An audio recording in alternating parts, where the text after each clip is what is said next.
by the way. Saying burn is a status ailment, never being strong outside of Mirror Dungeon.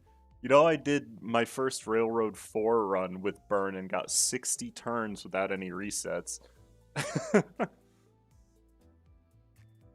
It isn't bad at all.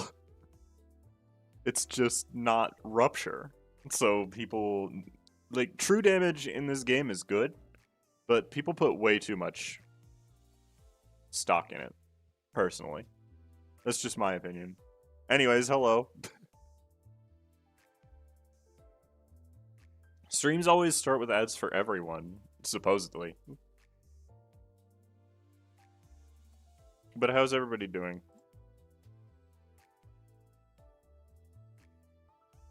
When do you think we'll get anything related to the Pinky? Ryoshu's Kanto.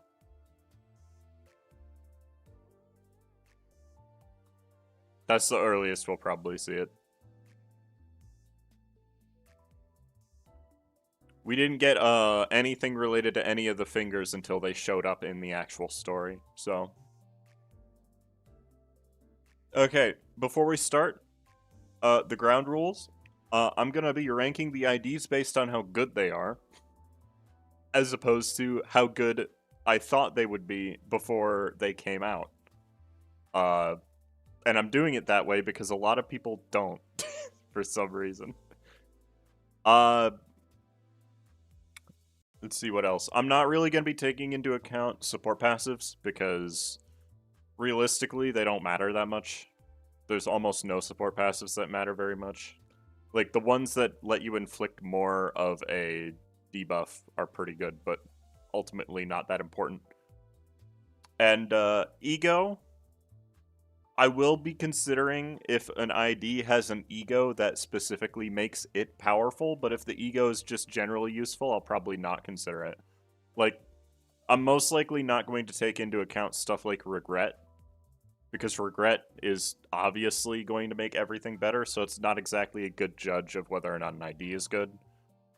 And that's especially true since it's tied to Volpurgisnacht, so most players probably don't even have it. What? YouTube already wants me to send you all ads. I don't want to do that right at the start of the stream. But part of the reason that I'm doing this is that a couple nights ago, I was in a call. Yeah, honestly, hold on. Just to get started, let's just do that, because I think we all know that's going to happen. A couple nights ago, I was in call with Dem, and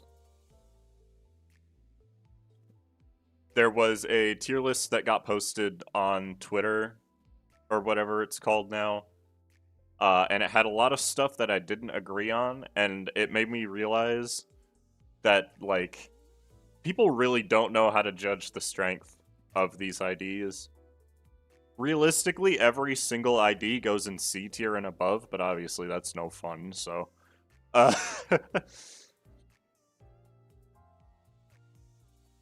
So we do have the D and F tiers.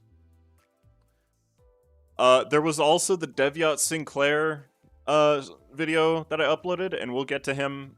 But, like, every single ID... Sorry, every single... 80% of the comments I got on that video were just people arguing with me about whether or not Devyat Sinclair is good in a Rupture team. And he can be. But we'll talk about that more when we actually get to him. I will be going over them in the order that they are here. If we get through all of the IDs quick enough, I'll do egos separately, because I think that'd be fine. There are a lot of good ego. It's kind of hard to judge all of them, because, you know, they don't all have application on the same party member, but you get the point. Okay. With that all out of the way,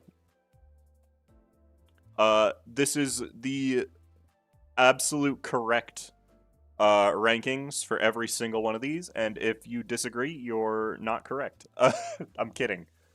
Profile picture flashbang? Wait, where?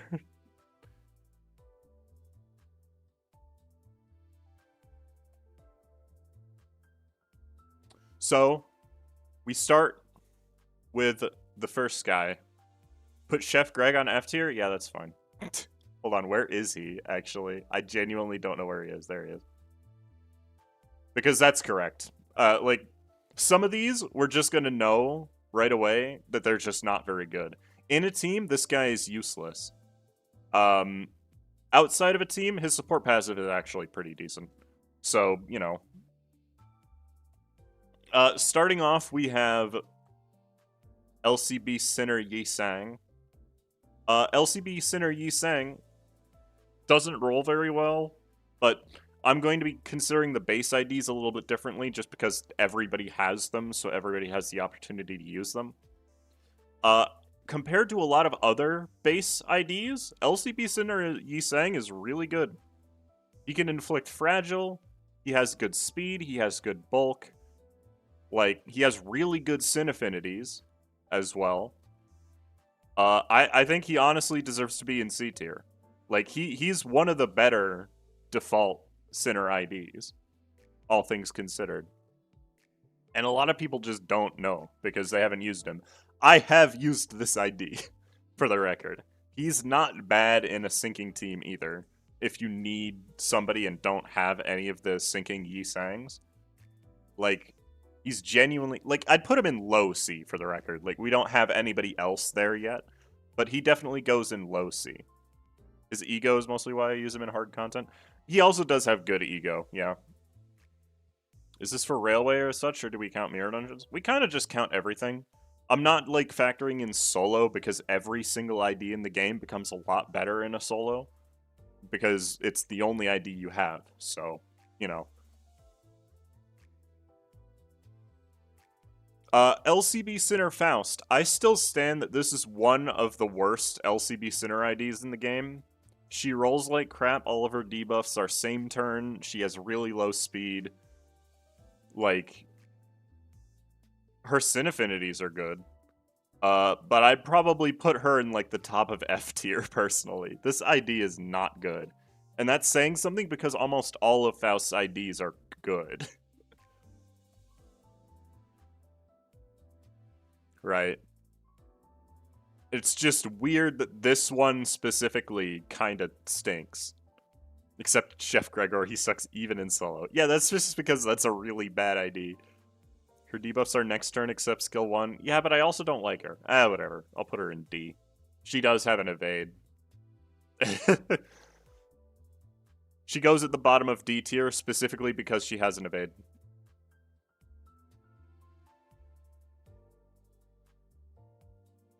Every solo ID sucks because they can't solo Dongbei. You know what? That's completely fair. Don Quixote? That's true. To be fair, she does fuel her base ego, which a lot of IDs don't have that, so, you know. LCB Sinner Don Quixote is kind of really bad. She doesn't roll well, she's only got 1 coin on each skill, so that 5% chance to not flip heads is really bad. Doesn't fuel her own ego, isn't very fast, but cares about being fast. But she does have an evade, so she goes above Faust. Hi.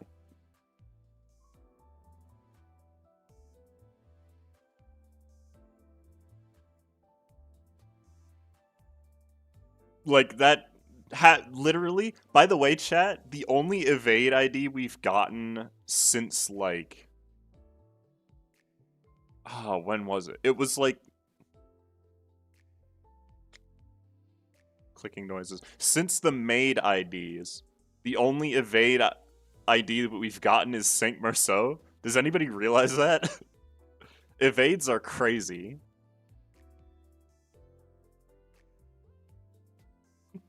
In this game. LCB Sinner Ryoshu does a lot of damage. Her rolls are decent. She has alright sin affinities. But her main draw is that she, out of all of the sinners, she does a lot of damage. She's probably one of the better ones. I still don't think she's good enough to go into C tier, personally, because she doesn't really do anything except for damage. But I think she does have an evade, doesn't she? Like, she was one of the only ones that does have an evade when you expect it to be a counter. Or something like that.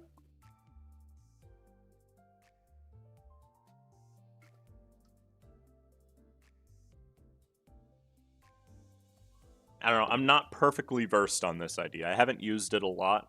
I just know it's one of the better ones, and I'm pretty sure it has an evade. So, like, I'll probably put her, like, here.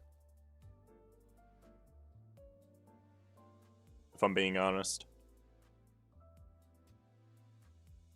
Consider her ego her skill 4. Yeah, but she doesn't fuel her own ego, which is the problem. Because she needs wrath, but doesn't have one. LCB Ryoshu is better than LCB saying? Yeah, you're probably right. Merceau. Merceau has always been one of the better ones. He's really tanky. He's got tremor stuff. He's got a lot of coins. And that's always a good thing for damage. Even if his damage isn't actually super high. The ability to burst tremor on skill 2 rather than skill 3 is something that a lot of IDs just don't get. For whatever reason. And he's just genuinely a really good ID. Probably... Everybody's saying S tier. I know we like Merceau, but that's being a little generous.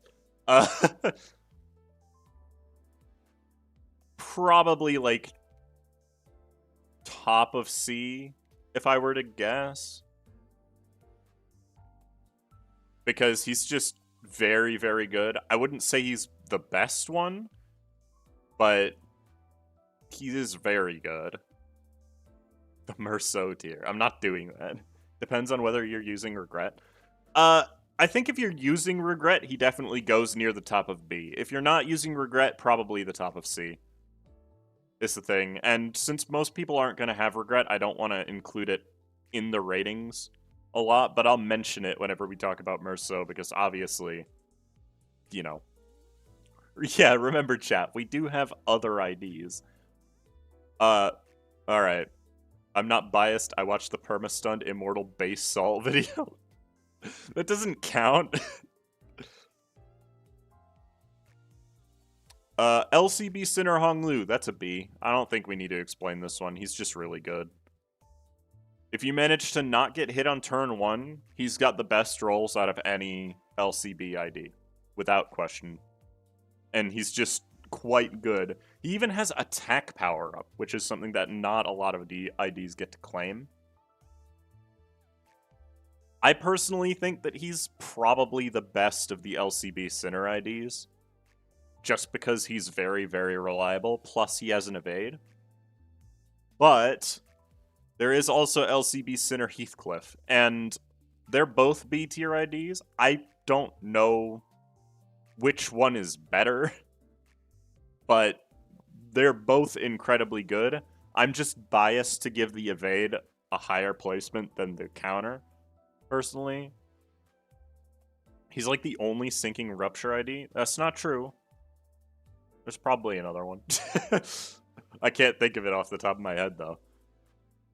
I think either one of these could go over the other, but either way, I think they're just right next to each other. Honglu has the 6 SP, 2 Sloth Resonance. That's true, yeah, he gets a lot of SP. What about double S tier? What's the point in a double S tier? We counting ego combinations? Flexibility, value for money with a 2-star? Yeah, I can take into account most of that stuff. But the thing is... Oh, you know what? One thing that I do have to count, and I think that's why it goes above, Heathcliff perfectly feels body sack. And that's actually very significant for most base IDs, is whether or not you can perfectly fuel that.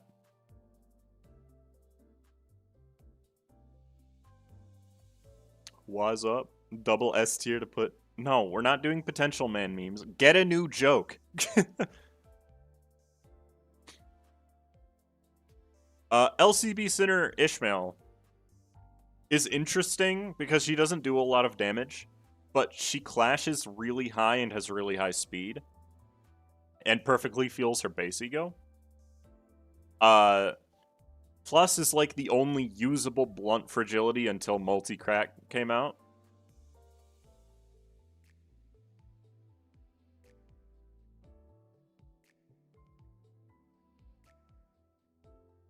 So, like, the lack of damage really hurts. But at the same time, she's pretty reliable, so probably, like, here-ish. Maybe lower. Maybe lower again, because that 5% rule. I honestly don't know if I want to put her in D or C, because she's kind of whatever. Honestly. I'll put her here for now, and if enough people disagree with me, I might move her around. LCB Cinerodian, bad. Like, this ID is not very good. I think it's probably better than Dawn, but it definitely doesn't deserve to go above D tier overall. PM fans have nothing on beating a dead joke.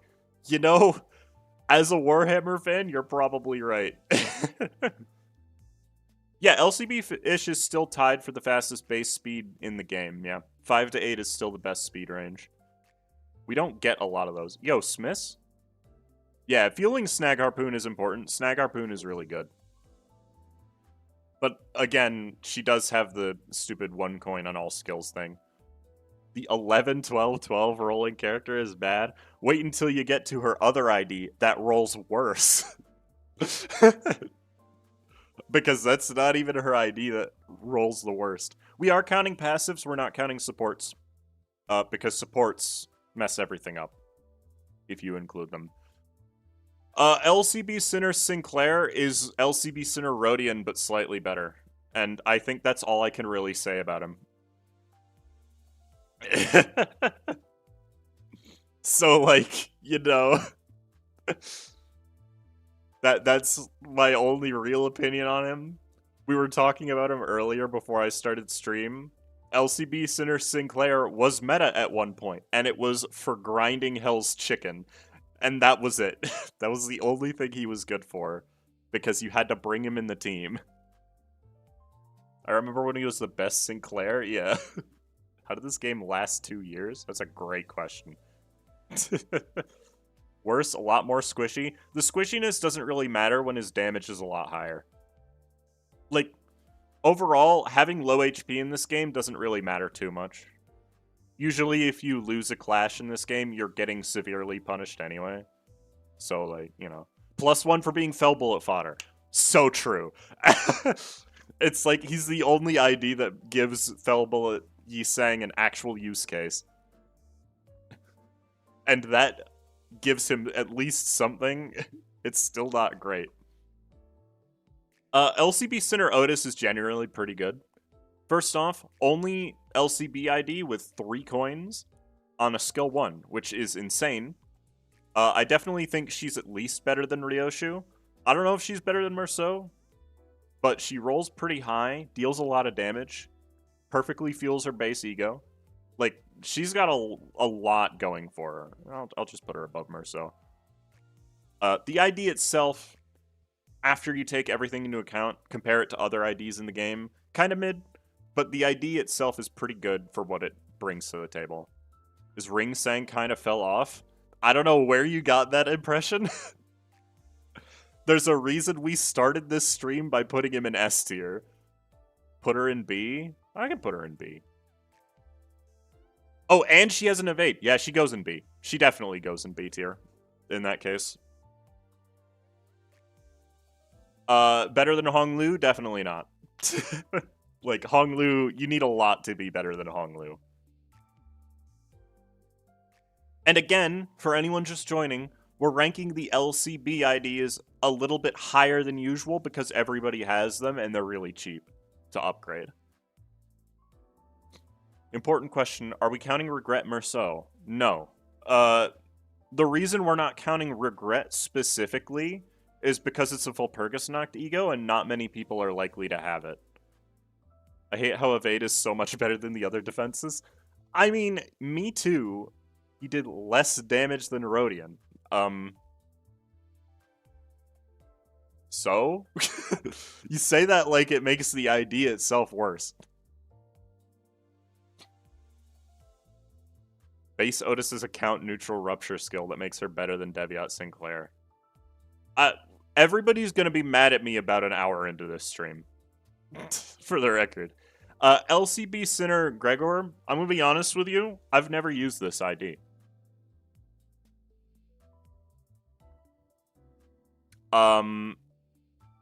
So I feel like he's probably at the top of D, just because I know he rolls better than Sinclair. Like, I know he has Rupture, I know he does some healing. But as far as I'm aware, he's basically just a worse G-Corp Gregor. He fuels Legerdemain. You know, that's not a base ego. But I suppose. He's Alright, I'll put him at the top of D. I'll put him at the bottom of C, how about that? Because I genuinely don't know enough about him to be able to rank him. So, it's like one of the only... He does do Pierce Fragility, that's true. I'll keep him at the bottom of D for now.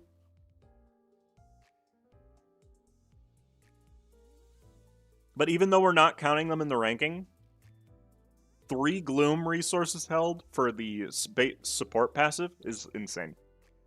Gregor's base ego is Legerdemain. Oh, how I wish that were true.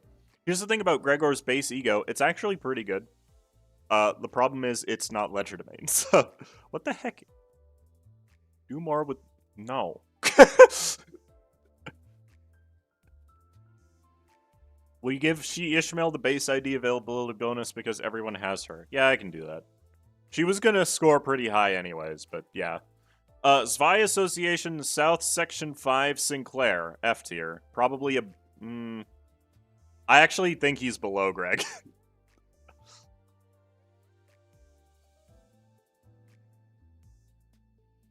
Did I just dox myself, by the way? Did that have my name on it? I don't think it did.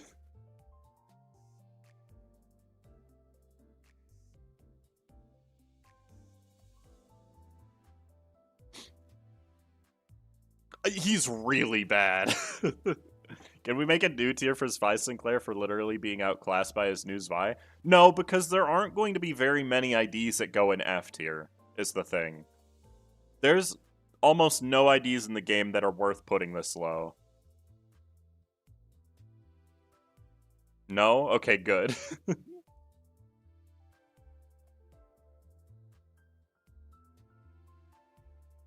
Microsoft jump scare. I love when they add adware on my computer. I know, right?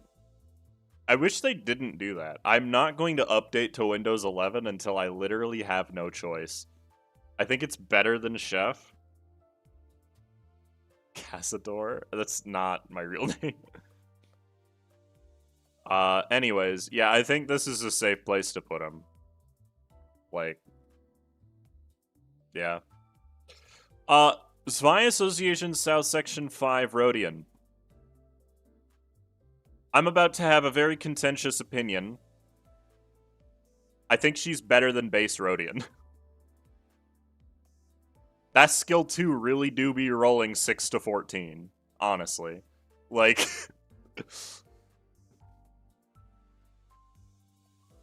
There wasn't any info on there after a quick check? Okay, good. Like, people are probably gonna complain about that, because people think she's really bad. But compare her to base. So... Maybe see if she has poise support, she definitely goes in, like, low C. That's the thing. If any of you watched Esku's, worst IDs for Railway...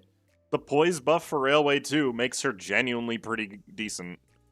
And I really wanted to say good there, but I would be lying to myself, so... Didn't her tier 4 make her somewhat decent? Yeah, she's alright. Also, she came out in the same update as Uptype 4. No, it was the update after that had Uptype 4. Now when I think about it. You did say base IDs get higher than normal because everyone has them. No, that was just for the original ranking. Because I need a way to rank something when there's nothing on the board yet. She also has a 15 plus 5 guard. She's also insanely good in Mono Wrath Mirror Dungeons. Which I know matters to exactly me, but, like, that's why I'm not really counting it. Yeah, too bad we can't play Railroad 2 anymore. I wish they would add them back. Like... It'd just be a fun thing to go back to if you wanted. more stuff to do, you know? Okay. Zwei Association South, Section 4, Faust. Probably like a low-ish B. Maybe here. If I had to guess. Like... Yeah, she got released with the aggro update. That's so true. Is that an SQ alt account? No, it's not. I think that Zwei Faust is probably a B tier ID. She is pretty tanky. It was the old railways. The Mirror Dungeon doesn't count. So true. Helpful in Zwei, but nothing crazy. Fight me 1v1? Why? I'm putting Faust in B tier. That's better than Otis. What do you want from me? Higher than Honglu? No, I don't think that's true. Actually, I don't know, maybe. Like, this ID is a little bit strange because it does require other IDs to be perfect. But at the same time, she does feel Fluid Sac. So, like, you know. Any Faust that can fuel even, like, 2 of the 3 Sin IDs for Fluid Sac is very decent. Of course, you have to have Fluid Sac, so, you know, it's up to interpretation. Zwei Gregor, like, top of B, I think, is fair. What's so good about base Honglu? He rolls really high. Fluid Sac is free for a new player as well? That's not true. I'd like to point out, that is just not true. Can we get Soup for Sinclair ID since Faust gets Fluid Sac? Well, honestly, fueling Lifetime Soup probably makes the ID worse. Like...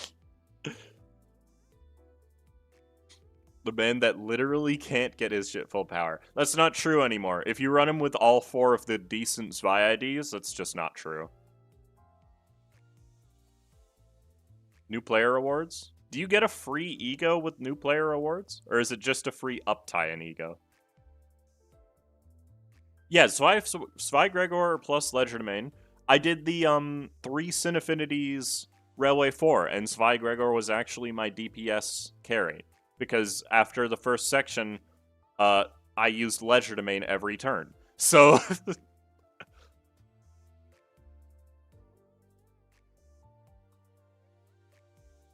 You get a Season 1 Battle Pass Ego as a new player. Okay, well that's pretty cool. I didn't actually know that. He's really good. Like, he's not a bad ID at all. I'd be willing to put him at the bottom of A, personally. But at the same time, there's a lot of IDs that are going to end up in A, and I don't think it's fair to put him higher when he doesn't contribute to most teams. That's all. He definitely goes at the top of B, though. He does a lot of damage. He has really good Sin Affinities. He's insanely tanky. Zwei Ishmael is kind of crazy. No, because F tier can't be Fell Bullet fodder because LCB Sinner Sinclair is up here.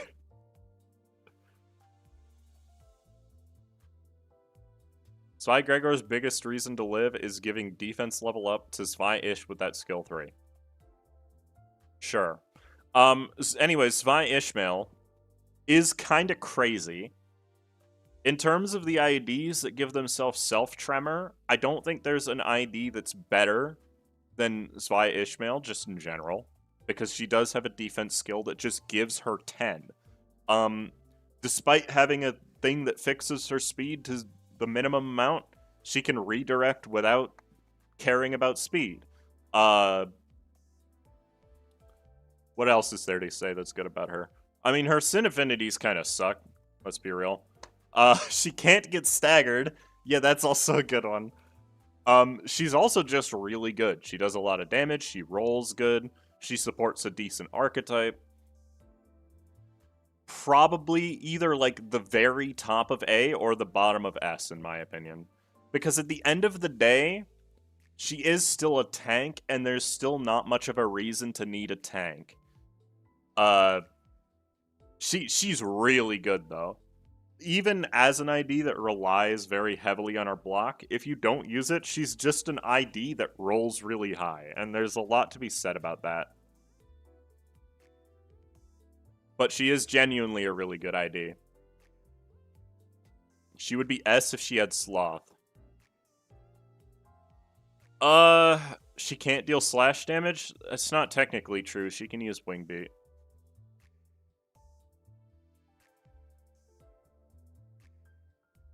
You better put Sync Otis high? Okay. We're not there yet. Anyways. Svi Sinclair. This is probably a B tier ID. I would honestly put him just below Svi Faust. Like, of all the new IDs, this is almost certainly the one with the least going for it. He's a much, much weaker version of Svi Ishmael. He has better sin affinities than she does. But, you know. You know. It's, you know. He doesn't do a lot of damage. That's basically his biggest downside. Okay, She Association Ishmael is an interesting one. She does the thing that I like, and that is making you engage with the game's mechanics to be good.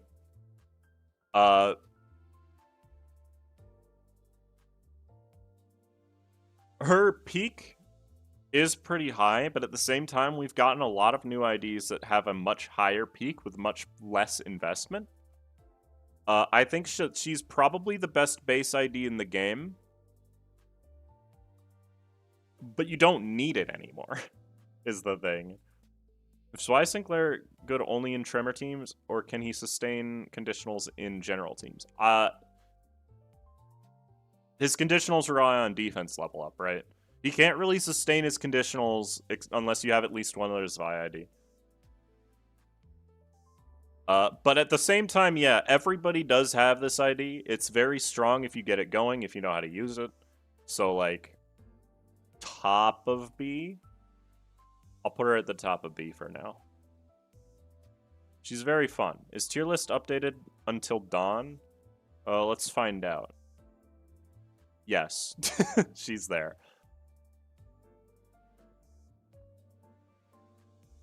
She's like the best budget unit in the game. And I think that that's fair. Dawn, while she doesn't hit very hard and doesn't really get anything from the she part of the ID, she does roll high and is very fast. Like, of the IDs that were in the game at the start of the game, she has the best clashing out of most of the 2 stars.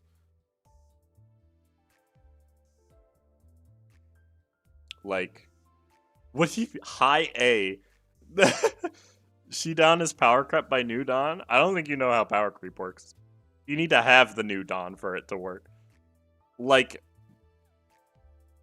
was probably, like, here-ish.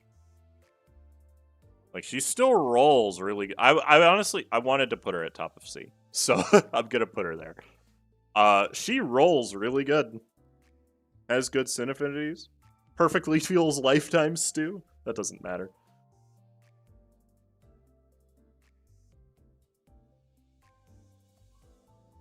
Shidan is not a 3-star. But I get the enthusiasm. Best she ID, but worst she ID. That's correct. I think that's probably just true. Speaking of she IDs, She Heathcliff has a really good skill 3, and that's all I can really say about him. He's got the 1 coin problem. He's really slow, which doesn't help. 6 dogs, yeah. Looking at this, but newcomer buff would do that. Yeah. I feel like She Dawn is more usable than LCB Sinner Otis. You haven't used LCB Sinner Otis. F? No, that's not fair. He does feel body sack, that's true. Not as well as base, but he does feel it. Low C, high D. I do think that he's probably somewhere in C. I'll put him above Ishmael, because that skill 3 does a lot. So, like, you know.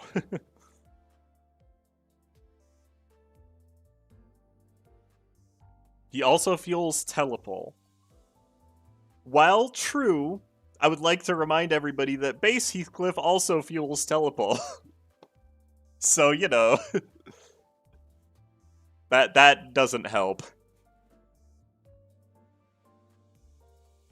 Why bring him over the base ID or Rabbit? Well, first off, not everybody has Rabbit, so you gotta keep that in mind. But at the same time, he doesn't really do a lot. She-Heath is better than She-Don? That's just not true. She-Don can clash. And is really fast. She-Heath is not fast. And his clashing is worse. She-Heath's big selling point is his AoE and high damage skill 3. Which, is a skill 3, I would like to remind everybody. So it's 1/6 of his kit. Plus he doesn't have an evade, and She-Don does. I'm not putting him below C. I think he's good enough to be in C tier. I just don't think he's good enough to go any higher. Sync Otis is A? That's fair. I think that's just true. Sync Otis is the best tank in the game because it's a tank that relies on evade, meaning she never takes damage. That being said, tanking still doesn't really matter, but she does also roll really high. Do we count team setups? I will if they are necessary for the ID to work. Why does having an evade matter? Somebody hasn't played the game. Having an evade matters a lot. It's the best defense skill type. In that it does something. But yeah, Sync Otis is, like, a very good tank. If you want a 2-star Heathcliff ID, you're going to want to use 7 more than she, but she's decent enough. Yeah, no, that's the whole point. Like, you're not going to see a lot of IDs in the D and below tiers. I said this already. Has Sync Otis been beaten in evade yet? No. And I don't think she ever will, considering how many evade skills we're getting nowadays. There is not going to be another ID that even comes close to Sync Otis's evade. That being said, Ting Tang Hung Lu is the second best evade in the game. So, you know. I mean, evade technically can't clash at all, if we're going by game mechanics. But yeah, it can be used against multiple skills, and that can just negate entire enemy turns sometimes. Yeah, C equals usable, chat. I would like to point this out. The C tier, I could rename it to make this more clear. The C tier is for any ID that is usable. Like, that's the whole thing. If this is a repeat question, but is this general usefulness or for something specific? Oh no, this is just how good the ID is, in my opinion. Like, generally. I consider most IDs in this game to be pretty good. You will not see me using the bottom 2 tiers very often. Anyways, Sync Don Quixote, I think, is better than Sync Otis. And here's where people start to disagree with me. Because everybody says that Sync Don Quixote is a bad idea. I don't know why. She's got a really good evade. She was the first ID in the game on release that could perfectly fuel every single ego she would equip. In La Sangre de Sancho, Lifetime Stew, and Fluid Sack, which were the 3 that you would equip on that ID. How often will you use LCB Sinner Yi Sang? Not a lot, but he's usable. The evade is really good. Her damage is quite good, despite only having 2 coins on every single skill. And her clashing is really good. She's also very, very fast. So, Sync Otis's evade is better, but evade is not the only thing that matters, is the thing. She cheesed 734 for me, my goat in my book. Yeah, no, this is a good ID, and all I see people say... Like, the reason that I see people saying that she doesn't fit in any team is because she doesn't have any of the 7 major status effects, which people put way too much stock in nowadays. Like, every ID nowadays will have one of those status effects, to be fair. But at the same time, like, Sync Dawn is really reliable. And it's just... I wish more people would consider her using her in teams, because she's genuinely interesting. I run Sync Dawn in a team with all the other Sync and Maid, Ryoshu, Otis, because they all have Speed, Haste, Bind based conditionals. Yeah, exactly. It's a unit designed around going fast, and she does that well. She needs 3 Pride Resonance consistently, because that's hard to do. When Don Quixote was kicking my ass, I put Sync Dawn in to help me clutch up the finale. Yeah, like, she's also really good against enemies that inflict bleed. That's also true. It excludes her from any team in Mirror Dungeon? No, because you can do Pierce team in Mirror Dungeon. They have the Pierce starting gifts. And I've done that, and she does well in that team, so... Anyways, next up, Sync Sinclair. Okay, so here's the thing, chat. Sync Sinclair is obviously insanely good. And has been good since he was released. I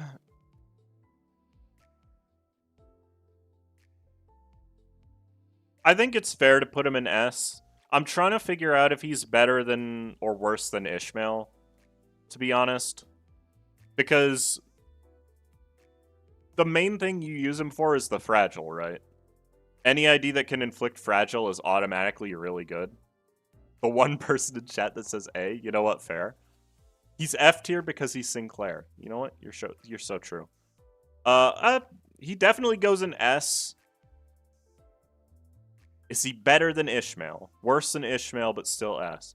I think in terms of enabling a specific team, Ishmael is way better. But for general use, Sinclair is way better. That's my perfect opinion. What? That's my personal opinion, I meant. Like, again, any ID that can inflict fragile is crazy. So, you know, I would put him in D tier. I don't think you've used the ID. It seems like more people are saying worse than Ishmael, and I think that's fair. Has consistent clashing and high speed, makes him S. His 2 fragile is nice, but not his main treasure. Yeah, that's the whole thing, right? Any ID that can clash high is automatically really good. Sinclair has a dodge, so he's better. That's not the only thing that matters, though. Like, Ishmael's defensive skill is very, very good. Virodian is fragile. Okay, hold on. Somebody told me to look at the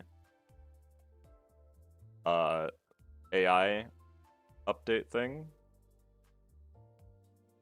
Viewers are discussing the strength and viability of various units in the game, such as Ringsang, Zvimail Sync, and Tremor Burst.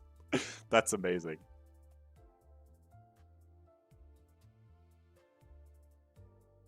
That is incredible. I love that it thought that it thought that Zvi Ishmael was a Sinclair ID, and it thought that Tremor Burst was an ID. That's so funny. And I think we're good enough. I think we're done on Sync Sinclair. Sync Merceau is probably better than Sync Sinclair, in my opinion. In a general team, no. In a Rupture team, absolutely. Like, this ID is crazy. And somehow has a worse evade than Sync Sinclair. So you, like... You can use him in any team, is basically my main point. He's got the reusable skill 3, which is very funny. Like, he definitely goes in S as well, whether or not he goes above or below. I kind of want to put him below Sinclair because I hate Rupture. But that's just my opinion. I don't want to make that... Like, Sinclair is definitely the better general use ID compared to Merceau.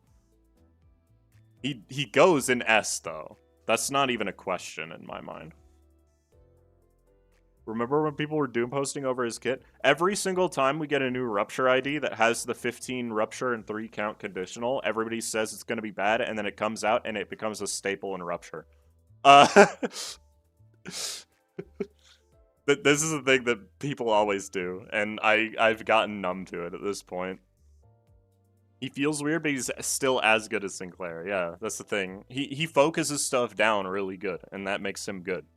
Poise main IDs are selfish and don't need to rely on others. Yeah, that's true. And that makes them good in general use, just truthfully. And Cass, this is your tier list. You can have a little bias.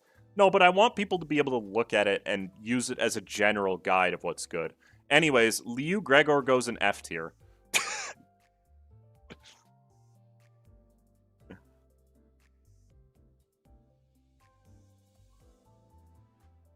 Just gonna let that one sit there. I like.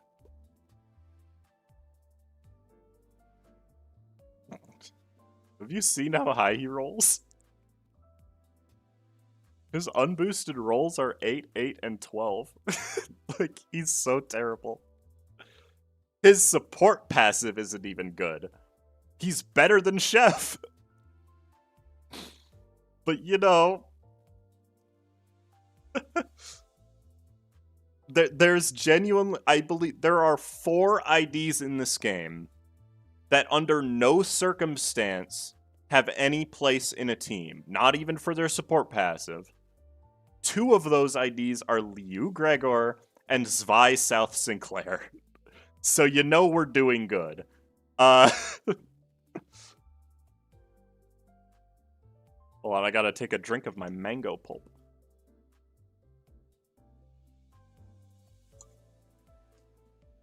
I've been getting this mango pulp drink at the grocery store. No idea what it says because every single word on it is in Spanish except for mango, which I think is just the Spanish word for mango.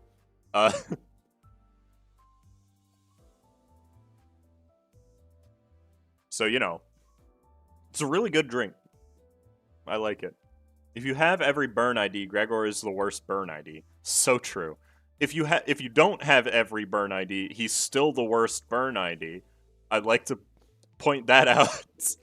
Doesn't Zwei Sinclair have an alright support passive? We're not counting support passives because they mess everything up. If we were looking at support passives specifically, Zwei Sinclair would be in, like, B tier. But we're not, so I can't do that, sadly. Hong Liu was the burn counter, Liu So was the burn potency. No. Liu Merceau was the burn count as well. That's the thing. He spreads burn. Yeah. Is there B or C? His burn potency infliction is good. That's it. Yeah, no. It's just not worth it. Liu Merceau, on the other hand, also has pretty bad rolls. Except for his skill 3 is pretty good. But the rest is pretty bad. I will draw you making out with Liu Gregor if you don't put him in D. You think I'm gonna pass up the chance to get free fan art? I don't care what you draw me as. Anyways. Liu Merceau probably goes in C. I would say he doesn't feel his base ego, but he does feel Capote. Is that fair, chat?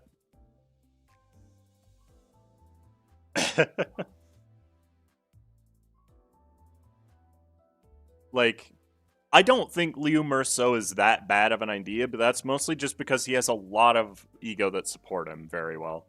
Does anyone's game keep crashing into Mirror Dungeon? This sounds like you're playing on mobile. He's the only ID with Sloth in a normal burn team. No. Because a normal burn team doesn't have 2 of its slots with burn. Remember.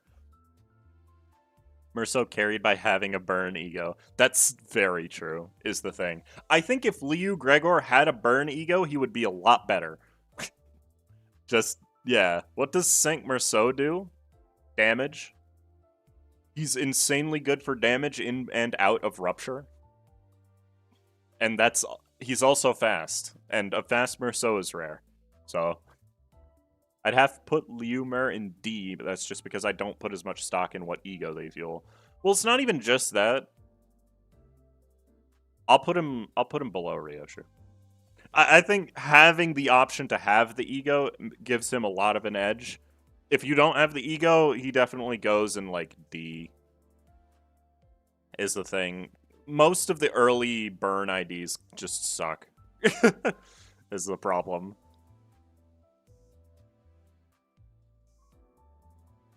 Liu Ishmael A tier, good number. We're not to Ishmael yet. We gotta get through Honglu first. And I'm gonna be honest with you, chat. This ID is worse than Spirodian. In the active party, he is just not good. Yeah, Crimson Blaze Fist rolls a 17. But, like, he's not good. He's really bad. Sometimes I'll cope about Liu Honglu. That's my favorite comment. Anybody who's used this ID knows what I'm talking about. He's so inconsistent. As a support passive, he's fantastic. But we aren't ranking based on support passives because it messes everything up. So he goes in D tier. He's just not good. Him and Rodian having Pursuance was my main carry for burn teams. You know what? Fair. Personally, I don't run any healing on burn because I just like to have gas.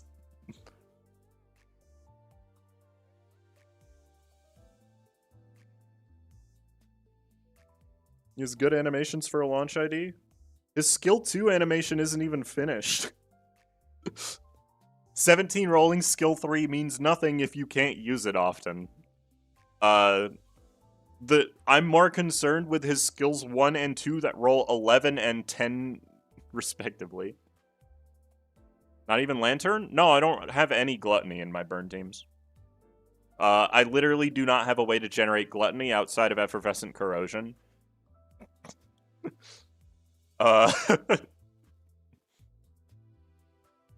So Liu Ishmael is an A tier ID.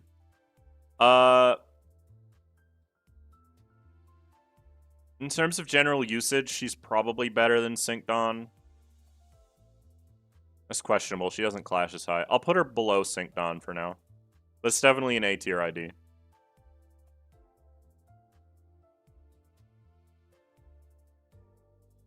No, you are running Ryoshu. You're not running Liu Ryoshu in burn. I don't run Liu Ryoshu in burn. Go watch my Railway 4 stream, chat. She's not in the team. Ishmael ID? Immediate S. No, that's not how this works. I can't rate characters on their hair. And honestly, I think this spot for Liu Ishmael is probably fine.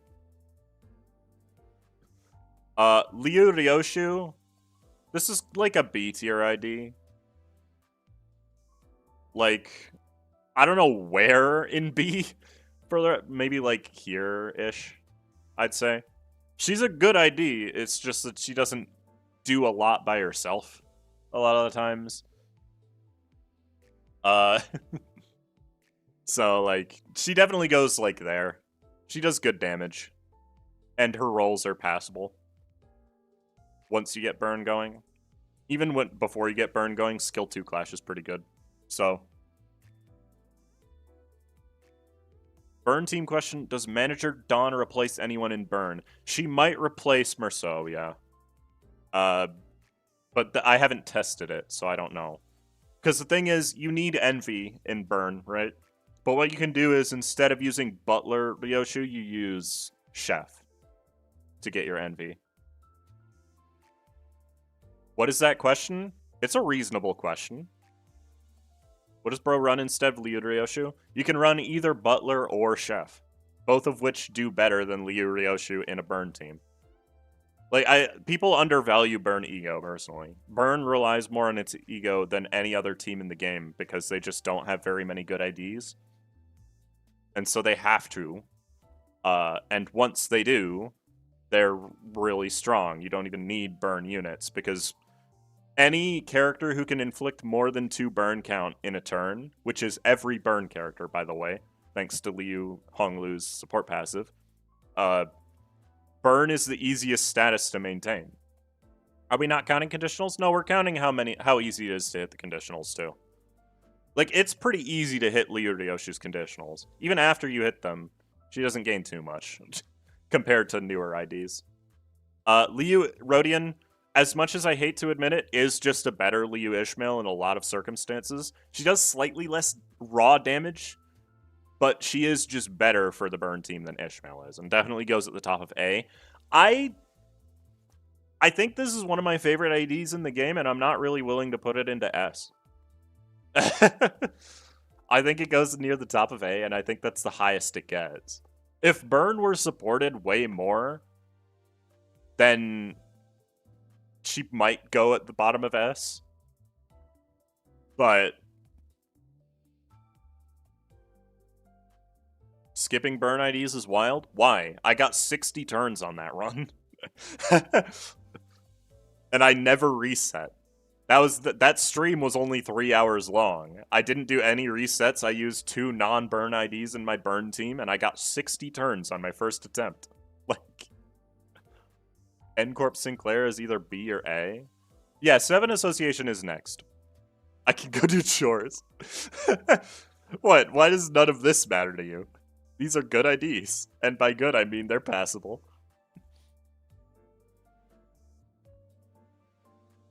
I would really like some more burn IDs in the game, please. Thank you, Project Moon. They just haven't we haven't gotten anything burn since Walpurgisnacht 3.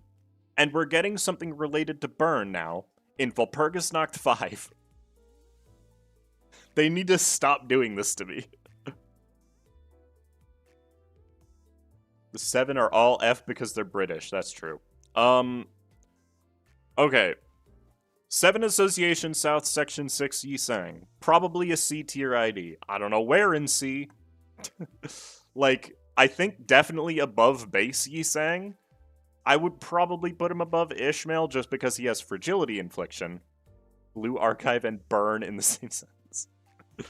Stop putting burn in Walpurgisnacht, please. Yes, I agree. He goes somewhere in C. That's all I know. Because, here's the thing. He does do a lot of debuffs.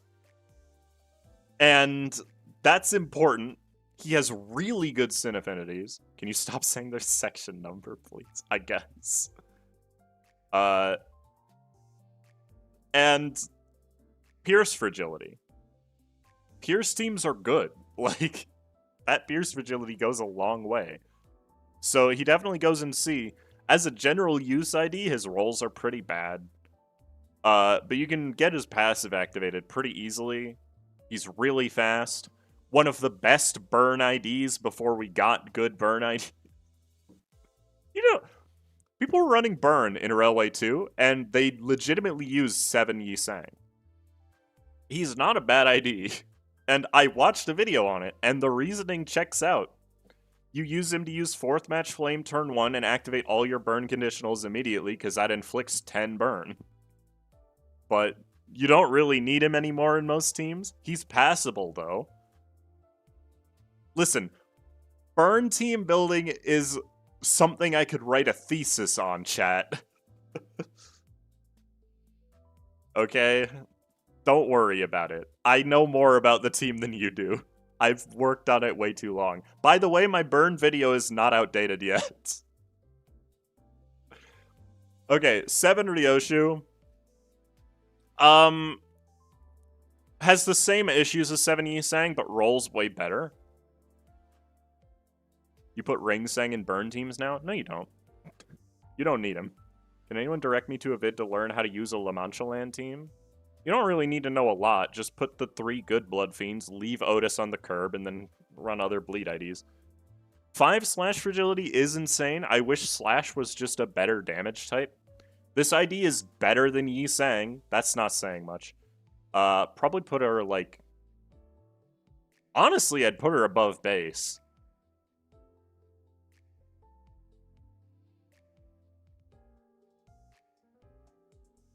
And that's... I'll put her above Merceau. I'll probably put her above Dawn, in fact. Like, this ID is underrated. Is it Uptie 4 counting? Oh, it is. Otis on the curb? We'll get to it. Don't worry. I'll elaborate when we get to those IDs. Lower than base Merceau? No, I think she deserves to be at the top of C. She does a lot of damage with skill 3. The 5 slash fragility is insanely good, and she clashes pretty high. Outside of those things, she doesn't have a lot going for her, sadly. But much better than Zwei Gregor? That's just not true. Put her at the end of the B just because of her rolls. No, because that's why Don Quixote she ID is right here. The ID is definitely good. You need egos to make him work. Who? Who are you talking about? Barber Otis. And not be handicapping yourself if you have Rhino Merceau. Okay, we're going to get to Rhino Merceau eventually, so I'm not going to say anything on that right now. W Merceau slash fragility is better since the W Corp is mostly slash. Okay, but you can use them outside of a slash team as well. Charge teams are also very selfish, but they do have stuff that helps each other. You are a coward if you don't just run the vampires. No, I think you're a coward if you do just run the vampires. That's the thing. Put more effort into it, chat. 7 Association Otis. Can we be fair and say that this is an A tier ID, or does it have to go at the top of B? Because this is not a bad ID. Even in Rupture, like, she has a Rupture positive skill. And an ego that is insanely good. She's definitely fallen off, but that's just because she was introduced in Season 1. But she's still really good. I would say she's definitely better than Zwei Gregor.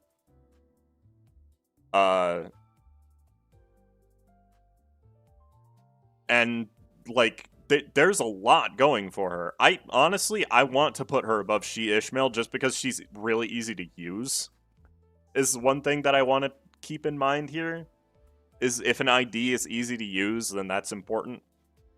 If her rolls were better, she would go in A tier for sure.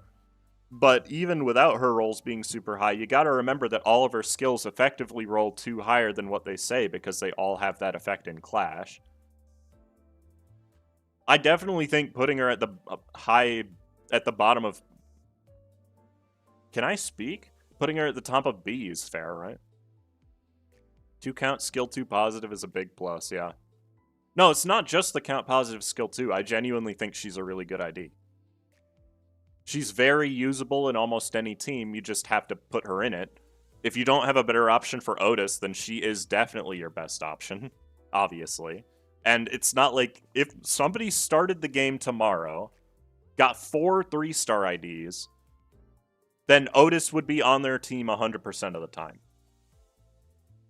Top of B is good. Like, the B tier is good. The B tier is IDs that, under the right conditions, perform exceptionally. The A tier is IDs that perform exceptionally regardless. And the S tier is for IDs that are making other IDs the victim of power creep. No, that's not true. But they're good, is what I'm getting at. I just used Kurokuma Ryoshu and Ring Yi Sang with all of the La Mancha lands. Works fine. Yeah, no, that's the... People are going to get mad at me when we get to Kurokuma Clan, by the way, chat. There's that sick Paralyzed next turn, too. Yeah, Otis is just a really nice general pick. Why keep when Dawn can bear responsibility? Okay. 7 Heathcliff is pretty good. He's one of the better Rupture units. In terms of his rolls, they're not great, but all Rupture units kind of didn't have good rolls at the start. So there's that. He's probably B or C. Do we think his rolls being bad is a bad enough reason to put him down to where LCB Merceau is the question. Because immediately my mind went, oh yeah, he's better than Zwei North Sinclair. As a specialist, of course he's B. That's not the question. Low A? I think it's completely fair to put him, like, here. Because this ID, first off, it's cool. Second off, he does a lot of damage, but kind of needs Rupture to be successful. So, like, there is that.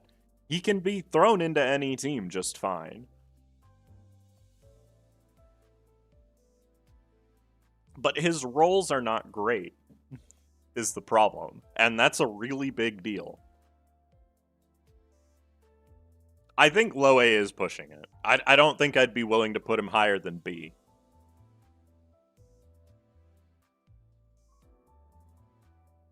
Oh my lord, he's worse than Zweifaust. What's wrong with Zweifaust? Have you ever used her? She feels fluid set. Unironically, the best bleed team currently: Manager Don, Princess Rodian, Ringy Sang, Priest Gregor, Rhino Merceau, and Barber Otis. I would replace Barber Otis with something else. But everything else there is correct. Like, I would either use Ring Otis or an ID on a different center. Like N Faust. Just for the sanity stuff. Yeah, he needs to be in Rupture, but he makes Rupture really good. So he performs exceptionally in a specific setup, which is why he's in B. That's what B tier is for. 7 Association Faust, unlike all the other 7 Association IDs, rolls good no matter what, so she goes in A tier. Probably, like, in... She might go at the bottom of A tier. But, like, good damage, good rolls, decent speed. No, not instant. You bring Rhino and bleed teams. Chat. Don't try to argue against me. I know better. My goat Zwei Ishmael is an S tier. It's just a good ID. Does she? Yeah, no, she goes in A no matter what. That's not even a question. I just don't know where. I don't think she's better than Liu Ishmael because Liu Ishmael does a lot more damage. She is still a staple of Rupture teams, no matter what the team you're trying to run is. She rolls higher than Liu Ishmael, yes, but she has fewer coins. That 10 roll skill 1 is yucky. Pretty much all 3 stars had 10 roll skill 1s until a year into the game, so. But just her general toolkit is very good, so. Above Otis, that's fair. That's very fair. Okay. Devyat Rodian. Contentious opinion, I think this is an S tier ID. I think it goes in, like, low S. This is one of the best general use IDs in the entire game. Because she just is insane. The rolls that she has, even outside of Rupture, her rolls are absurd. What center has, on average, the highest strength throughout all of their IDs? That's a good question. That's a really good question. I do not know. It's not Gregor. I'll tell you that much. Like, I don't think it's a question that she's the best Rodian. No, that's not even true. She's not the best Rodian ID. I just thought about it.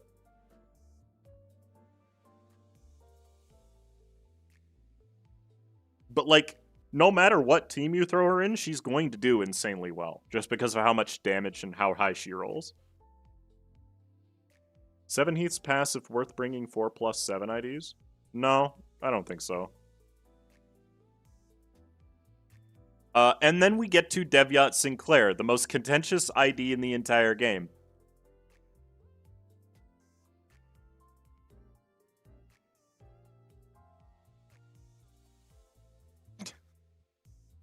Any complaints, chat?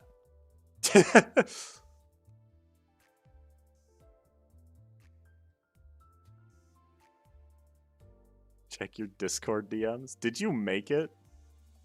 Jesus Christ, sausage. Can I drag this? No, I can't drag this over to the other screen. Sausage. Can I not have your profile on the left side of the screen, please?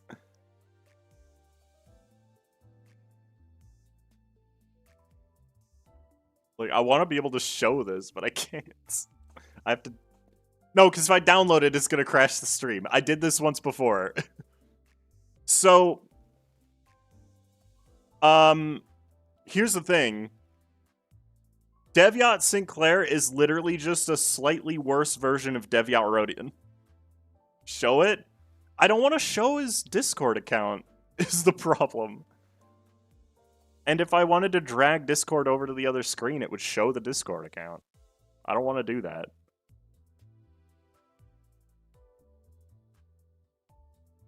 Devyat Sinclair is a rupture ID if you enjoy lying to yourself. See, here's the thing. People forget that you need the 15 rupture potency to trigger his effects. Can you open it in browser? You know what? You're right. Oh, it actually... Jesus, why is it so zoomed out? There you go.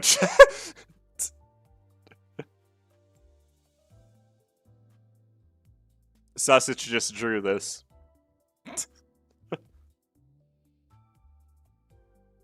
Insane. Anyways, back to what we were doing.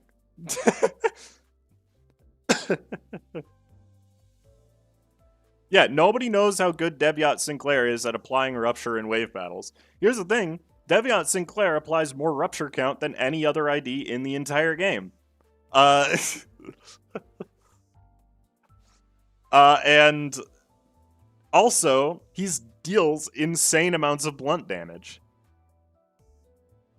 And he requires literally no investment if you want to just throw him into a team for him to be incredibly good. He's literally just Rodian. He's just Rodian but blunt. And that's completely fair. Like, I would, no matter what anybody said, I would always have these two basically right next to each other. Because they're practically the same ID. Talisman's support passive is better. This is why we're not counting support passives mainly, by the way, is because of Talisman Sinclair. Because, yeah. I hate Talisman Sinclair for comedic purposes. People seem to forget that you don't need a ton of rupture count, just enough to kill whatever you're fighting. So true. I will admit that his rupture conditional is kind of crappy. But, like, you bring W. Yi Sang, Devyat Sinclair, and 7 Otis, pop an Ebony Stem, pop a Dimension Shredder, suddenly you're inflicting, like, 15 rupture count per turn with just those 3, and you've got 3 other team slots. Saint Merceau inflicts a ton of rupture count. 7 Faust does a good amount of rupture count. She's not as good as the others, but she's still good. I don't even know what this... Oh, Lantern Dawn. Yeah, I mean, I don't need to explain that one. I hate Talisman Sinclair. No. Here's the thing. People mistake this for me not liking Talisman Sinclair. I don't like playing with Talisman Sinclair, but I think Talisman Sinclair is a really well-designed ID. Like, I just think that he's not, like, the end-all, be-all. And people misconstrue that with any ID that isn't Talisman Sinclair. Like, Sinclair can never have a new Rupture ID because people want it to be a better version of Talisman, and that's just not going to happen. That's the thing. Diechi Erodian. This is an S tier ID too. Does it go above Devyat? I don't think it goes above Devyat. Like, I used to say this was a top 5 ID. I still believe that it's an S tier ID. I don't think it's necessarily top 5. It's one of the easiest IDs to just pop into a team and use. So, there's that. Would you say his support passive is well designed? No, I wouldn't say that. I think the support passive is the worst design about his entire kit. If Limbus had actual PvP, then everyone would tell you Talisman Sinclair sucks because he can't clash. Yeah, that's the thing. Yeah, Chirodian goes above Devyat. Well, here's my issue. They both kind of do the same thing. The thing about Diechi is that her clashing isn't super high, but she has discard, so she can almost always access her good skills. Basically unkillable. You know what? That is probably enough to put her higher.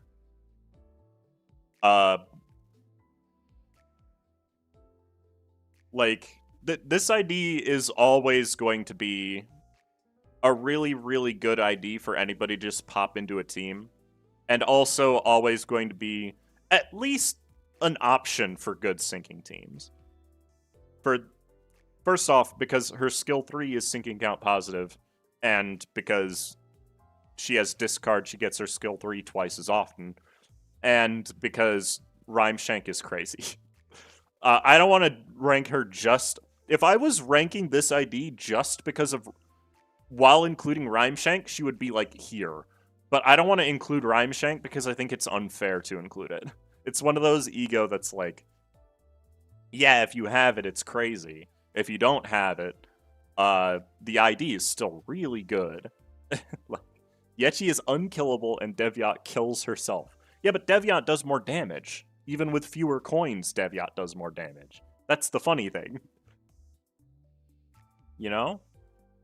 Yechi is much more useful as a defensive unit. I am not running T-Corp Rodian in syncing.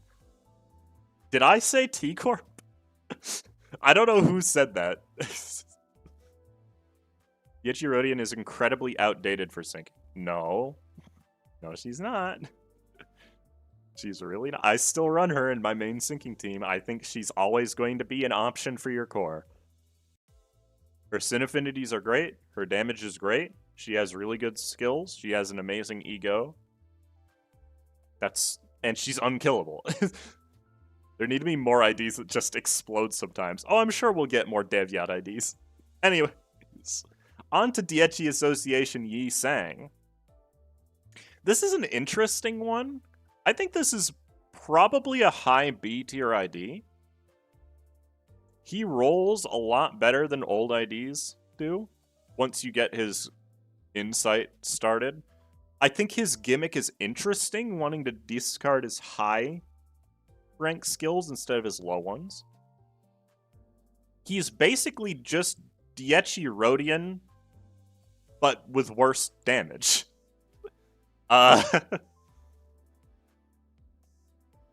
I feel like, genuinely, I'd put him right below Zweigregor. I've used this ID a decent amount. He's a little strange to play with. Did I say Deviat Yisang? That's my bad. Diechi Yisang. He's a little strange to get used to playing with, but he's pretty alright. He's probably, like... In terms of Sin Affinities, he's the worst syncing Yisang. In terms of actual performance, he's like the second worst syncing Yisang. The skill 3 doesn't matter, you're discarding it. His skill 2 is where he shines. A lot of IDs are like that. The Deviat brainwashing. He's good, but compared to some other Diechi... Well, no, he's the worst Diechi. That's not even a question. Like, let's not even worry about that. Hey, Ayan. Yes, the gaslighting has started. No. I think this is perfectly fair. He does good damage. He's defensively the same as Rodian.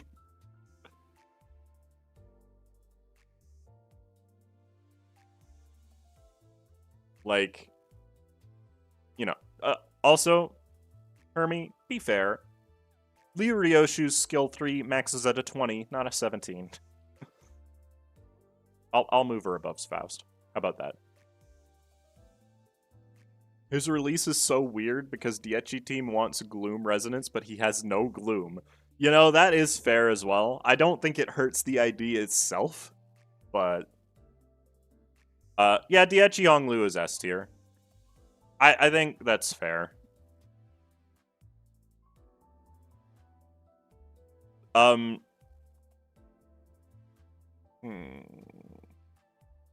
I think he's worse than Rodian, on average. Because his damage might be good, but his clashing kind of sucks for the first few turns of battle. Yeah, Diechi Yisang is usable. His issue is that he's not Spice Bush or Solemn Lament. Plus he has an evade. You know what? Fair. But he doesn't really use it. He just has it in the thing. Has anyone made a full discard team yet? No, because it's not possible. There are only 5 sinners with discard IDs.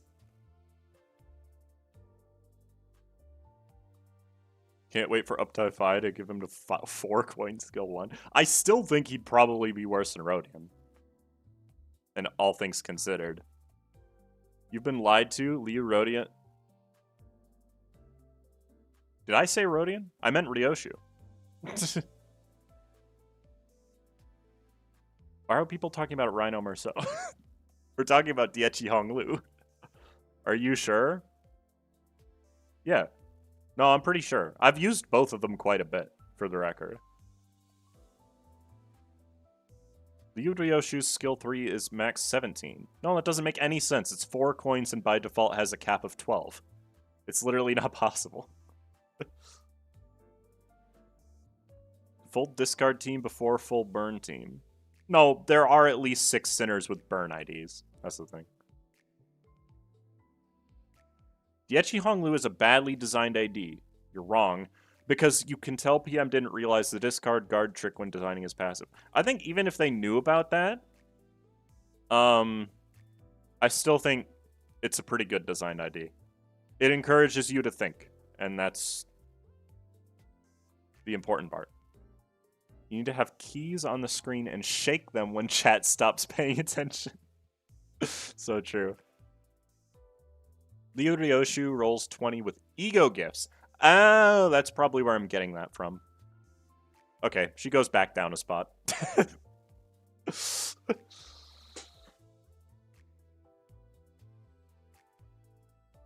There's a real trade-off between locking insight and cycling for faster skill 3s. Yeah, no, that's why I like the Diechi IDs, is that there are definitely 2 ways to play all of them. And Honglu kind of goes against that. He's the only one that really wants one stage in particular. Like, it's very obvious that keeping the evade skill and then discarding a skill 3 as soon as possible is the optimal way to play him. In terms of strength, he's definitely pretty good. The issue is, again, you have no control over what he's using once you do the insight trick. And if you're not doing the insight trick, he becomes a bit worse. And that's the whole reason he goes there. She hits 21 with the 4th match flame passive. Yeah, but that's not fair, because that's timing. Someone died on screen? What? I got pizza. What did I miss since Diechi Yi sang? Not really anything, honestly. Who for real counts and keeps track of 4th match fame passive, though? Yeah, I don't, and I play burn. Like, Diechi Fist is the thinking group, and the key group is the Unga Bunga no thought involved.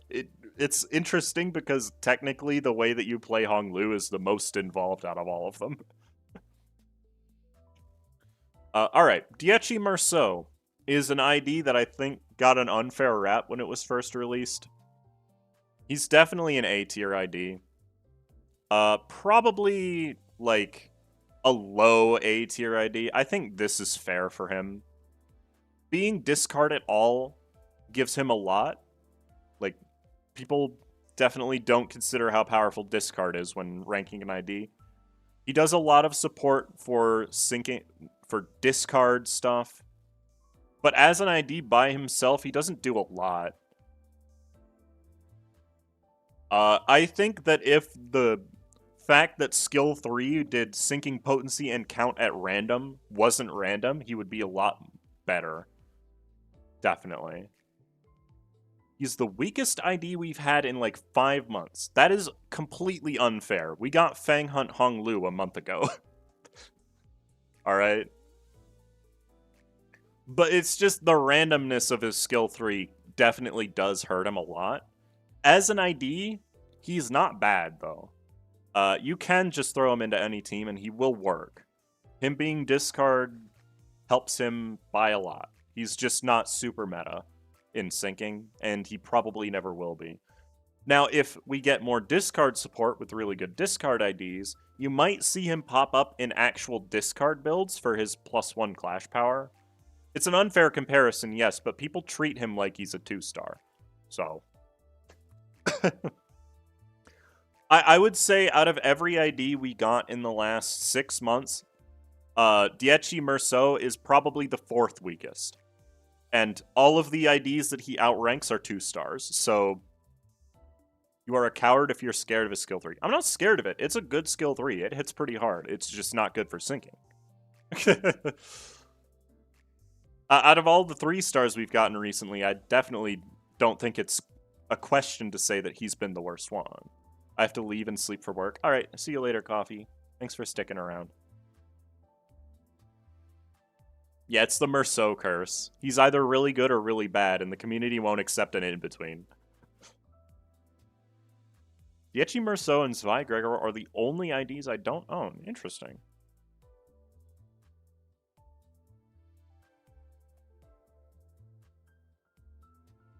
Alright.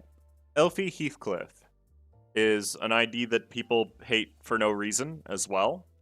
I think as a general use ID, he's not fantastic because he doesn't have a lot of coins. But he's got good sin affinities. Like, he's got stuff that Rupture...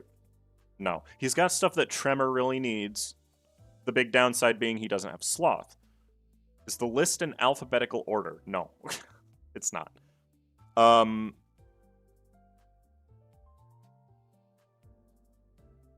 He's definitely an A-tier ID. I would also put him in low A. In an actual... I'll put him below Faust as well. In an actual Rupture team... No. I keep wanting to say Rupture because Rupture and Tremor are very similar words. So... Tremor Decay is genuinely insanely good. At peak, being like 4 fragile at all times. The style of team you'd have to make him work. You would build your Tremor team around raw damage rather than focusing on reverb damage. So you would have Faust, you would have him, you would have... I'm blanking. Otis, obviously. No yellow skill is bad in a yellow team, that is true. He does clash really high for Tremor, too. Reverb is just Rupture and yellow. Yeah, that's true. The issue with Tremor Decay is that Reverb exists. But that's the thing that I think is unfair, because Tremor Decay, when it came out, made Tremor immediately meta. Despite the fact that they didn't have a good amount of good IDs. Also, his lack of bursting does hurt him. I'll admit that. But he does have several ego that burst, so it's not like you're missing out on it entirely. As just a general use ID, he does well. So I put him in A tier. You know? In Tremor, he's really good. I don't think he's as good as other generalist IDs, but low A seems fair to me. Arcorp Heathcliff is one that's kind of hard to place because, yeah, he's insanely good, but after the first, 6 turns, he becomes useless, and fights have been getting longer.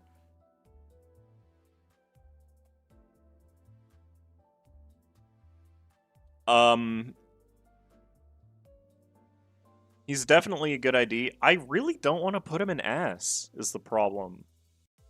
Because he doesn't do anything. He does the fragile, and that's all he's got.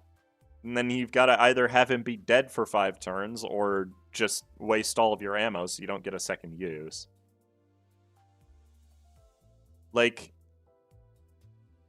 Top of A, maybe? Just so it's not, I don't want to undervalue his fragile because it's really good.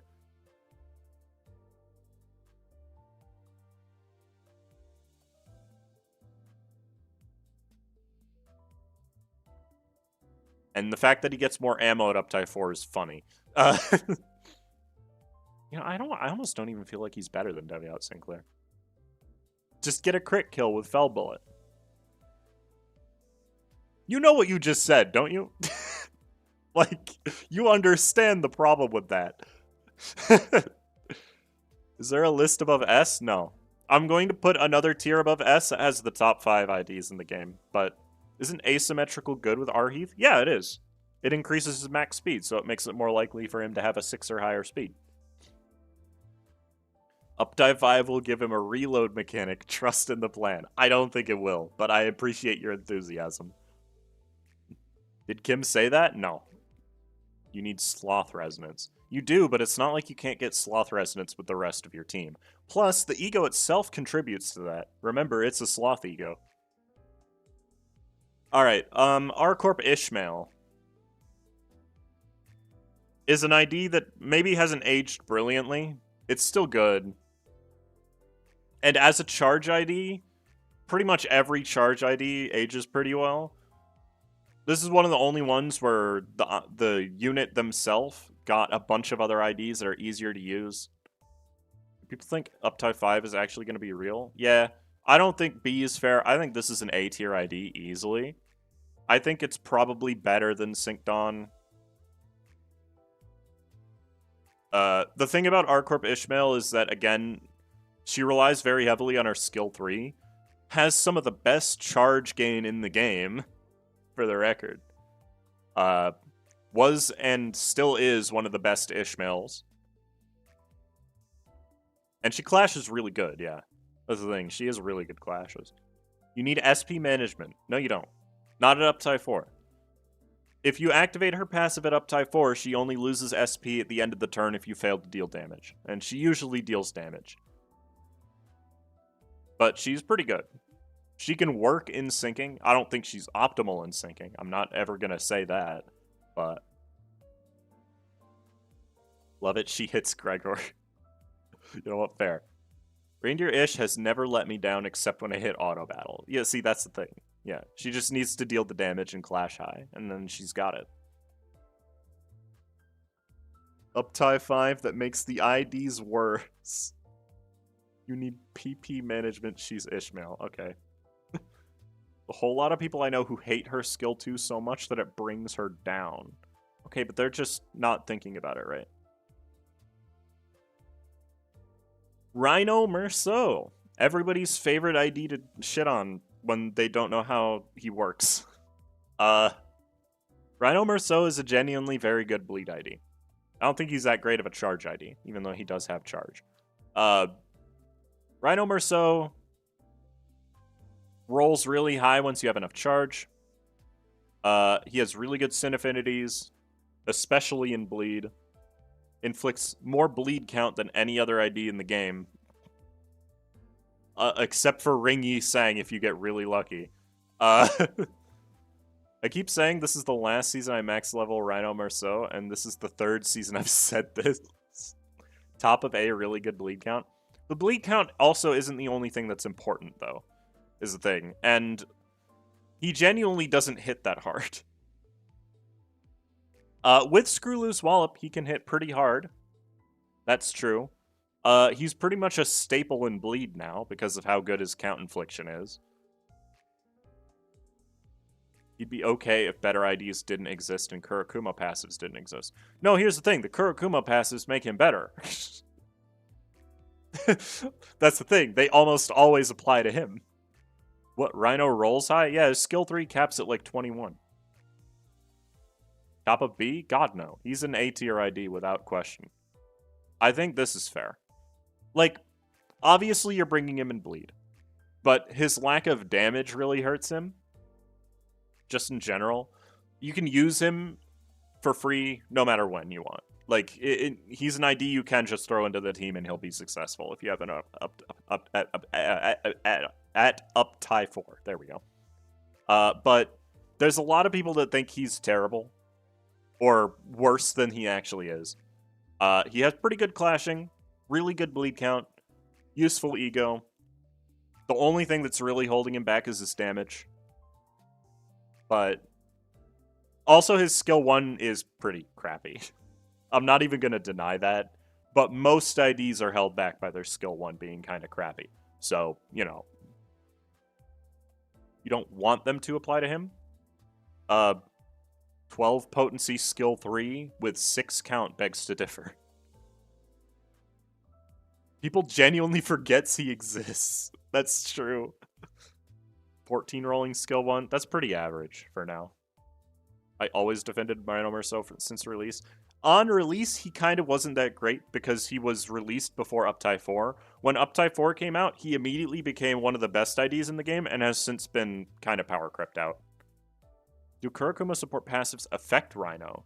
Do not Okay, this is something that not everybody knows, so I don't blame you for not knowing it. Any support passive that increases the amount of something you either gain or inflict applies to inflicting either count or potency. Because, I don't know, some reason. They haven't fixed it, it hasn't been listed as a bug ever, so I assume it's intentional. It's why Liu Honglu's support passive is so good. It's why it makes Rhino Merceau's skill 3 inflict 12 bleed potency.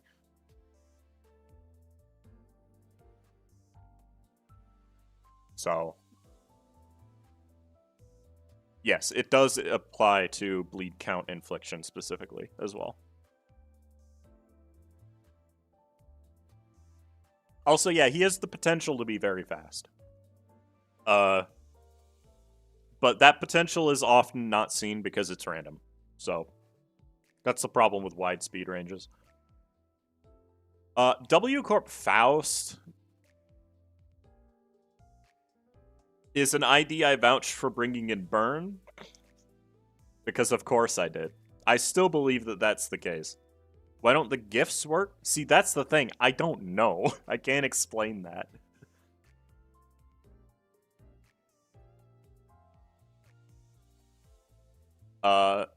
W Faust has this issue that she doesn't roll super high. And she's incredibly slow.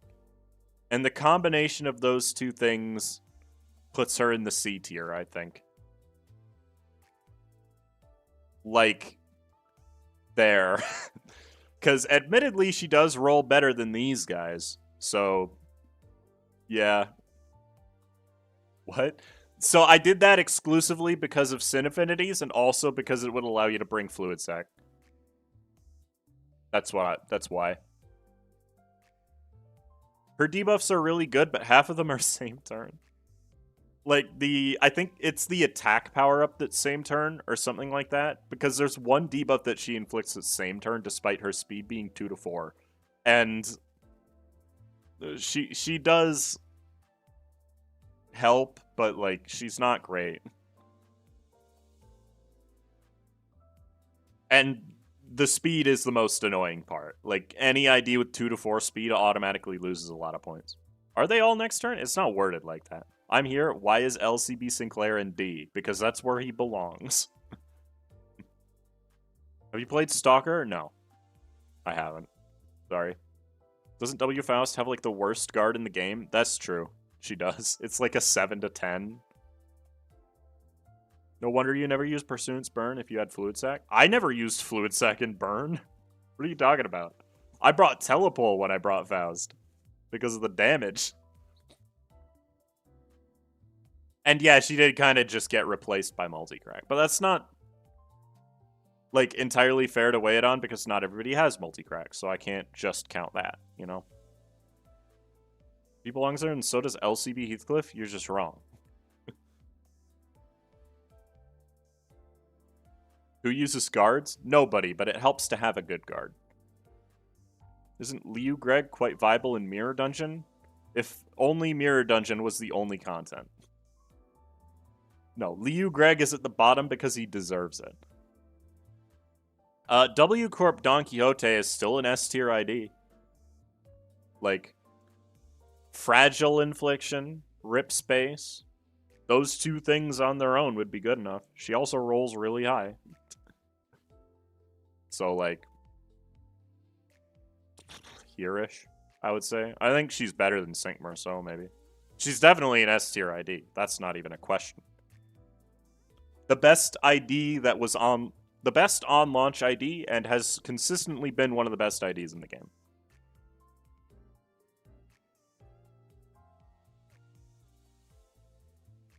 Fourth match Flame Rodian is hurt so much by being a negative coin ego. It's really not. That's the thing. Also, 2 good charge ego. That's true, yeah. She has 2 good charge ego. There's really nothing to say about W Corp Dawn. She's just always been good.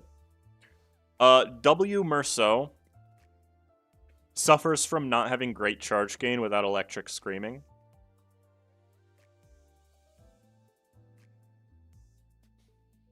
Has the slash fragility infliction, which is really nice. And I did say for a dedicated charge team, he's probably better than Rhino. Outside of a dedicated charge team, if you don't have regret, he's almost certainly worse than Rhino. If you have regret, he becomes better than Rhino immediately.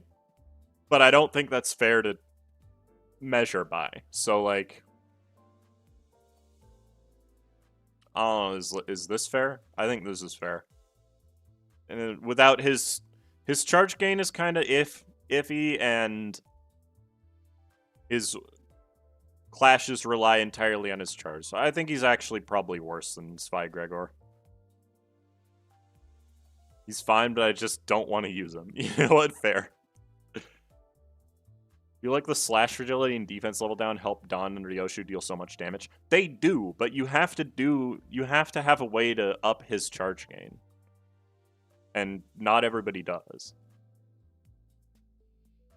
He's got a great support passive for Rupture, though.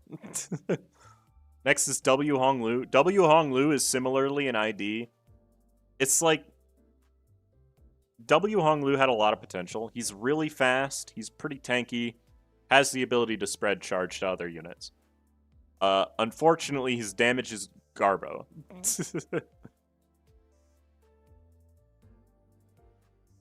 You have to use him. That's the problem. You know what? Fair enough. Most people dislike my Honglu, but W Honglu shields are pretty dang good. He also adds AoE, no matter what, for the charge team with his base ego. He doesn't fuel it, so you'd need IDs to fuel it, but I think he's probably a low B tier unit. Like, around... Probably better than Heathcliff. He clashes better than Heathcliff. He clashes better than Ryoshu. I'll put him above Ryoshu.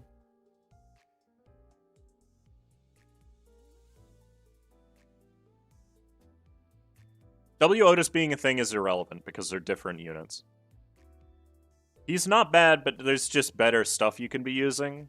If you do have no other Honglus, he's perfectly viable. He clashes good, and that's really all you need.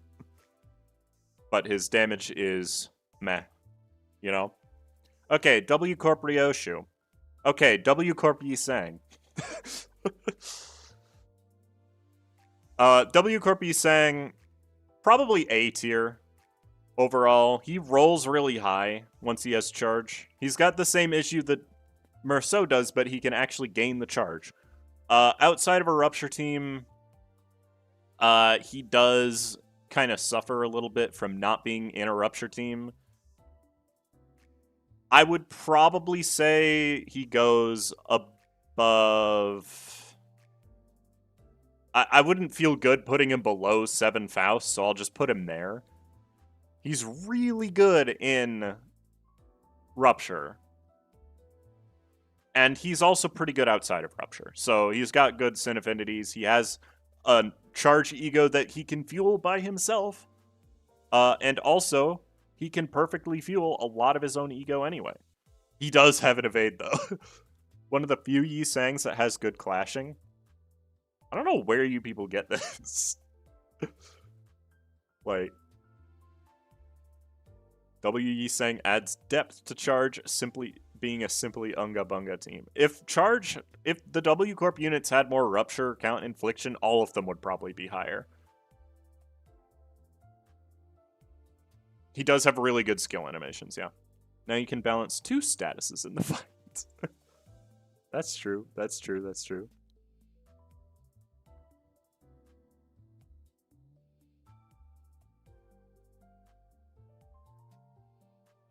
That's very true. Alright. I think this is fair, though. Like, his damage kind of is stinky without the Rupture team.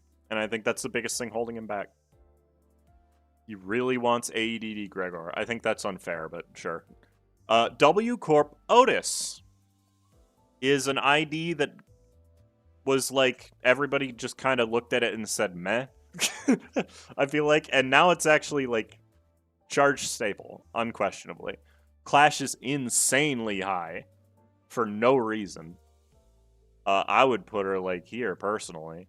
I think she's better than Leo Rodian. Actually, that's not true. I think she's better than R-Corp Ishmael. I think that that's perfectly fair. Like, there's nothing about this ID that makes me go, yeah, there's nothing special about it. She's just the GOAT for no reason. She's not S tier because her main purpose is as a support, so she really relies on boosting the damage of other units, specifically these two. So, like, yeah, she's definitely a high A tier ID, and I wish more people used her, honestly. That's kind of why I wanted to use the charge, make the charge guide, is because I wish more people used this ID. It's so cool. The issue isn't her ceiling, it's just that it took forever for her to do anything. It's not even true, but okay. Discount Blade Lineage Merceau, but that is still really good. I think that's kind of unfair, but it's true as well. Okay. Kurikumo Honglu is interesting because he's still usable. He's useless in a bleed team. Doesn't clash super high, but that skill 2, though, is still makes him usable in a lot of cases. And for anybody just playing the game casually, he's gonna do great as a result of that. He can't clash for shit, though. He definitely fell off, but I don't think putting him anywhere below B is fair. I'm not going to put him above the base ID because I genuinely think the base ID is probably better for newer content. I'll put him, like, here. I'll put him here. He is good in bleed. How? You can't re-roll his skill 2, and that's kind of the entire point, right? I don't think C tier is fair. I think that skill 2 is insanely good still.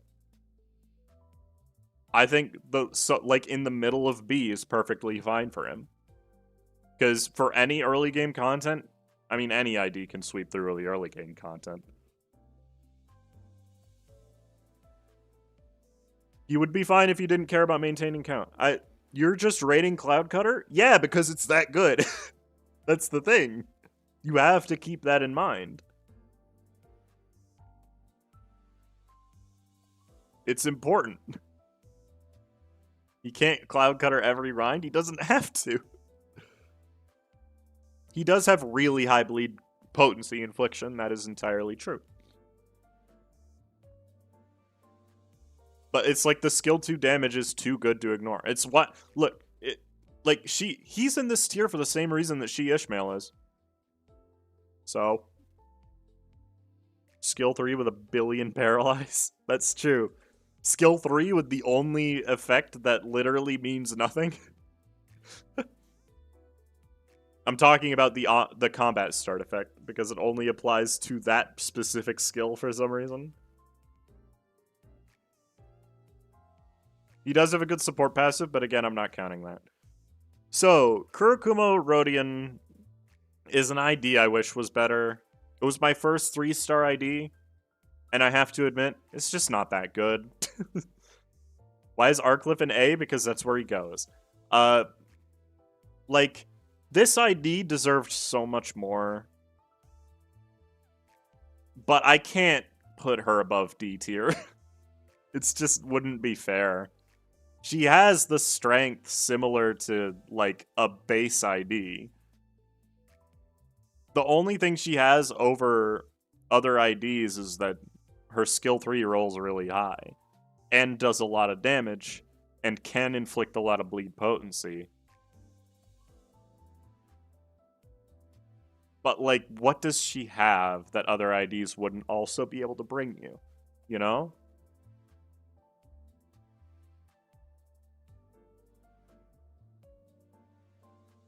That's the thing, is that she doesn't bring anything to the table. She's, like... Here's the cool thing, chat. Her base ID deals more damage. It's genuinely sad. I used this ID for the entirety of the first 3 cantos of the game. And she did fine, but that's just because it was the first 3 cantos of the game. Reaching the point in Limbus meta where R Heath is A tier and not S. It's just because the fights last too long. What does she even do? She inflicts bleed, and that's like it. She has like no coins. She would really benefit from like a ton of infliction, but she just doesn't have it. Can't even maintain her own poise count, even at up to 4.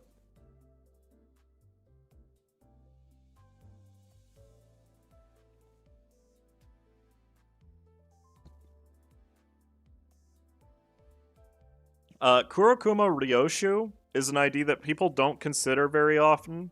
I don't think she's amazing, but she goes at the top of B tier. People definitely undersell the fact that half of her kit inflicts a lot of bleed count. And she rolls really high, unironically. For an early release ID, anyway.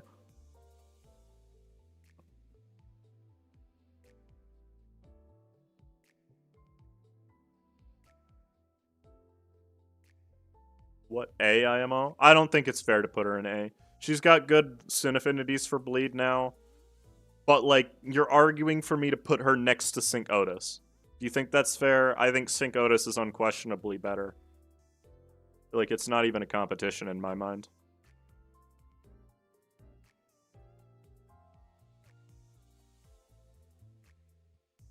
SQ doesn't like her? That's his problem. I don't care what he thinks. Like, he's a good resource for this game, but I do think that there are some things that I don't agree with that he has opinions on, and that's fine. You're allowed to disagree with people on the internet. You shouldn't take my word as gospel, chat. That's an important thing to remember, too. This is mostly my opinion. And it's why you won't see very many low-tiered IDs. Kurikumo Gregor...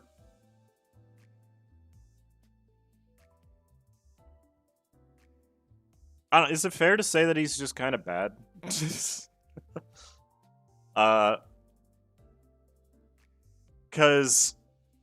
he doesn't really do much. Hey, Escu is a friend, okay? Don't shit talk him just because I said I don't agree with everything he says. You know, it's fair.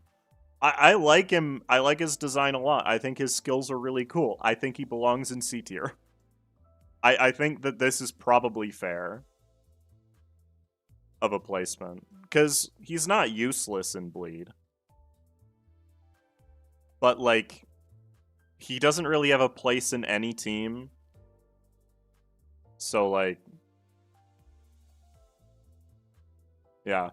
He's definitely the worst ID that can inflict plus coin drop. I'll say that much. Because that, by itself, is what's keeping him in C tier. If he didn't have plus coin drop, he would go in D immediately. He has booze, so he gets B tier. No, that's not how this works. He's got uses. His debuffs were actually useful for the ring IDs. Rings help maintain the bleed, so his debuffs like skill 3 are really good. Yeah, but they're still inconsistent, right? And pairing up with the ring IDs, you can do the same thing with pretty much any other bleed ID, because there's almost no bleed IDs that don't inflict at least one other debuff. He's fun, he's really cool, he's just not very good, is the sad thing. I wish he was better. Save for the bottom of, the far bottom of B. He's not good, but he's a cheap bleed unit if you need one. See, that's the thing, though. You can't even pull him.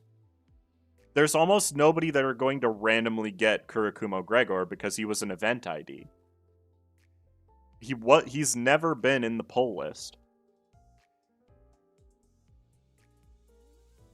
Yeah, if you played lore, you know that this is not Jun. Speaking of not very good, Blade Lineage Cutthroat Otis? Yeah. I don't think it's that difficult to say that Blade Lineage Otis is not a very good ID. The problem with Blade Lineage Otis is that she does, in fact, get a serious bonus when paired up with certain units.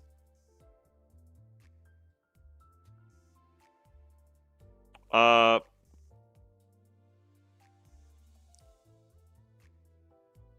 is also an event ID. I did misspeak. Gregor was the banner one. I thought Gregor was the reward because he wasn't Blade Lineage. See, here's the thing. If we take into account Blade Lineage Merceau being on the team, then she goes somewhere like here-ish. Because she does pretty good damage. And no, she doesn't. She clashes good enough if you bring all of the Blade Lineage IDs in the same team. If you don't bring all the Blade Lineage units in the same team, she goes like here. She's really bad. I'd even put her below Zwei Rodian. Like, I'd put her below Liu Hong. This is a really bad ID by itself. In a vacuum, this shit is garbage. In a Blade Lineage team, she's passable. So where's the midpoint between above W. Court Merceau and below Liu Honglu? It's like here, right?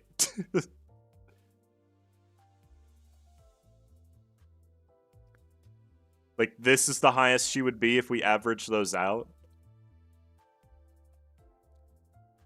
She does have a really good passive. That's fair.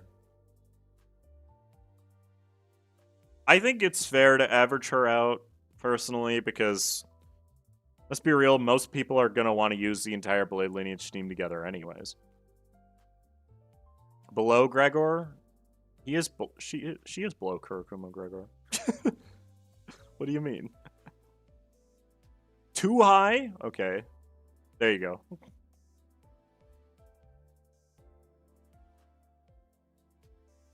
Because you need to run. You know what? You've got a point there. No, I'm going to put her down here. I think that trying to rate everything as if you have to run a perfect team isn't fair.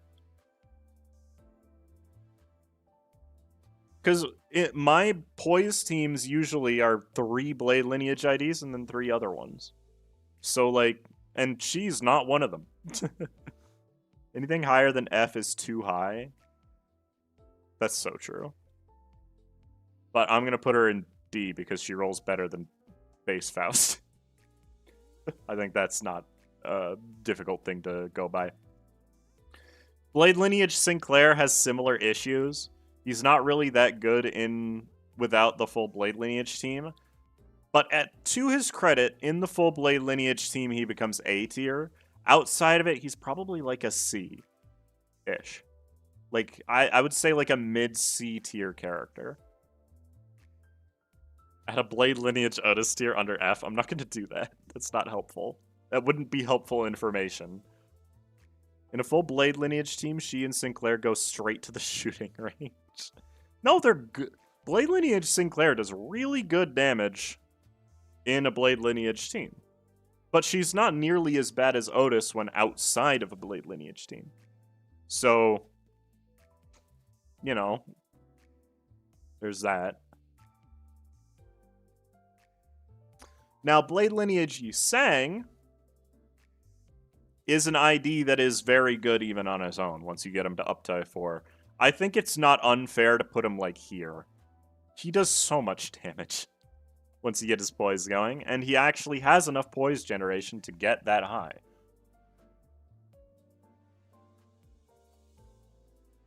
So, like, Blade Lineage Yusang is definitely an ID you can just throw into a team and he'll be successful.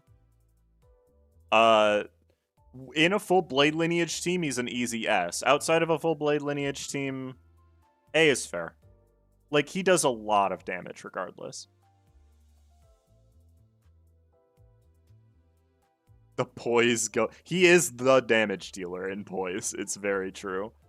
He takes a little bit of time, but he can survive on his own, yeah. Blade Lineage Yusang is really good at shooting LCB Sinclair. You know, I do have to say, we have to take into account that he can solo fuel his own Fell Bullet. And as a result, he will move down 4 slots. No. I do think above Sync Dawn is fair. Because he is just pretty good. He is the Poise Crutch pre-Uptie 4 for every ID with Poise. It's true, his support passive is insanely good too. This is a joke, right? He can't clash, only Uptie 4 is saving him.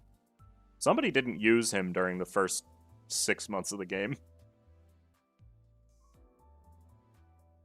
No, I think this is perfectly fine for a placement for him.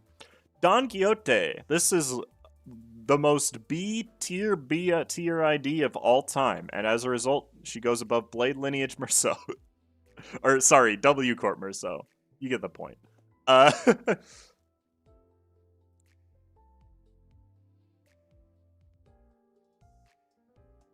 Insanely good support for poise teams. Outside of poise teams, she's still a very passable ID. And so that seems like a fair place to put her. There's really not much to say about her. She doesn't even have that good of a sin affinities, to be honest.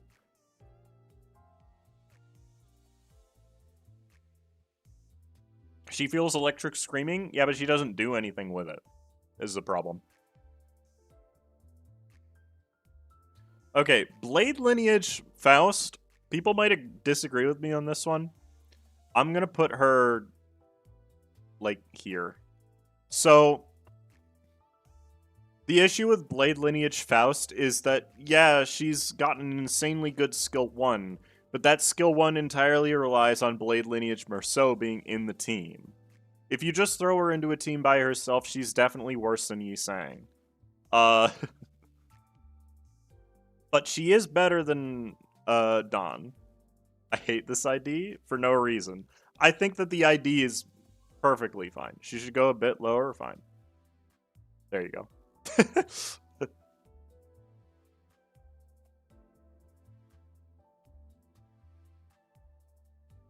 She's the medic. You know what? Fair. Yeah. It's like... Yeah, no. She's a really good ID in Blade Lineage teams, but needs to be in a Blade Lineage team to be really good. Otherwise, she's just okay. And that's fine. I want for Blade Lineage Otis's Uptie 5 to give her Red Plum Blossom. That would not help the ID enough.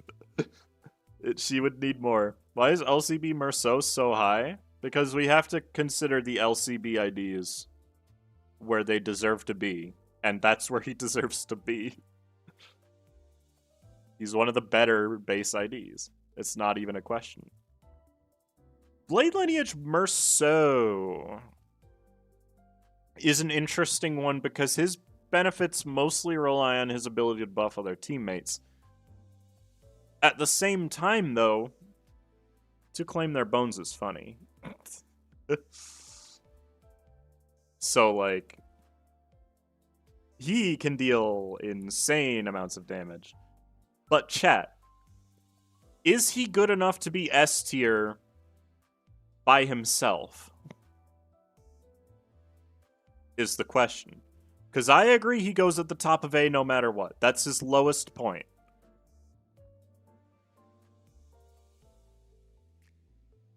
Base Ryoshi is definitely higher than C. I don't agree with that. S or A tier because he can be very niche. He's taking value into account and the base IDs are free. Yeah, that's basically it. He makes you want the full team. If you get him, yes. Like, I would personally put him, like, at the bottom of S if we're just taking him by himself. He is still a good support for any poise team. He does a lot of damage by himself. He has good rolls. Like, he's just genuinely a good unit. If he isn't S, then be careful or I will find your bones. He doesn't need teammates. That's a really good thing to take into account. Of all of the Blade Lineage units, he's the one that gains the least from having teammates. But, like, in any poise team, you will have him in the team no matter how many Blade Lineage units you have, as long as you have the ID, right? Same as ranking Manager Dawn without their other Blood Fiends? No, I don't think that's fair. Manager Dawn is good.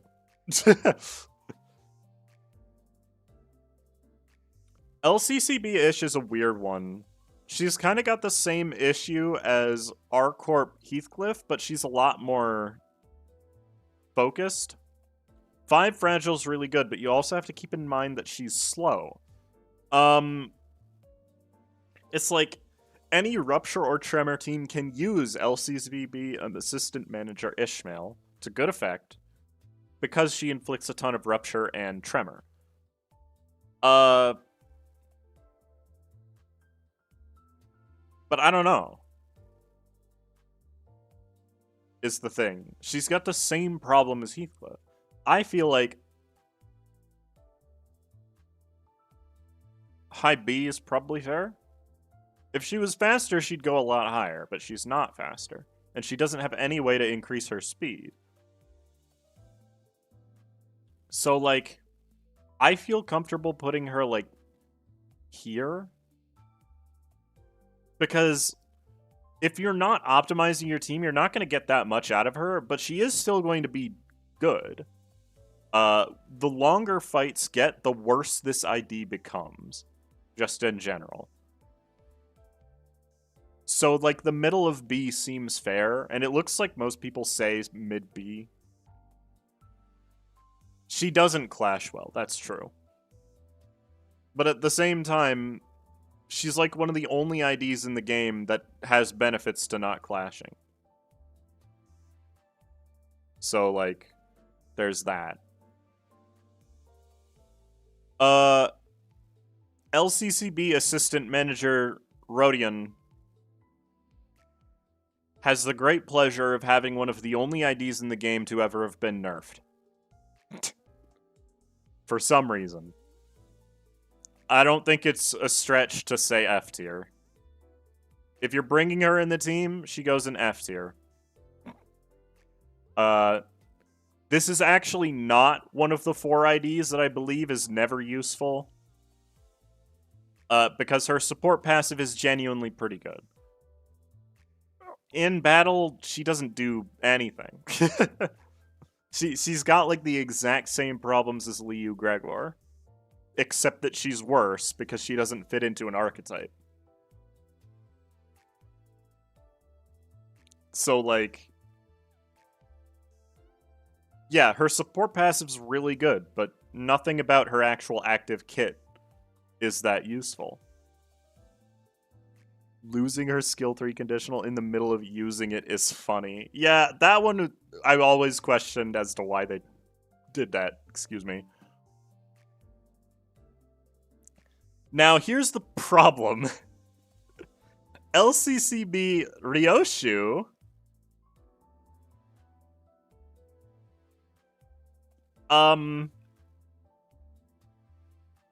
is another ID that just kinda isn't good. Her support passive got nerfed, which I don't think really mattered that much, but this ID is not focused enough to be workable, and her clash power is not that high. You need to have a lot of poise support to be able to get her skill 3 to work well consistently. But if you do that, you're missing out on the tremor and rupture, which is what your payoff would be if you were going to do the thing. She's got the same problem as Kurikumo Rodion does, in that she cannot maintain her poise to save her life. Unfortunately, it's also both rupture and tremor, neither of which really care for her.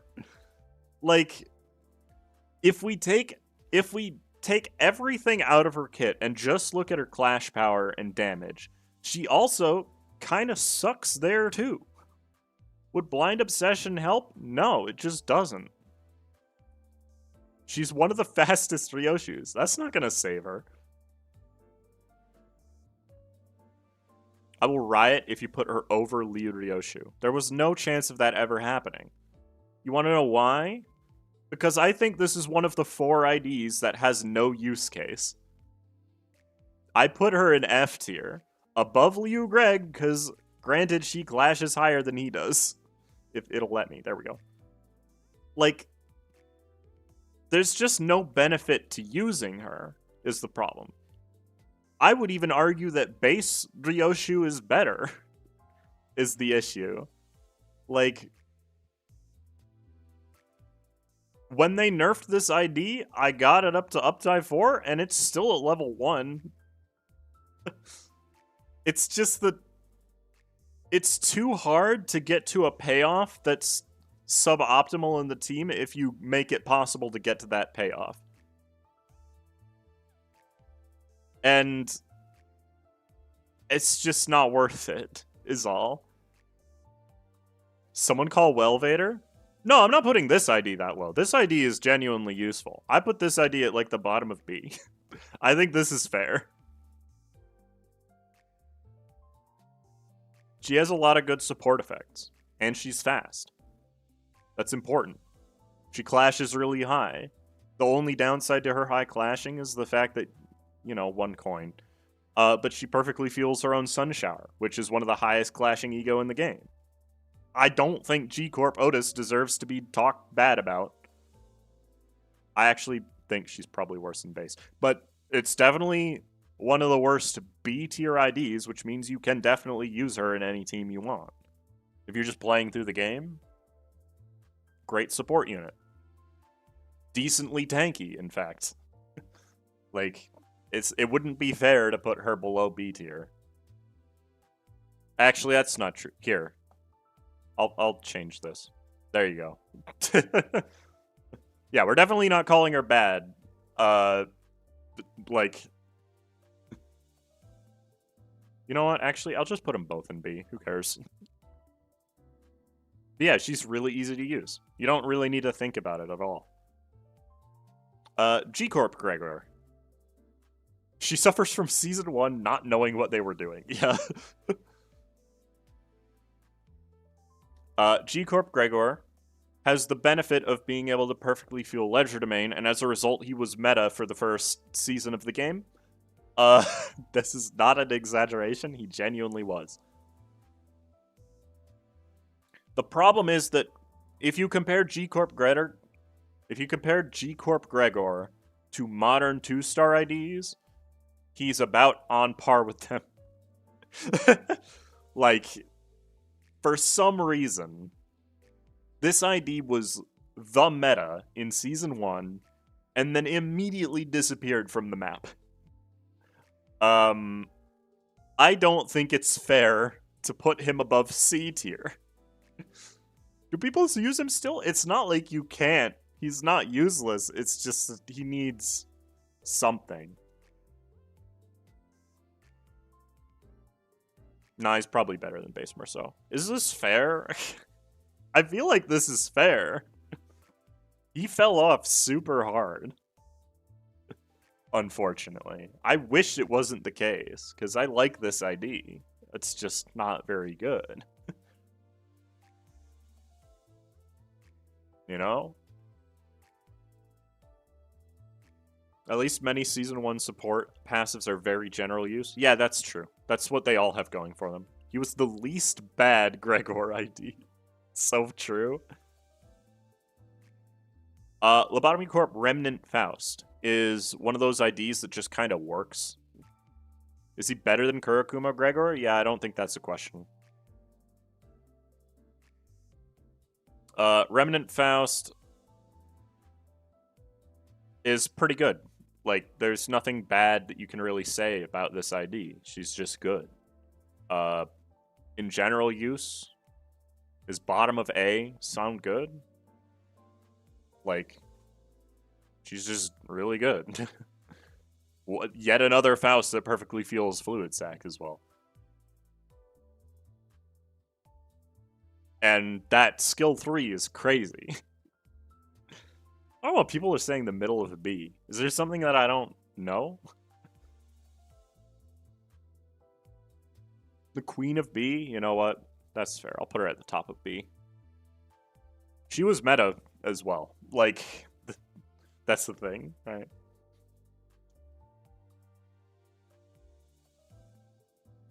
Okay. People are now saying A. No shot she's better than Kurakuma Ryoshu? I don't know. I feel like she actually is. That's the thing.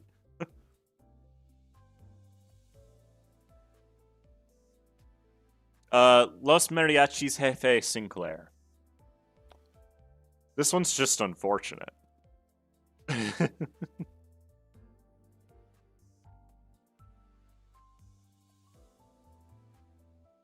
That one Sinclair ID with a good passive and nothing else? No, he has a good evade. He's really hard to kill. Like, he's genuinely tanky. sadly, he doesn't clash for shit. So, like, I don't feel comfortable putting this above D, despite his really good sin affinities. The problem is, he doesn't belong in F. That's the thing. I don't think he's bad enough to belong in F.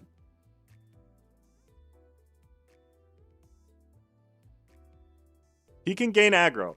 He can gain aggro. He has an ego that gains aggro. And if any enemy targets him, that enemy isn't hitting him. Like, that's the thing. It's like, here? Probably. I think that's fair. He's definitely not the worst Sinclair. The worst Sinclair is already on the board. Unironically.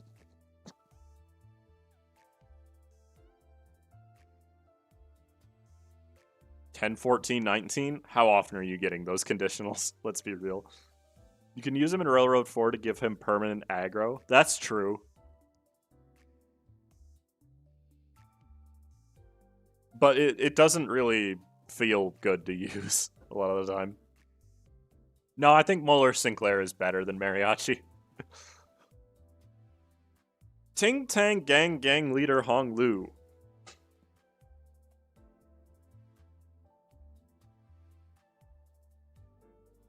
He's good. He's really good. He's like really good. He's insanely good. I'm gonna put him here. I think people undervalue this ID. Shank is insane. There's genuinely nothing in his kit. He clashes really good too.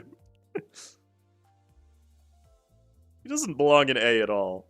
He belongs in S.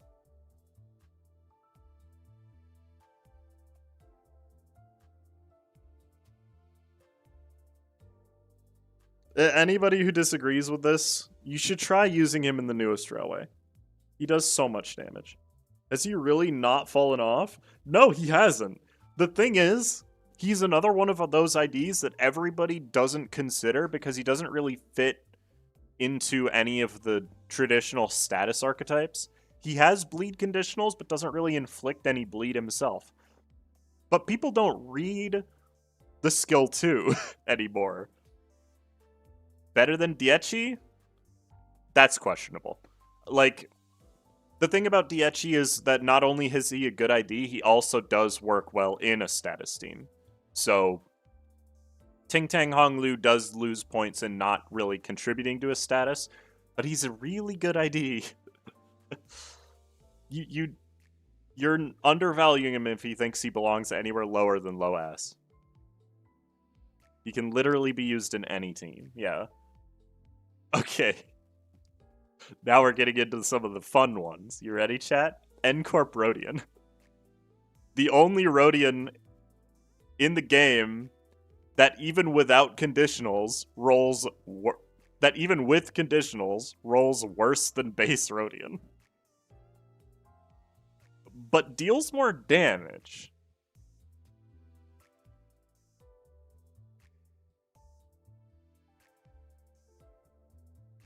This is a D tier ID if I've ever seen one. Genuinely, this ID is so bad. If you use her in a full N-Corp team, she can deal really good damage. The problem is, you're using a full N-Corp team if you're doing that. So, like, you know, just, what are you gonna do? Is she better or worse than base? That is the question. I'm tempted to say better, just because she has better sin affinities. But, like, that's it. I remember when N-Corp Rodian was considered her best ID just for the damage. This is because she didn't get anything, man.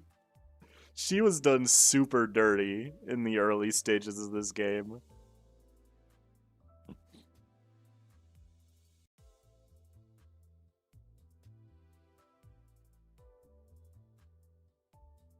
She has actually managed to outdamage Sinclair at times. That does not mean that she's more consistent. Now we have N-Corp Merceau, who has a similar problem. He rolls pretty bad. The difference between N-Corp Merceau and N-Corp Rodian is that Merceau can actually inflict debuffs. So, like... and he's decently tanky. I don't think putting N-Corp Merceau below C is fair. He doesn't belong in F. Don't kid yourself. He's not that bad. Like, he's pretty tanky. He provides good support. It's just a question of where in low C I would put him. I'll put him at the top of D. Just to make people happy. But just know, he's an honorary C tier. That is all. Oh god, there's so many left. N-Corp Heathcliff. Now this is an interesting one, because he's like one of the only N-Corp units, aside from the 3 stars, that's worth using outside of N-Corp. When Mirror Dungeon 2 was Too Hard was first released, Heathcliff was like really useful for that. He's got the best plus, he's the best plus coin drop inflictor in the game. But that certainly puts him in B tier at least. In fact, I'd probably put him at the top of all of these kind of iffy B tier IDs. I think he deserves to go all the way up. You know what? I'll even put him like here.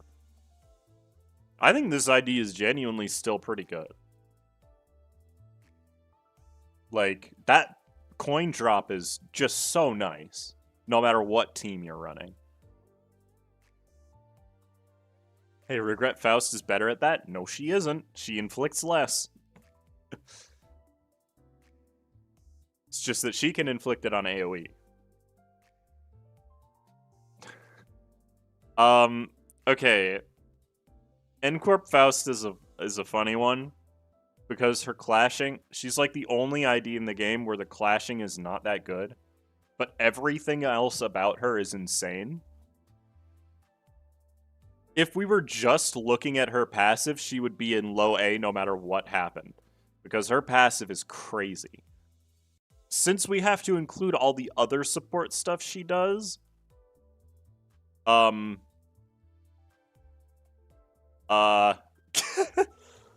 is like high A, I'd say.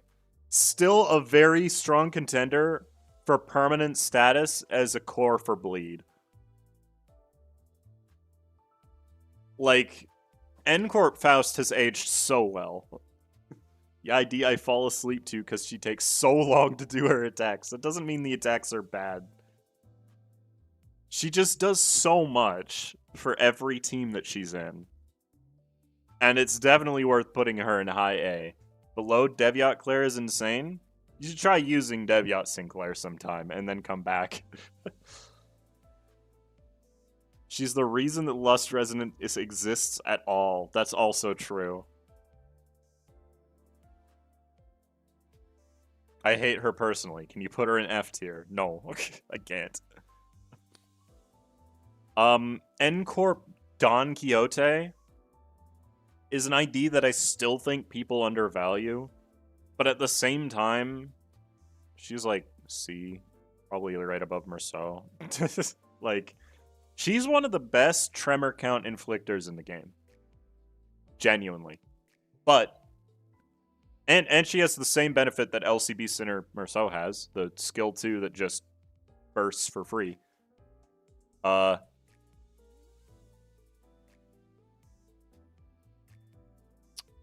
The issue is that doesn't really get her very far. No, there's no Tremor in the Bleed comp. I ran N-Corp Dawn in a Tremor comp, back when Tremor had no good options.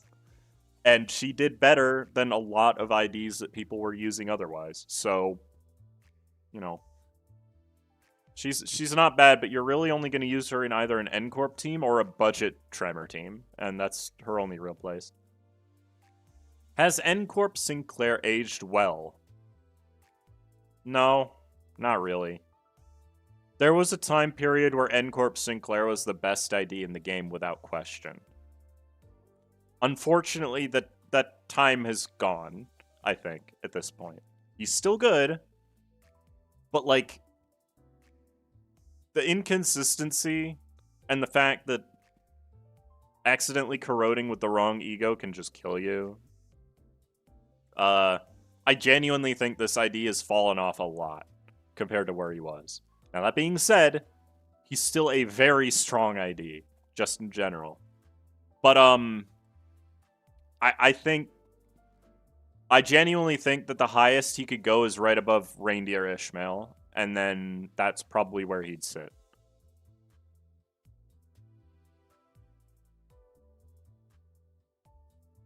Like, he's still crazy good for damage. He can still outclash anything with skill 3. But it's just, like, having to restrict yourself to not using ego is a big downside, especially on Sinclair, who doesn't have a lot of good options. And Devyat, by the way, Devyat outdamages him in the majority of fights. Yeah, I would put her below N-Faust. See, the thing is, N-Faust still works with a status team. I think you're heavily underselling him. No, I think I'm actually overselling him. Is the problem. I genuinely don't feel like this ID has aged very well. Does you just never corrode if you don't equip ego? If you get to negative 45 with nothing but your base ego equipped, you go into panic, which is the equivalent of staggering for a turn. I'm surprised by Lee Rhodia, W Don, N-Claire. W Don being higher than N-Claire? Okay, now that's just wrong. W Don definitely deserves to be higher than N-Claire. I don't think that's a question. There's an argument as to whether or not he's better than Liu Rodian, I guess. But, like, I don't think he is, so I'm not going to put him any higher. I'm not going to put him any lower than this. I still think he's incredibly good. You could put him in any team and he'll be successful. The issue is that Devyat Sinclair will usually be more successful if you just throw him into a team. So, like, you know, there's that to consider. Chef Ryoshu. An ID that also hasn't aged great.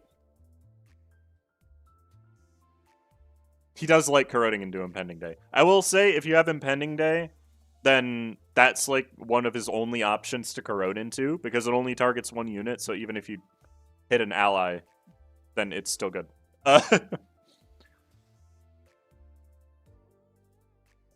Chef Ryoshu is yet another ID that's really good generally, but fell off. I think that Skill 3's damage is still insanely good, and Skill 2 does still clash at an 18. Like, she was the best Ryoshu when she came out, unquestionably. I think low A is probably where she deserves to be. Probably better than Diechi Merceau is where I'd put her. She still does do a lot of healing. She does a lot of debuffs. Doesn't really fit into any status team, sadly. Now, that being said, she's a great candidate for burn. If you don't want to bring middle Merceau. That is. I wish I could make this more visible, by the way, but I can't.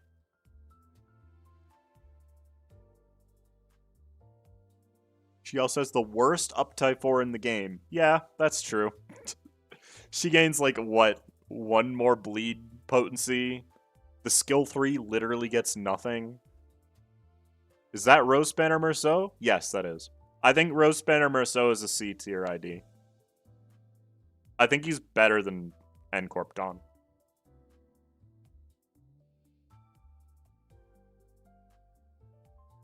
The one who gains and spends charge in the same skill. He's not the only one. W Otis and W Faust both do that. But, like, yeah, it's you know. He's yet another ID that I used in Tremor when Tremor didn't have any better options, but now that they have better options, it's kind of just not that useful. He's also not great in a regular team if you compare him to base Merceau. Like, he does more damage, and he's faster. Those are his big bonuses. He has painkillers.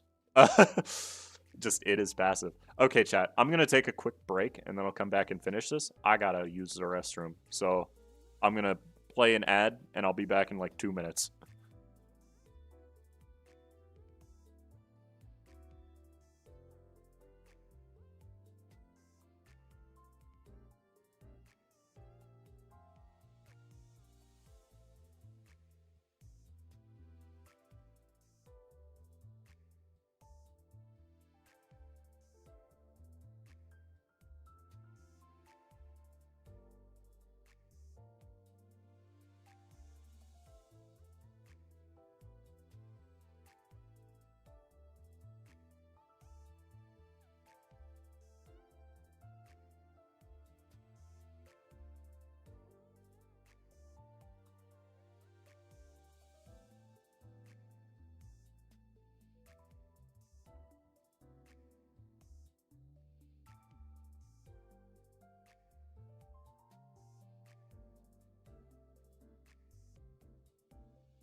Hello, I'm back.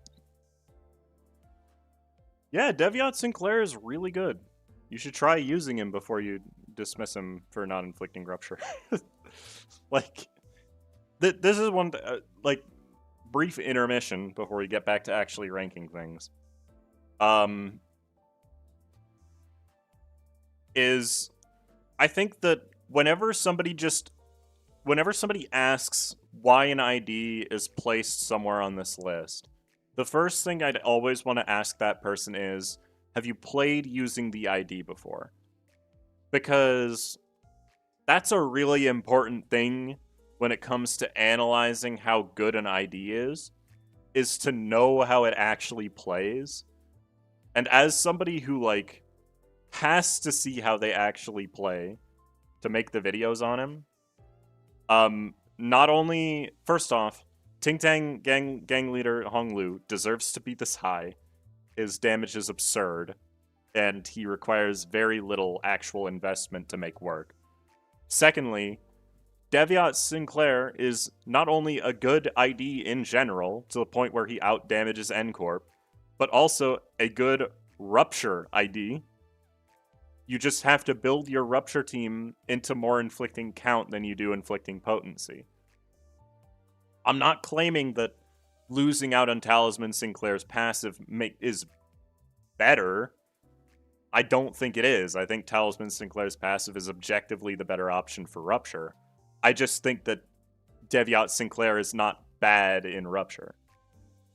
And it's important to actually, like, try using the ID in order to test that stuff out. Now, granted, I wasn't the one who tested Deviot Sinclair. I kind of rushed to get that one out. That was Lenny. Lenny did, and he did a good job. Next up is Rosespanner Rodian. An ID that doesn't clash well, hasn't aged well, but I don't think deserves to be lower than B.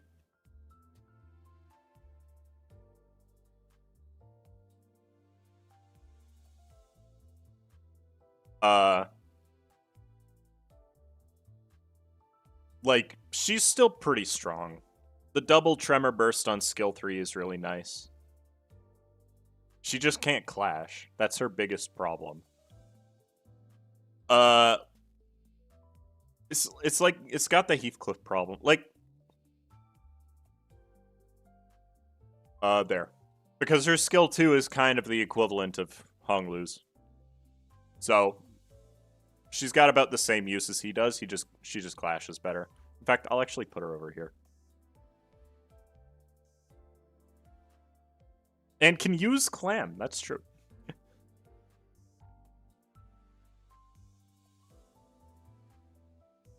Yeah. Who would have thought a conditional Cloud Cutter would be pretty good?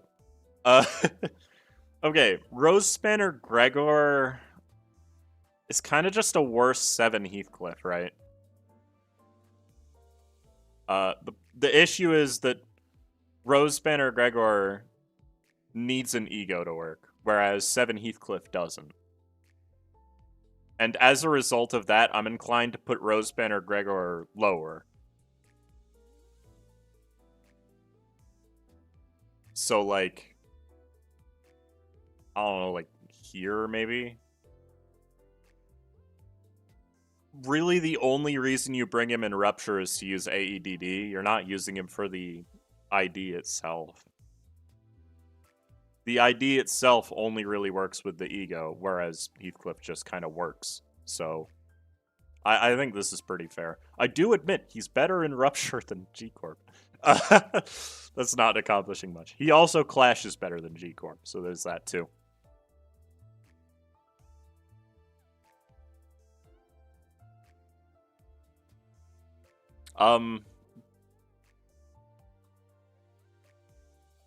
Okay. We've reached the chat that the ID that chat has memed into the ground. See, the problem with judging Sunshower Heathcliff is that the majority of people will judge him with solo in mind, but I don't like doing that because this is a team building game. Outside of solo, he is a pretty good tank. His skills can deal a lot of damage. The problem is, can is a lot different than will. So, like, his clashing isn't great. His damage isn't consistent. He's not good at inflicting status effects. He has Tremor Burst for some reason. I feel bad even putting him this high, but I think he's probably, like, right here in terms of overall usefulness. He's just not that good if he's in a team. Right? It's just not that helpful. He did have a canonical appearance in the story. That doesn't make the ID better. Though, is the thing. His Jordans are fake. Anything else? No. No, that's basically it. I can't think of anything else I'd say about him. He would be a lot better if he could better maintain his own syncing, but that's all I could really say. There's a Mirror Dungeon gift that makes him usable. He's supposed to connect the dots. The Techno Liberation are all misfits. But, like, they don't... They're not good misfits, though. Spice Bush, that's an A-tier ID. That's not even a question. Like, here? Here. Is that fair? I still don't really think syncing Deluge is that important. But his clashing is all pretty good. He does really good damage. He has a really easy to activate AoE. He's got a good passive.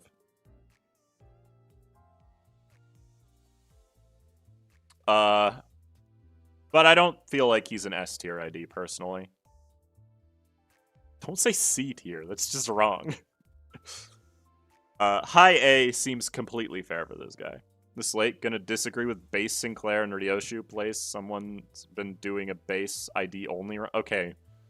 How many people playing the game are going to actively choose to do a base ID only run? Sinking Deluge is the only part of this kit that I think is genuinely overrated. Because the issue with Sinking Deluge is you kind of have to use all of your sinking. If the fight doesn't immediately end after that, you've just wasted your most precious resource for damage. So, like... But everything else about him is really good, so... There's that.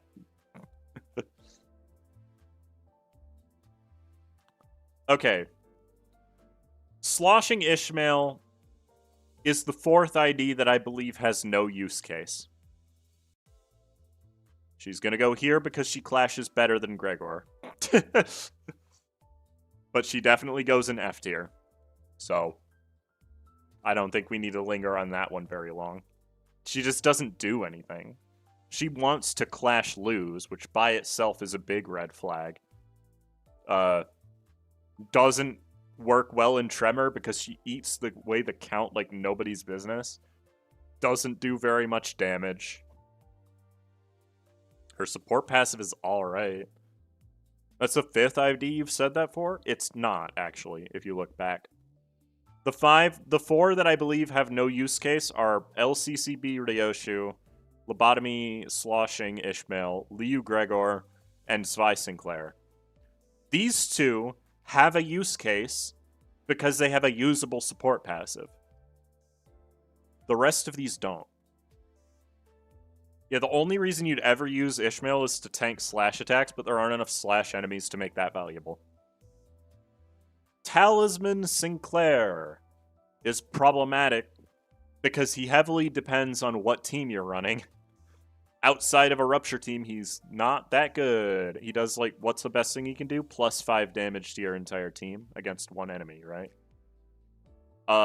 Most people nowadays use him for his support passive. I don't think the ID itself is that bad. I think it's a pretty well-designed ID, all things considered. Now, I still don't feel confident putting him above B tier. He can do some really nice things for a team, but, like, on his own, he's kind of just meh. You know? Put him, like, here, maybe. But, with the caveat that in Rupture, he does kind of just make the team work. You know? No matter how many Rupture IDs you have, inflicting 5 Talisman to the enemy means that the enemy has Rupture. You don't need to worry about it.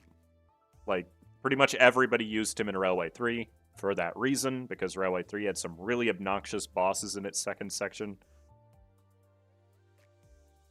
But, like, he's passable as an ID. You can use him in basically anywhere.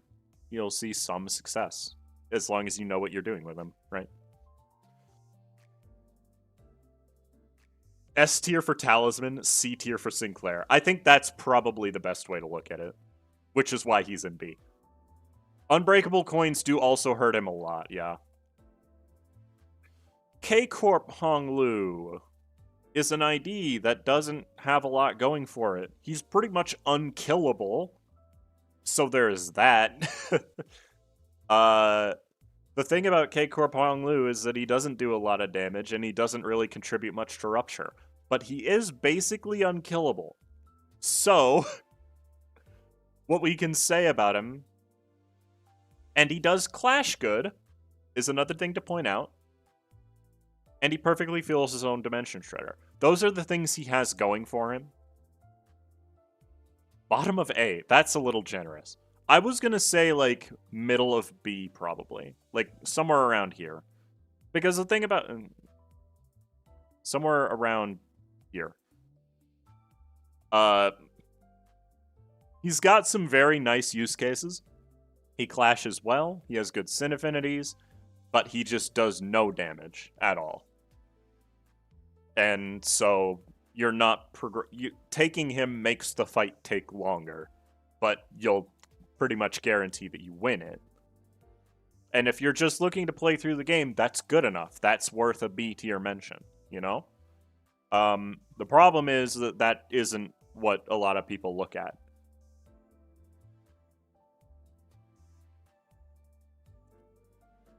His biggest bonus is that he makes one of the both best designed and hardest fights in the game a lot easier. And yeah, you almost never get to his conditionals as well. If you get him to 3 K-Corp modules, then yeah, he does do decent rupture count infliction with his skill 3. There is that. But he just hates clearing the game in a reasonable amount of time, is all. I just don't believe that he deserves A. But he's not bad enough to deserve C, so he goes in B. Molar Yi Sang. Oh, which fight? It's the Pequod Trio fight. Molar Yi Sang has like the same problem as all of those middling status team IDs. The only big benefit he has is discard. I think Molar Yi Sang deserves to be like middle to high B just because of discard. Like he probably goes like here, if I'm thinking about it. Because he is genuinely good. He has a really good set of things that he does. He has like a double bursting skill 3. That's really easy to get to that point. It rolls pretty good most of the time. Say Pequod Trio was one of the best fights in the game? Yeah. It's one of the most engaging fights you'll ever have playing this game. And that's not going to change anytime soon. What if you don't have the right IDs? Then it's still well designed. That doesn't change. When I was doing my boss fight tier list, it was literally the top of the top tier.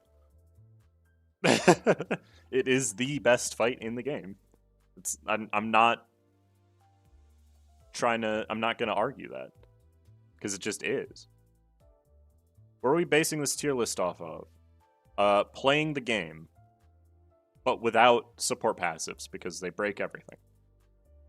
Molar Otis, everybody's favorite discard ID, is definitely an S tier. Probably like right here-ish, I would say. Really, really good damage dealer. Very little that makes her bad. Someone dies to Starbuck, so? Is the fight designed badly, or did you get unlucky? No, Molar Otis is an S tier ID, easy. Don't have an ineffective Pierce? But that's not my problem, and it's not the fight's problem either.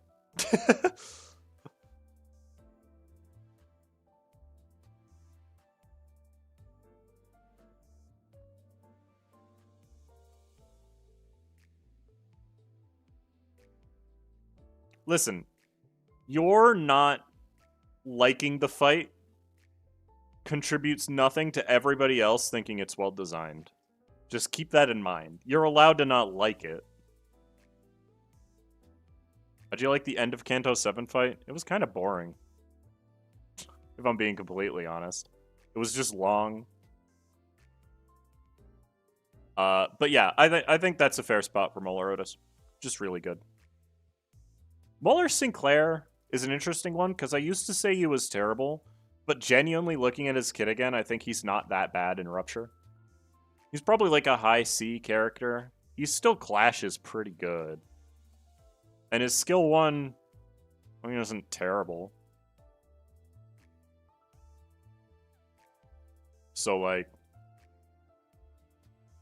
here, maybe? Okay, here's where we get into the difficult part. I can no longer keep the entire thing on screen. So, like, there's that. 6 rolling skill... No, in Tremor. I said Tremor? I meant Tremor. I put Kurokumo Rhodia a bit higher. I do see a good amount of use because she provides Gloom and a Bleed and Poison. Okay, that's very specific, though.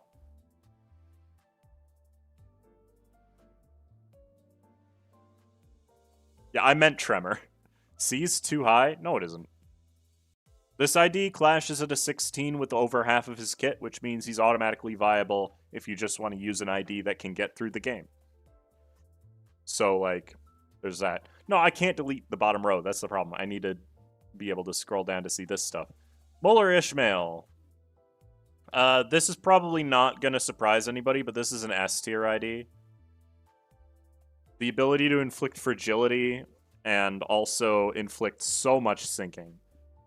Like, nobody's going to really argue with this. She also has the best evade in the game because it has a base roll of 10 for whatever reason. Like, she's just got a lot going for her. This was never really going to be that much of a competition. And I do really like this ID. Like, it's good. Would have never guessed. Yeah, nobody would have ever predicted that. Twin Hook Pirate Greg is kind of like the same thing with Sync Don Quixote, except he actually works well in status teams as well. Oh, where'd he go? So he's just like a better Sync Don Quixote. He's not better than Blade Lineage Sang. So I'll put him there. I think that's entirely fair.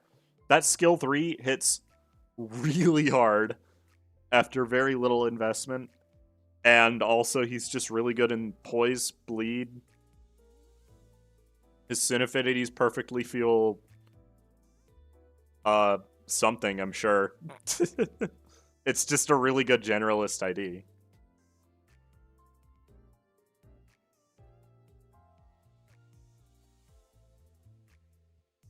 There is another really good Ryoshu ID that generates Gloom for Bleed. That's so true. We'll get to that one, don't worry.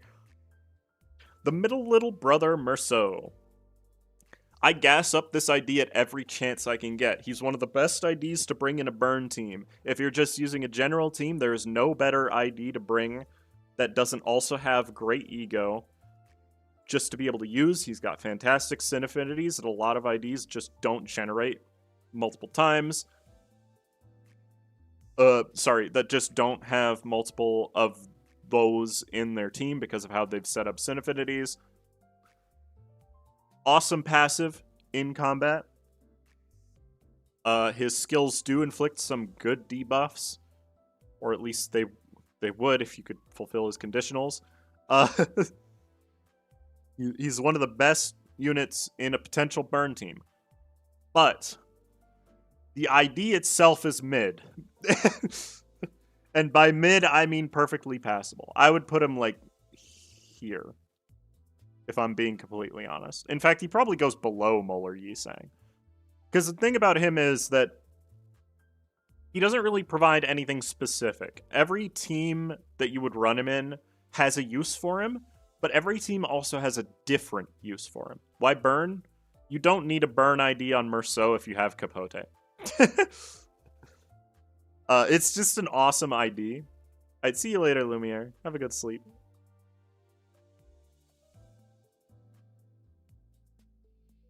He's like the envy guy, yeah. He's just a really good unit that you can put into any team. What is his support passive? It gives SP recovery to one unit that has the lowest SP if you have more than one unit of that unit's faction in the party, or something like that. Yeah, I still don't understand his skill 3, which is literally impossible to activate the conditional of in focused fights. Because it needs 6 Envy Resonance, but it's a Wrath skill. Which ID? Middle Merceau.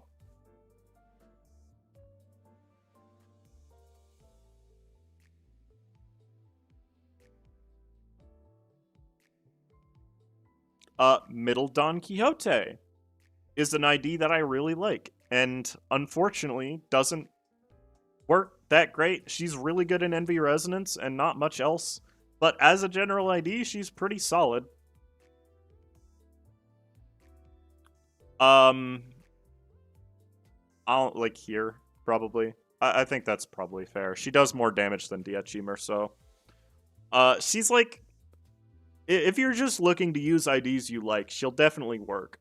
I used her for the entirety of Canto 6, Section 3, because I was just using Envy Resonance for that play. She's really solid in that, but she was also just spamming Electric Screaming, which she does perfectly feel, by the way. And yeah, she just kind of works. It's not a great ID, but... And by not great, I mean I'm putting her in A tier, because of course it'll work. But it's like, it's pretty good. And yeah. She deserves a clashable counter when Uptie 5 rolls around. That's true. That would be really nice. Pequod Yisang, also known as P-Sang. This is yet another unit with a conditional Cloud Cutter. His can roll in additional time, but it's a lot harder to activate than the other two. Also, he clashes pretty bad. So, like, probably around here, I would say. I think he's got the worst. He's the worst ID that relies entirely on a conditional Cloud Cutter. Pretty much. But that's mostly because it's reliant on RNG, as opposed to the other two. He's a good ID. He can definitely be used. He does a lot of damage. He's probably slept on a little bit more than he should be. But at the same time, you do need to use his skill 3 if you want to maintain his poise count, which kind of stinks. And his skill 2 is a worse Cloud Cutter that has a potential to be higher, but requires a bit of luck. So...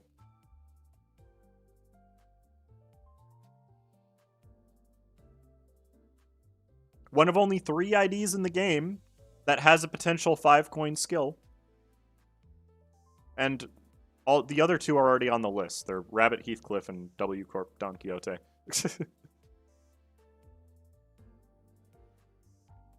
But I do think he's probably the worst out of them just because his base clashing is kind of bad.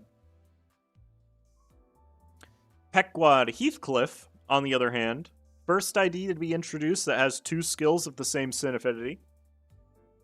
Probably the best generalist ID in the game. You can literally throw him into any team, he'll be successful.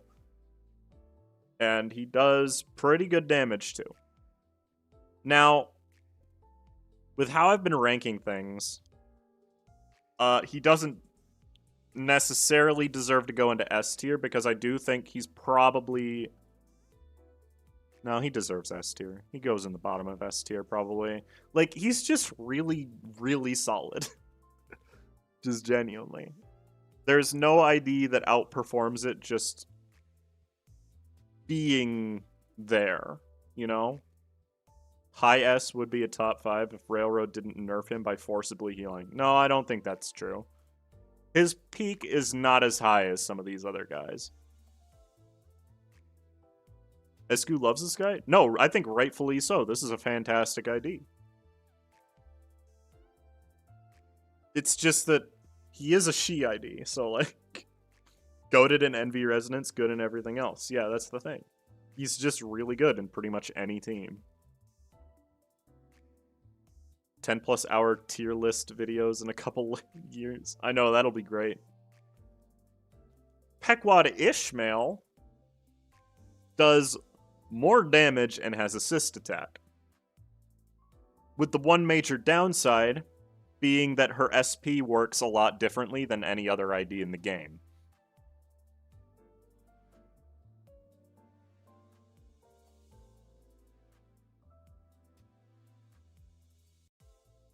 So Pequod Ishmael, I'm actually going to put above Pequod Heathcliff. Because assist attack is just absurd. Like, it's one of the best statuses in the entire game. I think low S is completely fair.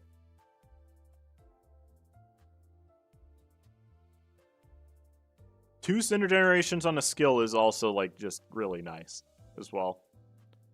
And her potential peak is way higher than Heathcliff's. And it's not like she's bad at getting those kills, by the way. Dead Rabbit's Merceau. This is a weird one. Like, is assist attack better than burn? Yeah, as a status, yes. Like, the problem with Dead Rabbit's Merceau is that he's just G-Corp Gregor, but worse. He's literally just a worse G-Corp Greg.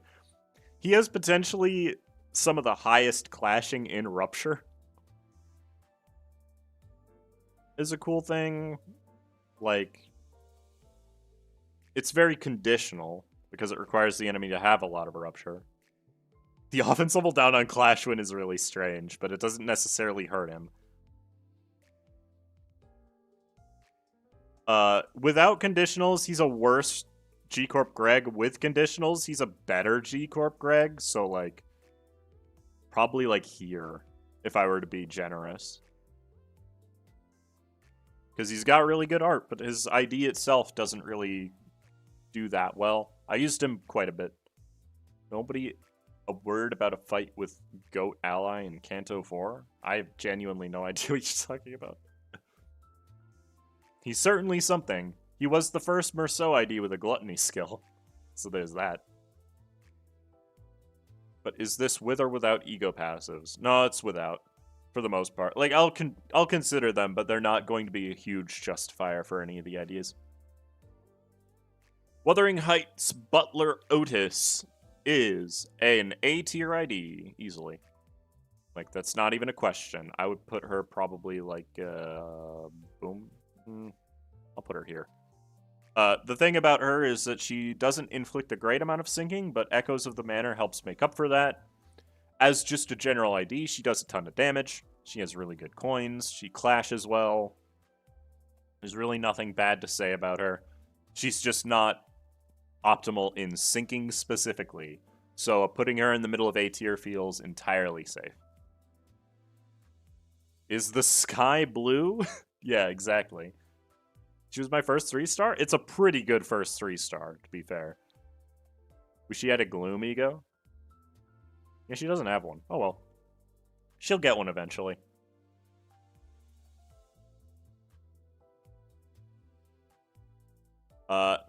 Wuthering Heights Butler Faust probably goes in, like, the same spot, almost. I think she probably definitely goes a little bit lower. So the thing about Faust is that she still has the high clashing, but she doesn't have as much damage, but contributes a lot better to sinking specifically. No. Here's the thing. Butler Faust is better than Butler Otis in sinking. Outside of sinking, yeah, she's just a worse Butler Otis.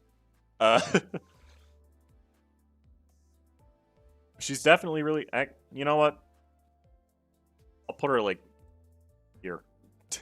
Because I think putting her above 7 Faust is maybe a little generous.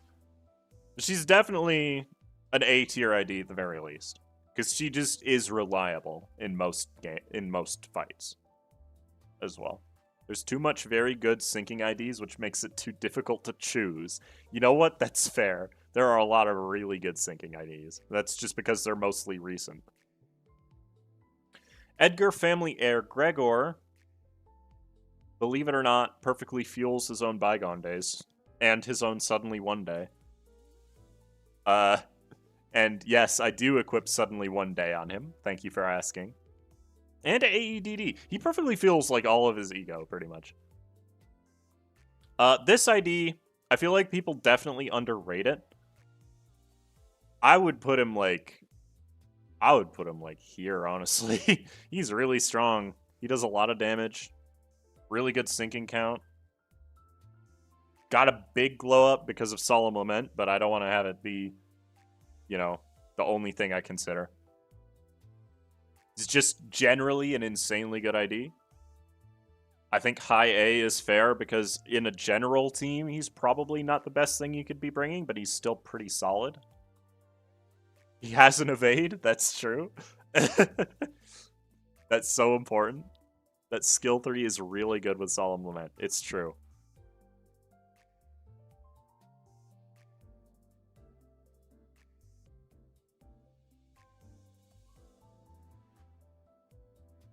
Butler Ishmael. The ID that I said was just okay, and somebody told me to kill myself over it. She's like a high B. Let's put her like here. Good evade, very fast, pretty good clashes, good poise ID.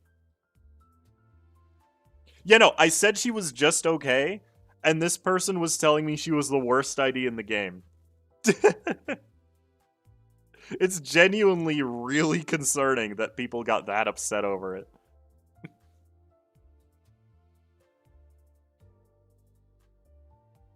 Just because she wasn't insanely strong. She's like one of the better 2-star IDs that you can just throw into a team, too. Because she just rolls well. And having the ability to inflict slash fragility is always nice, you know? Good sin affinities. I remember this. Yeah, no, it was really strange. Butler to Yoshu has the benefit of being good. That's not her only benefit, of course.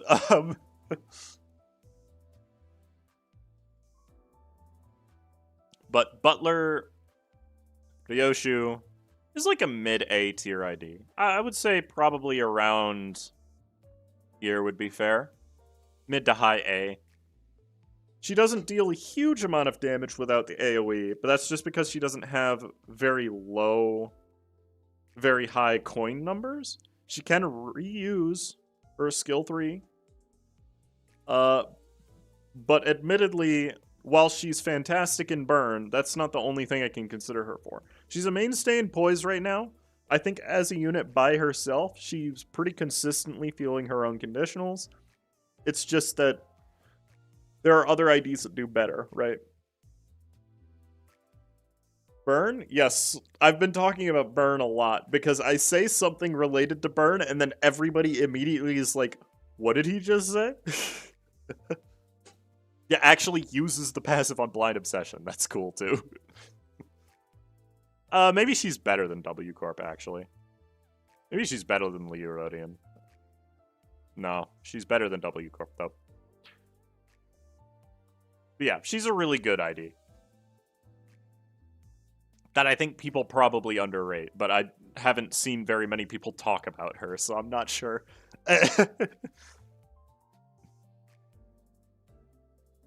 Wild Hunt Heathcliff. Here we go. So, everybody says this is top 5 ID in the game, and that's fair. It's a really, really strong ID. So, the issue I have with that is that I don't agree with it. I think he's definitely mid to high S tier, but I don't think he necessarily classifies as a top 5. I would put him, like, here, if I'm being honest with myself. Like, barely top 15. He does... Here's the thing, I always describe him like this. He does less for sinking than Dawn Office Sinclair does for burn. That doesn't necessarily mean I think that Dawn Office Sinclair is a better ID, though.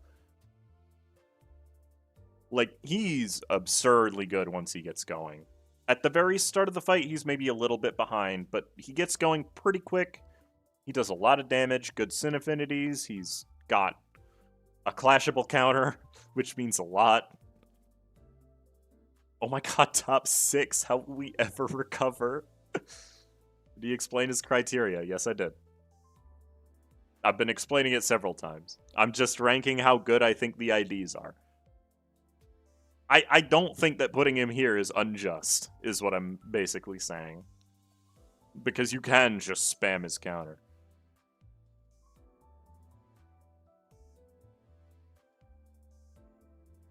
Plus, having easy access to his skill 3 is pretty good, yeah. That's, like, your opinion, man. That's true. The top 5 people have this weird thing where they basically pretend his ramp-up time doesn't exist. That's another important thing. He does have ramp-up time. If you look at all of these IDs right now, the ones that have ramp-up time are W Corp Ryoshu, Zwei Ishmael, W Corp Don Quixote, Wild Hunt Heathcliff, and then we gotta go all the way back to, like, none of these have any ramp-up. They're just good out the gate. Well, I guess Deviat Rodian has a little bit of ramp-up, but she's certainly good out the gate. In Railroad Section 4, Section 1, the world record literally does spam his counter for half the fight. And that's a legitimate strategy, and it's a really strong one, but it's not perfect, you know?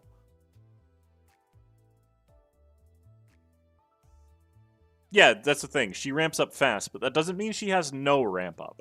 That's important to, like, distinguish. Ring Pointillist Student Otis. Probably the only 2-star on this entire list that's going to end up in S tier. Where did she just go? That's going to end up in S tier. I think she probably goes like here, if I'm being completely honest with you. The ring IDs are crazy. They do not deserve to be less than S tier. Can you show how many is left? There's actually not that many. Like, this is the last one. We're on the last row right now. I did say I might tier all of the ego too, though. Screenshot that? What? I didn't mean to put her in F. I clicked the middle mouse button on accident. Wait, what? She's goated? Yeah, she's arguably as good as Ring Yi Sang, is the thing. Because her skill 2 has another coin on it. The sky is actually green, guys. She goes below Kim Salt. That's an opinion. I think it's debatable either way. It's over, Barber Otis fans. It's going to be more over for you in a second. Okay. I genuinely don't know why this guy's over here. Hold on. He goes over there. He's a Volpergasnacht ID. Queen of Bleed count. Yeah. Cloud Cutter, but now it does a bunch of count. Is Barber also S? We'll get there. District 20 Eurodivi Ryoshu is a pretty solid ID. The ability to, like, get an additional hit whenever you stagger an enemy is also incredibly good. That's, like, on par with Assist Attack. The problem is the rest of her kit doesn't hold up to that. It does also require Sloth Resonance, but if you're in a Tremor team, you're probably going to have that. I'd say this is a pretty strong contender for a high B tier ID. Like, somewhere around here. Because I've actually used it in the party. And that additional hit does really help. And the additional Tremor Burst does really help. Like, this ID is way stronger than people give it credit for. The problem is, her support passive is amazing. And so you really don't want to miss out on that. So you have to take that into account too, is the problem. But the ID itself, if you're just going to bring it, is really good for a 2-star unit. And I think she definitely deserves a high B placement. Okay. So for this next one, I need you all to use your imagination quick.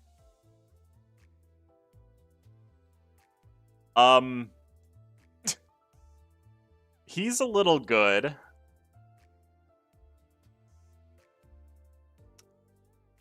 He's a little good. Like,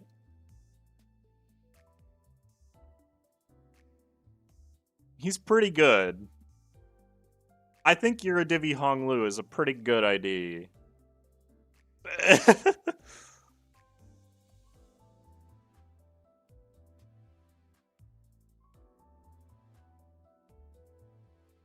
You've gone insane? How?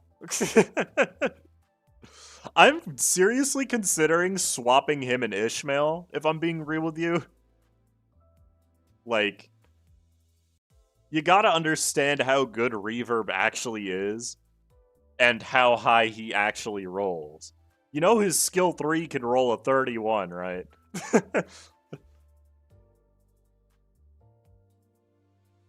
Like, this ID is genuinely crazy. He's weaker than Wild Hunt. That's just not true.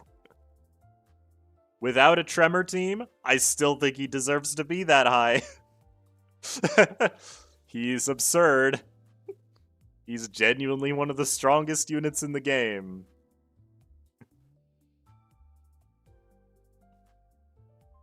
You know what else can? Any charge unit? I wonder why there's 2 charge units, like, right next to him. The self-count gain is fairly slow. It's not that slow.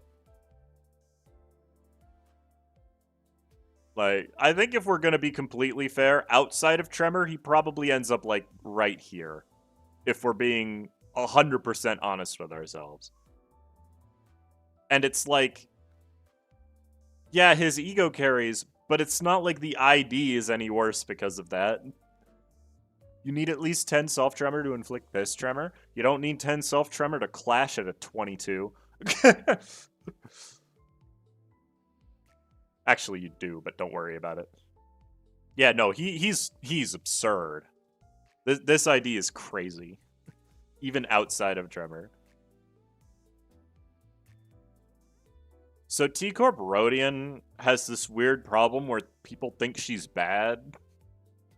And I don't necessarily disagree, but I don't think she's as bad as people think she is. I think this is a B tier ID, like a mid B tier, like probably like here. That's, I'll put it below Merceau. I like Merceau better. Like, is this fair? Is T-Corp Rhodian being in like the upper half of B fair?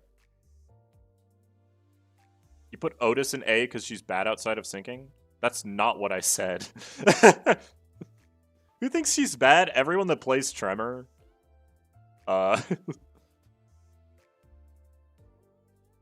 She's not great in Tremor, right? Because you have a lot of better options. But, like, it's not like she's bad, you know? If you want to trigger time moratorium more quickly, then she's pretty good. There are cases where she's better than T-Dawn because different moratorium conditionals. That's fair. I have had a lot of times where I'm using T-Dawn in the mirror dungeon and I trigger moratorium on an enemy that's about to die and have to waste a turn because of it. But, like, I could also have just, like, looked at what skills I was using. Better than Rose Spanner? Yeah, probably. Just clashing better is a good enough reason to say that.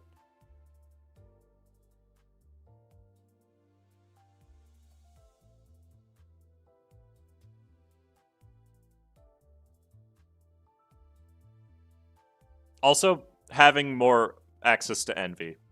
That's important, too. She could be bad outside of a Tremor team. But is she bad outside of a Tremor team? That's what you gotta ask yourself. Is she better or worse than middle little brother Merceau? I don't think that she's better. I think she's about on par. I'm talking about T-Corp Rhodian right now. Because I do think that people probably undervalue her, but I also agree that she's probably not the best, so. Speaking of T-Corp, T-Corp Don Quixote. Time Moratorium is a busted effect that does not require Tremor.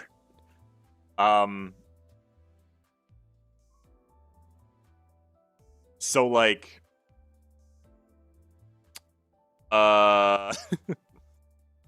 it's hard to value this. Because I don't necessarily like Time Moratorium as a mechanic, but at the same time, it's way better for general use than Hong Lu's effects. It's just that Hong Lu, as a clashing ID, is better. Like, it's not a question she goes in S tier, but I'm asking where. Because Time Moratorium can kill anything. You don't even need reverb if you have Time Moratorium, is the weird thing. Right? So, Chain could remove reverb? Who cares about reverb? You've got Time Moratorium. You know? She also has Borrowed Time, which doesn't... You know. But it's a pretty good ID. Like... Would we say, like, here? Probably, like, around here would be fair. Below Diechi Honglu. Okay, well... I don't agree with that. See, the issue is that Time Moratorium is genuinely just that good. She's above Pequod Heathcliff. Yeah. She is.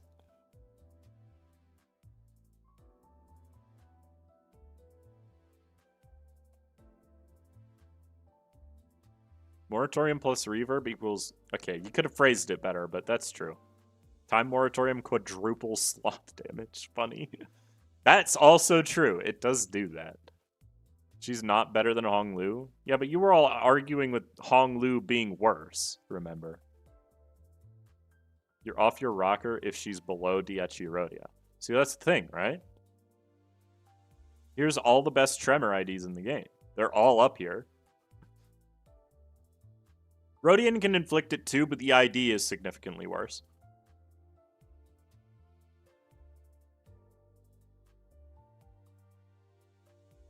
I personally don't like the ID, but that's just because I don't like Time Moratorium as a mechanic. I don't think that makes that bad. Yeah, I'm still at it. There's a lot of IDs in this game.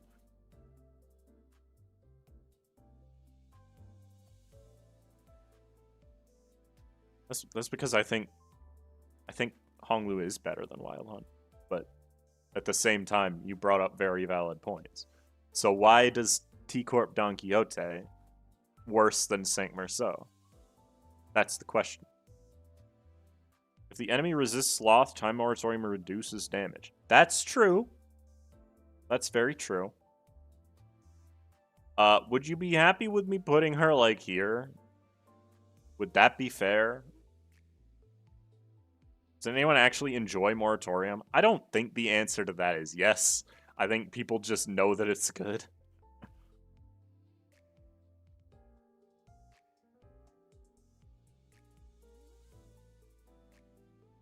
Because I do think in general use is probably better. Okay, Multicrack Heathcliff, very, very strong ID. Multicrack Heathcliff is a very strong ID. He definitely goes like here. He is a high A tier ID.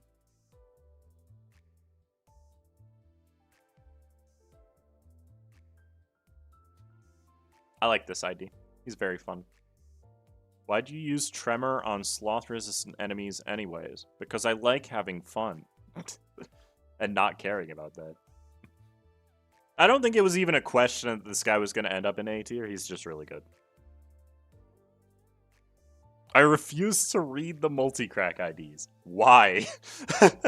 What's wrong with them? His best charge ID. What? Does he even have another one?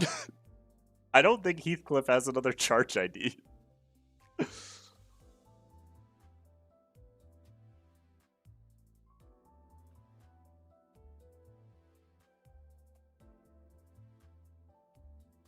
Oh yeah, I guess Rabbit is technically a charge ID, isn't he? No, I think that's a fair place to put him, though. Multicrack Faust is just, like, really strong. Like she's really strong. like she's really strong, chat. She can hit harder than Rip Space with her skill 2. Like, at the same time, though, it takes a long time to get to that point. That seems too low.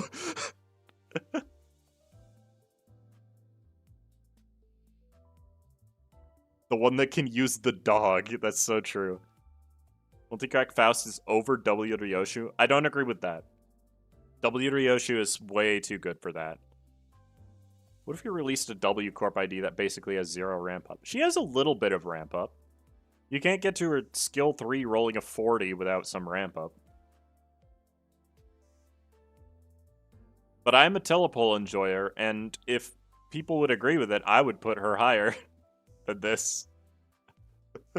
Like, I would put her, like, here. I would put her here if it was just me voting. Like, but at the same time, yeah, she's really good. Like, she's really good. I definitely, I don't feel like this deserves to be this high. I'm sorry, chat. I don't feel like she deserves to be that high on the list.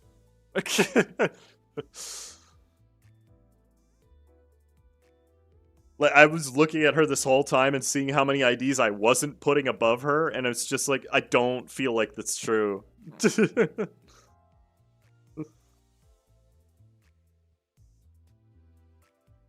She's at least above 7 Yisang. Okay, that's a very good definition.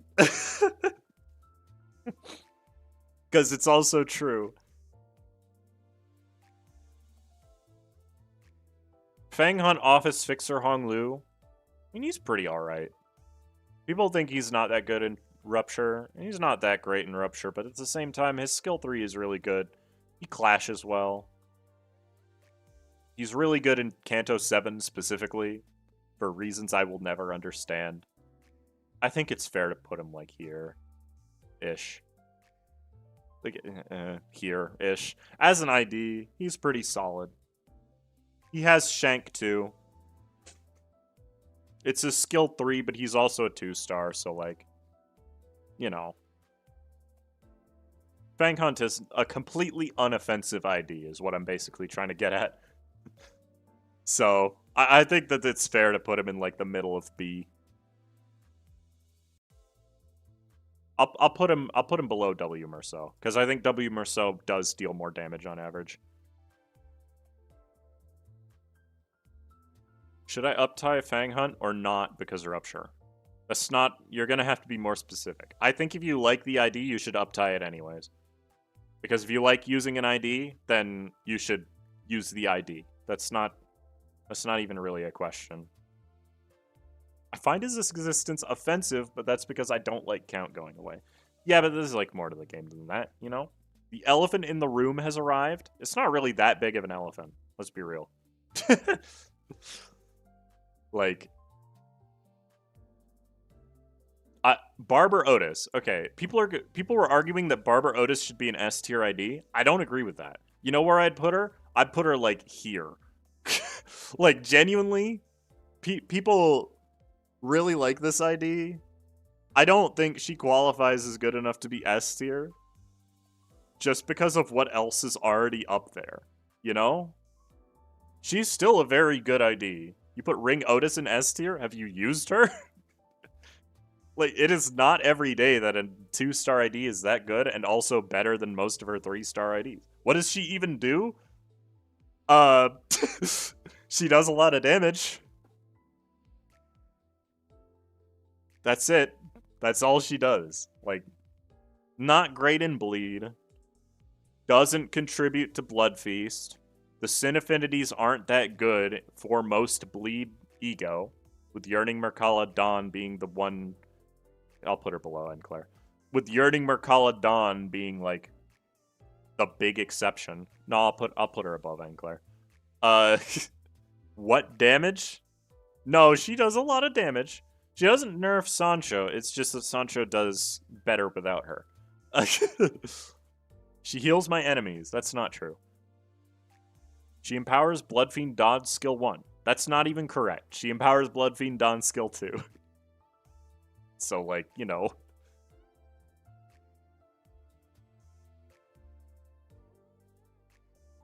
But, like, you realize I put her in the top half of the A tier. Like, you gotta understand. This is, like, really good ranking. Her skill 2 is a discount gaze applier. No. No, it's not. It's really not. Her skill 3, first time I see 1.5k damage. Okay, but how many targets did it hit? Because that's important. That will augment damage a lot.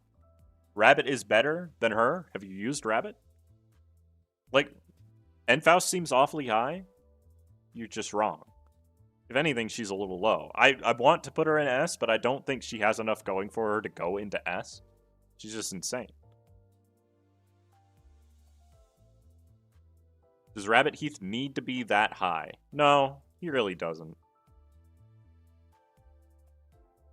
He's going above N. Sinclair, though. Why am I not on the list? Because you're not real. That's why. Priest Gregor. The Priest of La Mancha Land Gregor. This is an interesting one, because I think as a general ID, he's probably worse than Barber. Is the thing. Like, as a general ID, he's probably not even that good. He's a good ID, don't get me wrong. But, like, on his own, he doesn't do a lot. Right? He kind of needs to be in a team with Blood Fiends to be specifically useful. Doesn't really use Blood Feast at all by himself. The ID isn't bad, it's just that he needs more team members to fully support. He's not the gatekeeper of S tier. Don't kid yourself. In a bleed team, he's really, really good for fueling Bloodfeast. Because you need that in a bleed team, right? As his own ID, just by himself in a vacuum, he's not as good. It's funny that he basically takes 200 damage and then heals all of it. But at this, it's like he's a better cake. He's a Cakehorp Hong Lu that's actually good. Is I think the best way I'd describe him. He's not actually invincible, but like yeah. What 160 skill 2, Don? What are you talking about?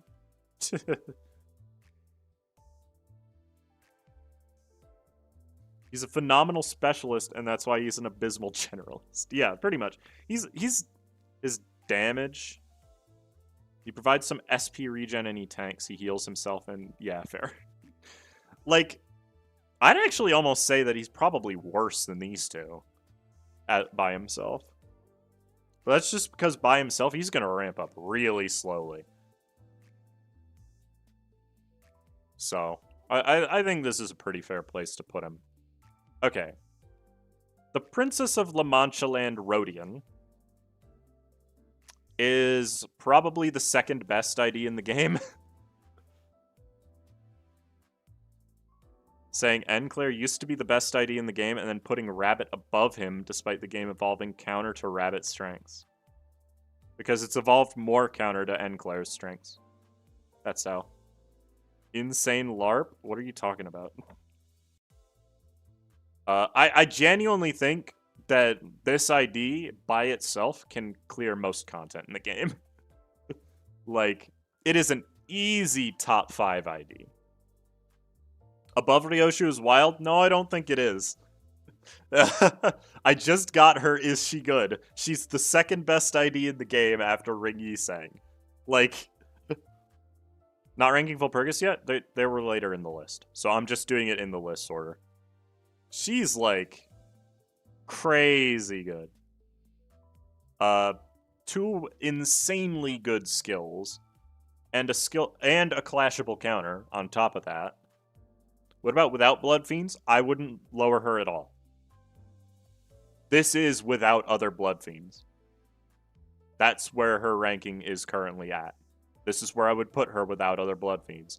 With other Blood Fiends, I'd probably put her a couple spots lower, if I'm being honest.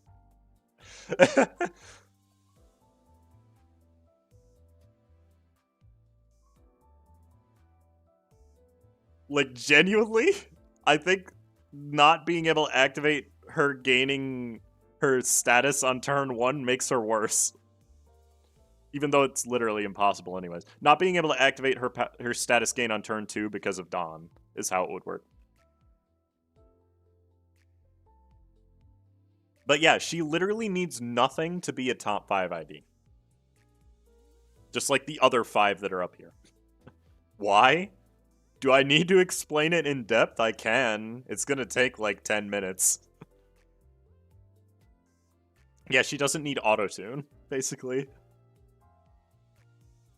It's like, on top of being an ID that rivals, like, this one in terms of general use, just from rolls and damage, she also buffs the entire party for free. Like, you try using the ID just randomly, and you will see that it deserves to be this high. And I would like to make it clear that I think IDs with power levels like this are bad for the game. Isn't her damage kind of mediocre? No. Not at all. I think her skill 2 is better than Yi Sang's skill 2. Okay, but is her skill 2 better than Yi Sang as a character? That's the question. And I personally don't think it's safe to say that at this point. Like, she's insane. Her skill 3 is better than Yi Sang's skill 3. That's true. That's just because her skill 3 is nuts. Speaking of S tier IDs, here comes another one. And that is the manager of La Mancha Land, Don Quixote. Yet another ID that's just insanely good, no matter what.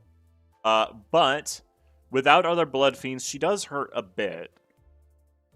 Like, she really does like the enhanced skill 1. And, I think it's safe to put her, like, here. For right now. I know she's brand new, right? So it's kind of hard to judge. But I think it's completely safe to put her in, like, the middle of S tier. That skill 3 is crazy. Having a skill 2 that has AoE for basically no investment is pretty strong. Like, she does... By no investment, I mean you don't have to spend anything to get the AoE, is what I meant. It's kind of hard to judge because she's so new. But, like... Yeah, I think below Wild Hunt is fine. Above Swai Ishmael. Yeah, maybe.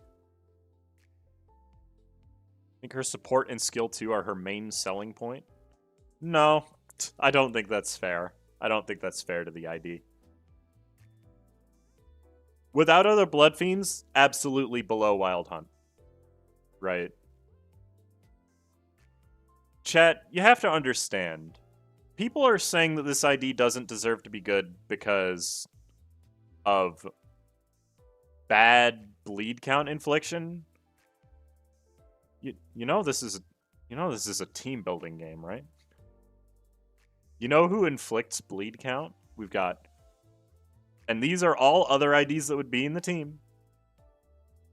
Ring Yi Sang, Princess Rodian. We've got, where is she? Hold on. Rhino Merceau. We've got Priest Gregor. These are all IDs that inflict a lot of bleed count. Ring Otis inflicts a ton of bleed count, potentially.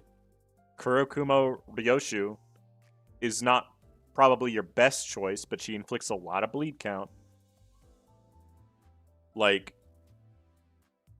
if you're judging this solely by the fact that she doesn't have any bleed count consistently in her kit, then you're thinking about this wrong.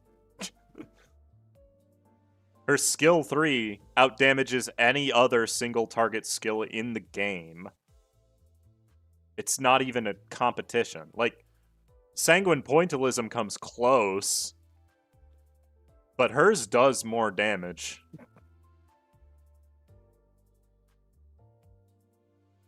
I would switch Sinclair with Manager Don. I don't think that's fair. I think Sinclair is honestly, like, you can throw him in any team and he'll be valuable. Bleed count on the counter. While that is a consistent part, it's also using the counter, so you have to keep that in mind. Also, yeah, she does just give free Blood Feast on kill. Always. Sanguine Pointillism doesn't come close. I've done the numbers. But, like, also keep in mind that that's not the only thing we would rank, right? Admittedly, without other Blood Fiends in the team, having 2 coin skills, you're always going to be doing less damage. Which is why I think Sinclair is better, by the way, because he has a 3 coin skill too. Yeah, like, no matter what, she deserves to be near the top of S tier. I would be willing to put her higher. I'm just not sure chat would agree with that.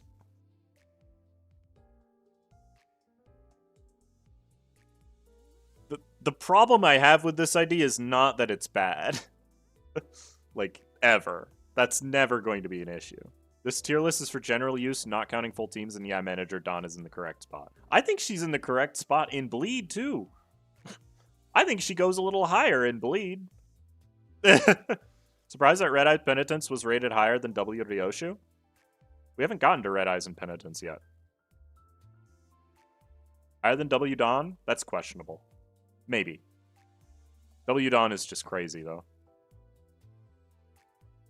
We'll have them be equal. How about that? I'm not giving her recency bias. I would like to see her be used a little more often before I comfortably say that she's like a top 5 ID. Because she's only been out for like 4 days, right? So that's my main reason for not putting her this high. But I have a feeling she's gonna move up as time goes on. I don't understand why she has 3 damage up in her passive that you can't even trigger because she heals herself too much. So? It's not like having more damage up at low HP is going to make her worse, you know?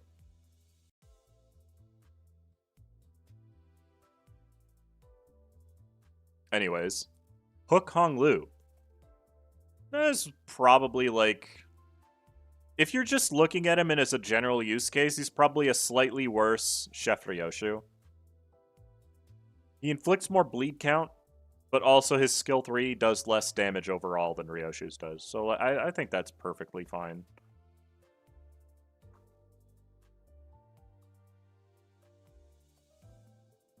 Like, I think people undervalue Hook Hong Lu. He's fantastic in bleed. He's definitely still an A tier ID. So, and looking at him as just like Chef Ryoshu, he's literally just a slightly worse Chef Ryoshu. So, putting him any lower than that wouldn't be fair to him. He's also got good Sin affinities for bleed. Like, bleed teams struggle to get Wrath affinity. He gets Wrath really easy. So, more count than Chef is true. Like, it's arguable that you would put him higher than Chef, but you have to consider Chef clashes higher and has healing. So, why compare to Chef? More like a worse Ring Otis. You could compare him to that, too. And to be fair, he is lower than both of them right now, so I think he's in a fair spot. Lobotomy Ego Regret Faust is an S tier ID. Very, very strong, as all Tremor IDs tend to be, honestly. I don't know how high I would put her, though. Yeah, Chef also does do more damage, it's true. Like, somewhere around this area feels correct to me. Because 2 skills with AoE is pretty cracked. And you can do that in a general team. Inflicts plus coin drop. I think here would probably be fair, right? I don't think she goes above Molar Otis. Molar Otis is just better in a general use case, I think. This is the actual AoE specialist. Yeah, no, I agree with that. It's just that... Why is Molar Otis in S tier? Okay, go use the ID. I don't think you understand how strong Discard is.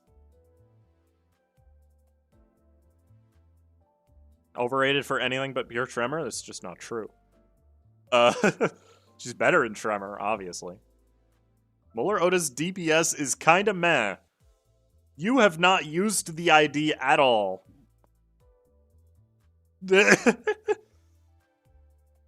I can tell just from the way you are typing. You are either blindly discounting her, or you have literally never used the ID. She is easily S tier. I honestly, I think this is a good spot. The coin drop does help her a lot, but it is only 1. So, like, there's that. It's not perfect. There are parts of this ID that I would think would be better if she were introduced nowadays, is basically where I'm going from. You basically never... Yeah, her skill 1 kind of is pretty crappy, actually. Yeah, me when I say an ID is bad because it's not as broken as Ring Sang. That's exactly it. The skill 1 is useful, I just don't think it's that strong of a skill overall, is all. I think this is a fair spot to put her. Because it is a really nice ID. I do like using it. Lantern Dawn is one that I want to put in S because of how strong it is in Rupture, but at the same time, that's only in Rupture. Muller Otis's DPS is not worse than Deviat Rodian. Don't kid yourself. Well, actually, it might be. The difference is Deviat Rodian doesn't have discard. Walpurgis Night date prediction? 2 weeks from now. 2 weeks from the next update, rather. No. 4 weeks from the... The next update is going to be the rerun of Intervallo 4.5-1. Then we're going to have a Season 0 ID banner, and then we're going to have Walpurgis Night 5. The highest A or low S, depending. The only real problem with Lantern Dawn is that she doesn't clash super high. And that's the big thing holding her back. So, like, somewhere around here is what I'm thinking. I would probably personally not put her above Leorodian. If I were going to be, like, analyzing them from a purely mathematical perspective, I'd probably put her, like, here.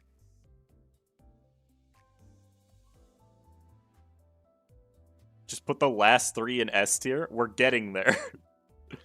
Like, I think this is fair. Isn't it around February for Walpurgis? No, technically it should be December, but we're not getting it in December, so... It's most likely going to be mid-January. Yeah, I think this is a fair spot to put her, because she has a lot of tanking potential. She heals, she does insane amounts of Rupture, and her only real problem is clashing.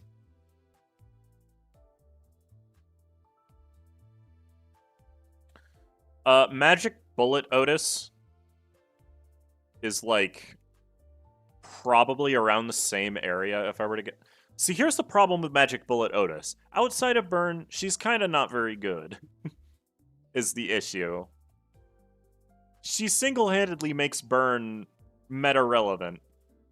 But without Burn, not only does her Clash power suffer a lot, she doesn't really accomplish anything. So, like, there's that to keep in mind.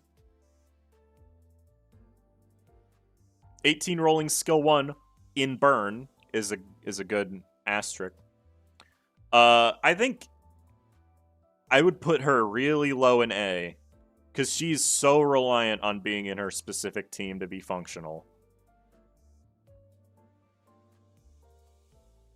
Like, I would put her, like, maybe here, if I were going to be honest with myself. Is T-Corp Dawn not in this tier list? She's right here. What are you talking about? She's literally here.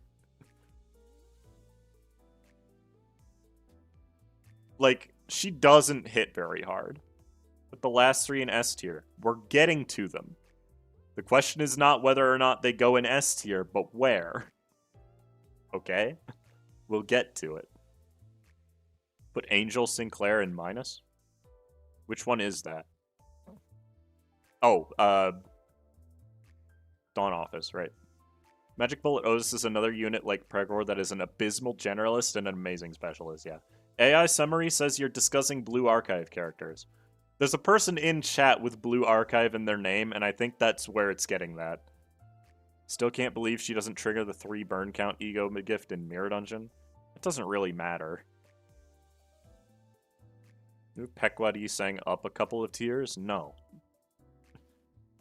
Her possible roles can get pretty insane, but we're not judging based on what's exclusively possible. If I were doing that, then a lot of these IDs would be a lot higher. Remember, I'm literally the burn guy. Her skill 3 is not good. Like, that's another important thing to keep in mind. Is that it's just bad. If I see Red Eyes and Penitence and S in another person's tier list, I'm going to scream. Well, that's unfortunate for you, buddy. She's going at number 3.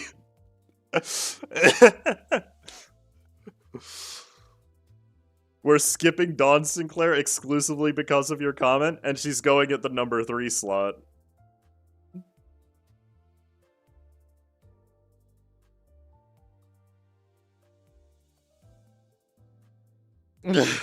This is yet another ID that's just genuinely insane no matter where she's at.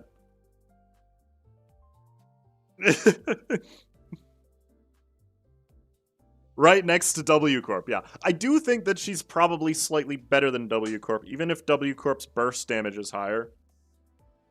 She just has more going for her.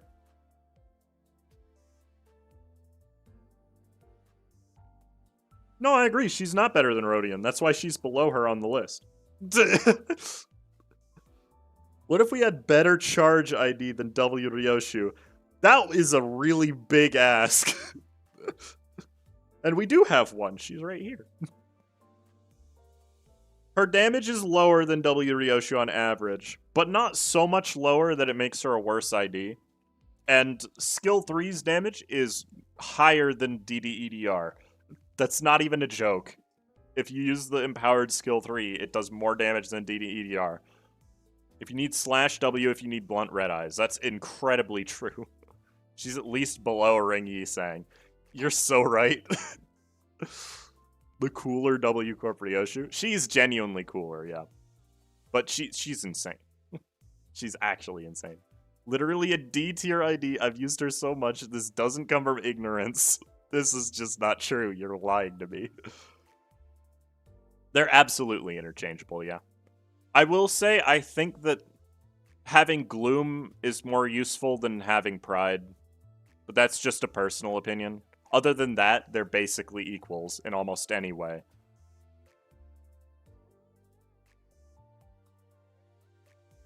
We don't have 2 charge IDs better than W Ryoshu. This one is at best on par. And I do think these are basically on the same spot, if we're being real here.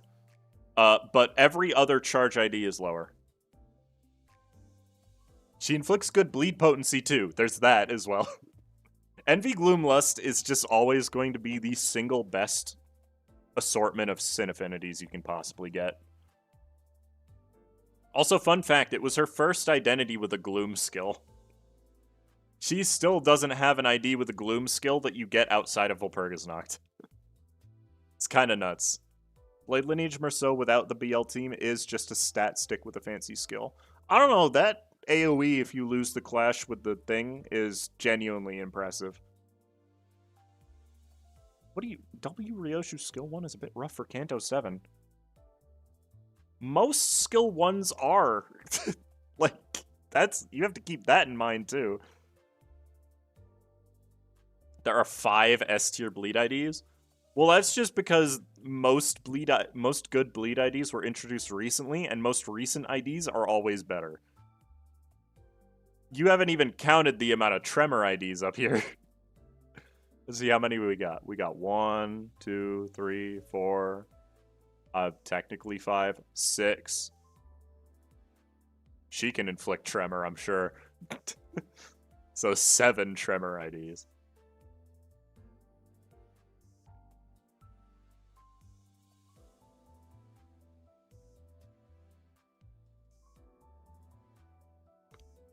We've got 2 more IDs, though. Dawn Office Fixer Sinclair. I did say that I think Wild Hunt Heathcliff does less for sinking than Dawn Office Fixer Sinclair does for burn, but I also do agree that I think Dawn Office Fixer Sinclair is probably a worse ID overall. I wouldn't put him super high just because as a generalist, he doesn't do particularly well. And by that I mean he does pretty well, but he doesn't fulfill any of his like power conditionals is the issue. He probably deserves to be, like, here. If I'm being honest with myself. Where's Captain Ishmael? She's right here. She's in low S tier. Overall, Red Eyes is better since she's just tankier. That's fair. Bottom of S? No, he's near the bottom of S. I think it's fair. Under W Ryoshu. He is.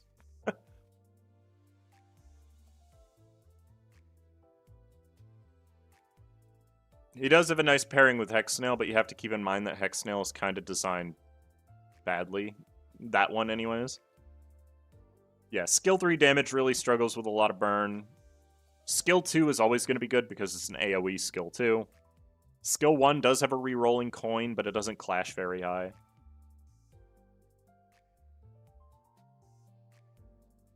And lastly, we have Solemn Lament Yi Sang, who I think is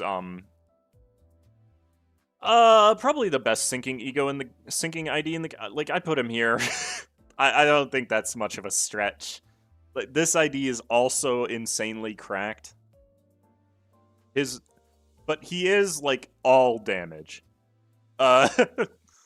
Like, he is all gas, and that's pretty much the only thing keeping him out of top 5. I'd be willing to put him above Multicrack Faust. He does so much for every team, legitimately. Better than Multicrack Faust? You so right. I think that's completely fair.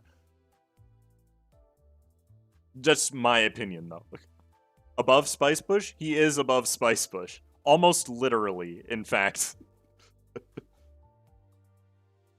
Like, he also does have good utility. He does help other IDs gain SP. Still no S tier for Polar Old Greg. Don't worry, he'll get one eventually.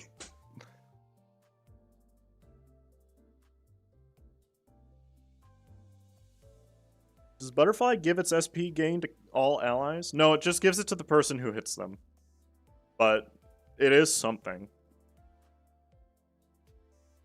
And that skill 3 is actually cracked in almost any situation.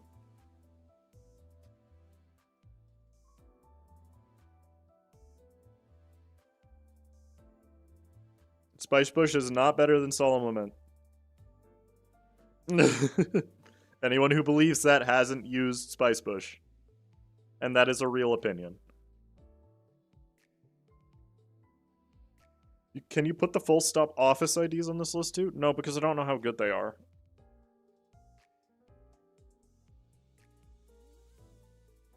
Okay. I need to save this image now. Now, as you can see, anything above C is perfectly usable basically anywhere. Do you see how high of a percentage of the IDs made it up above tier C?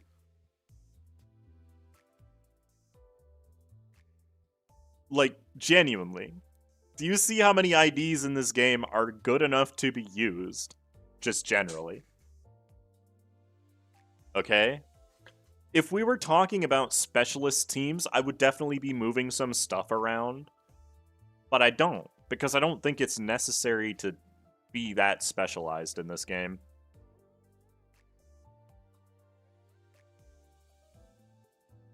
What do you mean no on-demand count application? Where? Who are you responding to? Oh, you're talking about Spice Bush. Okay. Move it then? No, I'm not going to move it, because I don't think you need to specialize in the team to be successful in this game. That's the thing, right? People assume that you have to build a good team. No, you just need good IDs. I see one that should be lower. No, you don't. I don't know who you're talking about, but I guarantee you, no, you don't. Because there's, like, not... there's nothing that matters that much, right? From D tier down, these are the only IDs in the game that I would say genuinely you probably don't want to be using, because they're not good enough to clear all the content. Just have fun, right? Use the IDs you like. Don't listen to people yelling at you. Why is 7 Yi Sang low? You can literally have 12 of him. You know, I hadn't considered that. But, yeah. It's like, literally, make a team with these 6 IDs, play a Railway 6. What? Play Railway 4 with these 6 IDs, you will clear it in 70 turns. Because that's just how the game is. If you have them at level 50, at Uptype 4, These 6 IDs will clear Railway 4 in 70 turns. And that's not an exaggeration either. Yeah, I said Railway 6. I don't know how I messed that up. But I think it's probably going to be true then, too. I can do Ego quick. The Ego one isn't going to be as interesting. Because it doesn't take... I don't want to save it as a web page. What are you talking about? Hold on.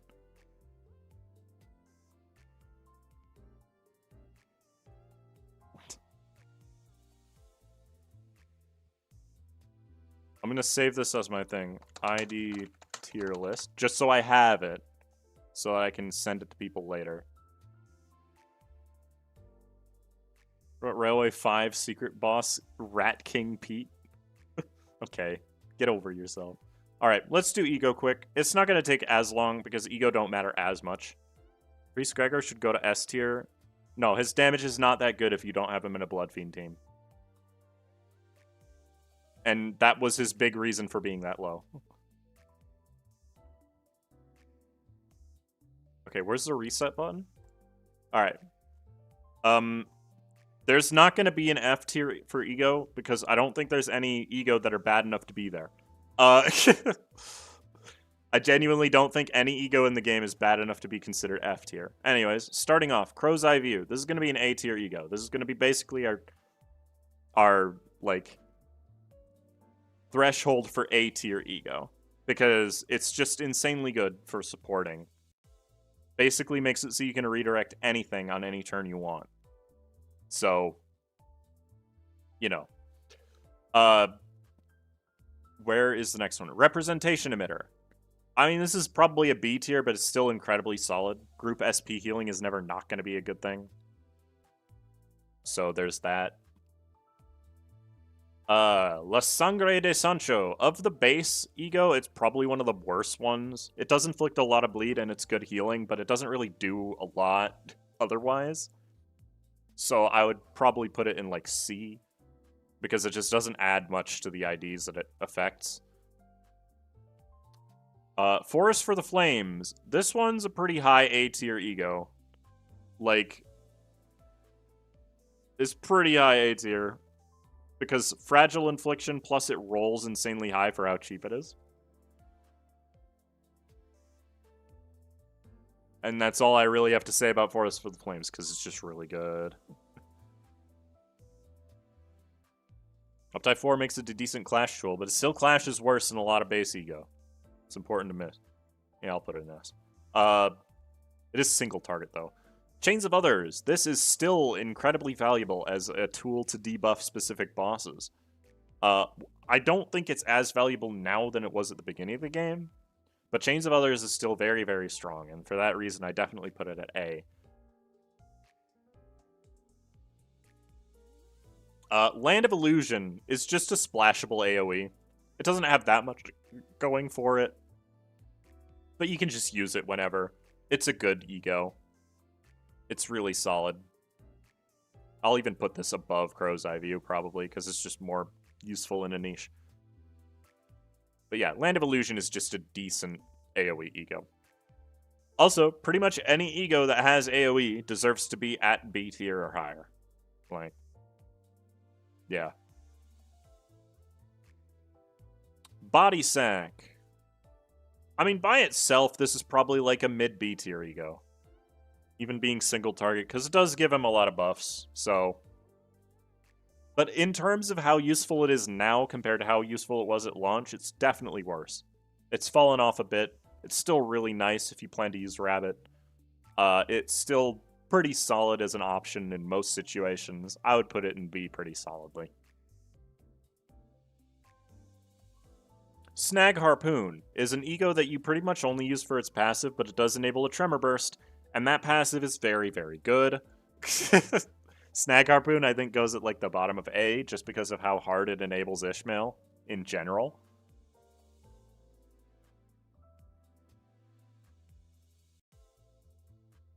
So, I think that's fair. What is cast is basically just damage. It's not AoE. It's solid as a skill by itself, and it rolls really high. But aside from that, it doesn't really deserve to place super high. In fact, I'd probably put it in high C, if we're being honest. So, I think that's a fair place to put it.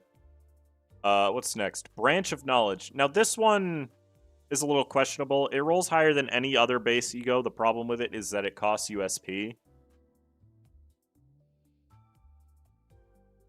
To the point where this one is kind of questionable to even be in C, but isn't Snag Harpoon's passive just a win more thing that's kind of redundant? It is, but at the same time, that can matter against certain fights. What do we got? We've got 2 Pathos Mathos. Really good for just increasing your damage over time. I think it's fair to put it like here.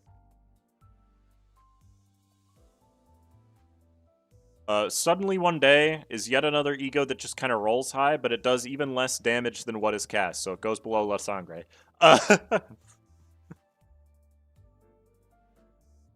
And I think that's entirely fair. See, it's weird to rank the ego too, because not every person is going to have access to them, but also, at the same time, you get very little choice into which ones you are able to bring regardless. Gregor's Lantern, I'm going to be honest with you, this kind of stinks. I'll put it in C just because it's AoE at Uptie 4, but compared to the other healing stuff he gets access to, it's not really that interesting. Sinclair's Lantern, on the other hand, is an S tier ego. It just heals a lot, and that is all you really need. So, like, I'd put it up there. It's definitely his best ego, that's for sure. Shout out to Priest Gregor, who can get unironic value out of SOD's passive. Yeah, I know, right?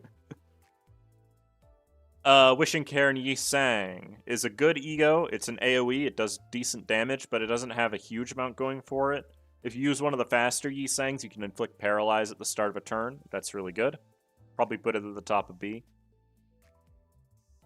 Don Quixote's Wishing Karen is significantly worse. Being able to use it to stack bleed count is nice, but also it's doesn't hit very hard. It is 3 AoE. It's kind of unfocused, sadly. I'll put it like here. Put Ringsang and Wild Hunt Heathcliff on S tier instantly. I know we are doing egos, but does it matter? Yes, it does matter.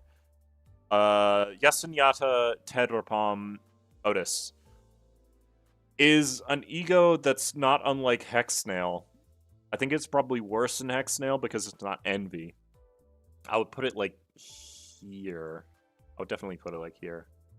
This type of ego is underrated, and since it refunds all of its SP cost, there's that. Most healing or SP healing ego for the team, I assume, would be S tier. That's pretty accurate, yeah. Yasunyata Tedrapom Heathcliff, however, is an easy S tier. Like, insane ego right there. It's actually genuinely crazy. I don't even need to explain it. Hexnail. Hexnail is like the top of A. It's really good. It only refunds 18 of its cost, not 20. Okay, but did you look to see that it only costs 15? It doesn't cost 20. It costs 15. It's 3 SP positive, no matter when you use it.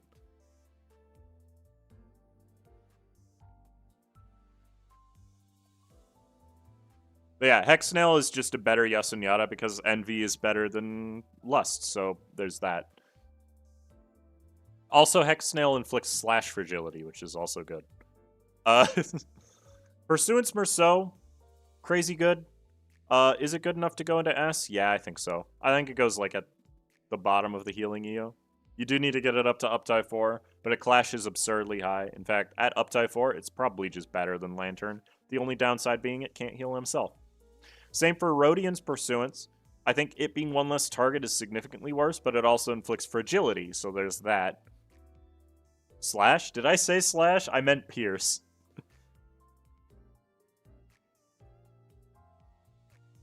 Yeah, I think Rodian's Pursuance is definitely worse than Merceau's, but at the same time, it's still incredibly good. What do we got next? Ardor Blossom Star Ishmael. That's an S tier damage dealing ego, without question. It goes pretty high in the damage deal. Like it's kind of crazy how good Ardor Blossom Star still is. So like, yeah, that one's not that interesting to talk about. Ebony Stem is really good. The main problem it has is that it's expensive. So like, I put it in A tier. Definitely. It's a really good ego, though. Impending Day is an interesting one because as an ego, it kind of stinks, right? The best thing about it is that it gives you the extra ego resources on kill. But as an ego by itself, it's probably worse than Lantern. Why is Forest of the Flame S tier? Too fragile. That's why.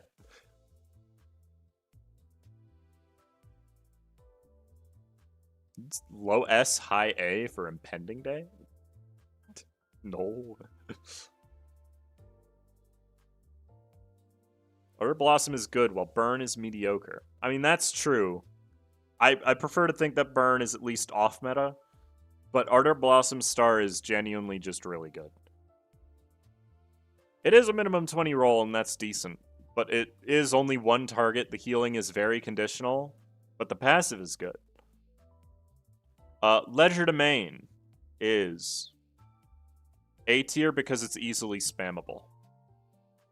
And that's basically the only reason I'd put it that high. But it is very, very strong.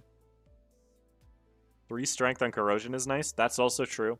You consider that Impending Day also gives 3 attack power up next turn. Only if you kill with it or you use the Corrosion. Screw Loose Wallop is an ego that I think gets undervalued specifically because of where it is. It's a very big damage bonus when you use it. It's probably low A, if I had to be generous.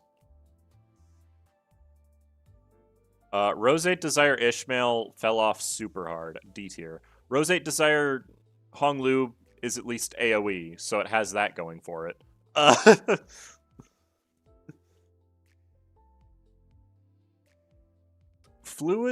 Rhyme Shank. Let's just get that out of the way real quick. Fluid Sac Don Quixote is another ego like Ardor Blossom Star, where it's just a really high rolling 3 target damage dealing ego. The problem is that the damage isn't nearly as high usually. And so it probably goes like here-ish. You considered Impending Day inflicts self-bleed. Yeah, but that doesn't... Oh, God.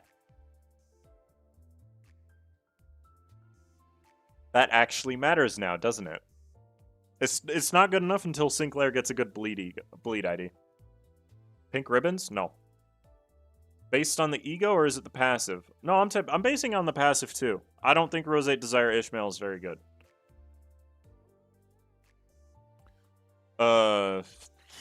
Let's not even talk about that one. 4th match Flame Yi Sang is an ego that has, like, no support. It doesn't roll very high, but it has 5 AoE, so there's that. Inflicts a lot of burn, but doesn't really have much going for it right now. It goes, like, here.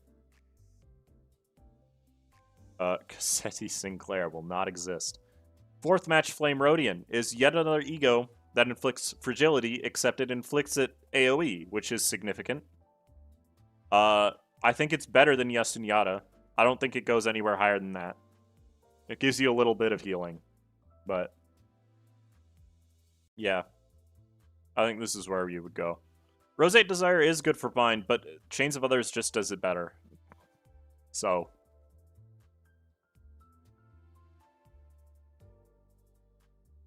4th match Flame Ryoshu, one of the best AoE damage dealing ego in the game. It goes like here, probably. It probably goes like here, honestly. It's really good. Telepole Heathcliff fell off super hard. Still funny is the only ego that can outroll a 50 outside of damage, so there's that. But as an actual skill, I don't think it's significantly great. I'd probably put it like here. Like here. You need to keep using chains, so what?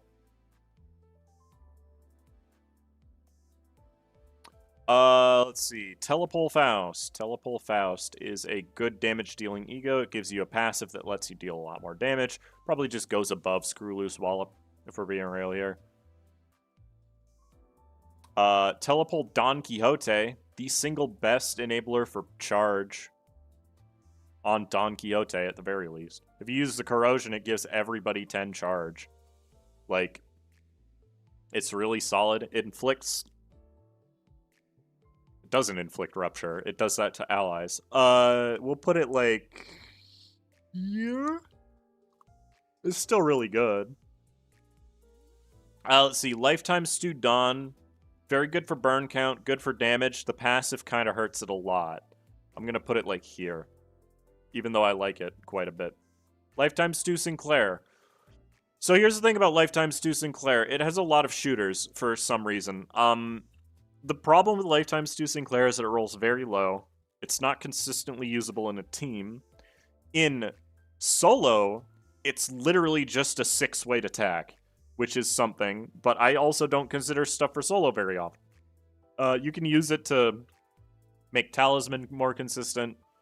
Ironically enough, I'll put it above Roseate Desire Ishmael, but I'm not willing to give it anything else. Dimension Shredder Honglu. Good AoE Fragile. It's not as good as some of the other AoE Fragiles. I'd probably put it like here. It's a decent charge ego. It gives charge, too. Dimension Shredder Yi Sang. Significantly worse. If it was AoE, it would go higher, but it's not AoE, so it goes like here. It's got a good passive, does a lot of damage, but it's ultimately single target. No, I used it in my LCB Sinclair solo, Smiths.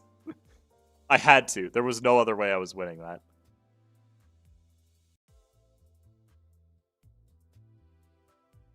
No, if you think something's funny, absolutely use it. That's the thing, right? The ego tier list almost doesn't even matter. Because no matter what, if you don't have every ego unlocked, you're just going to equip the ones you have, and there's nothing wrong with that. You know? Dimension Shredder Otis is really good. I think it's better than Ebony Stem. I think it's better than Fluid Sac. I think it's probably better than Chains of Others, but I think enough people disagree with me on that I probably shouldn't put it higher than it. Nah, I'll put it higher. I like Dimension Shredder Otis. AEDD Heathcliff is basically just AoE body sack. It doesn't give you attack power up, but it does inflict gloom fragility. So there's that. Like here would probably be a safe place to put it. Because it is same turn fragility as well, but it's not as much as something like Hex Snail. ADD Gregor, I'll be honest with you, chat. I don't feel this ego still. It's good for charge gain, but then its passive gives away your charge.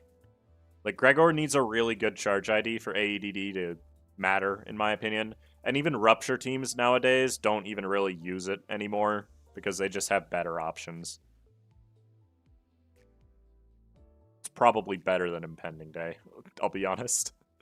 It's not AoE, though, so it doesn't go above Lantern. It's Gloom Ledger Domain, not Body Sack. What? No, it gives you haste.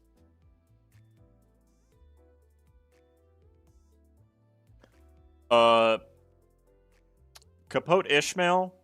Underrated ego. I don't think it's, like, amazing or anything. It is only 2-target. But it gives the entire team wrath damage up, and that can matter a lot. I'll probably put it, like, here.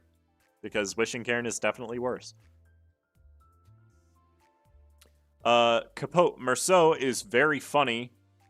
Rolls super high, gives you a power boost naturally through its passive, and by using it. The big difference is that it's single target, but I still think it deserves to be an A tier. Sunshower Otis. If it didn't roll as high as it did and have such a great passive, it wouldn't deserve to be anywhere. But as it is, it definitely goes in, like, high A tier.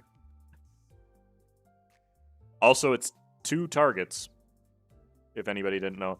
Sunshower Yisang, this is an S tier ego. It probably goes lower than these ones just because it doesn't heal the entire team, it just heals Yisang. But the damage is so high that you almost don't even need it. In fact, I'd probably just put it, like, I'll move Ardor Blossom Star lower. Because honestly, It doesn't deserve to be that high. It is just damage. I think Sunshower deserves to be right there. Red Eyes closed. This one, I'll be real with you, this one does not have the sauce. Even though it does do slash fragility, it's just too hard to feel it for it to be consistently useful in most teams. Red Eyes Open, however, is very strong. So we put it like here.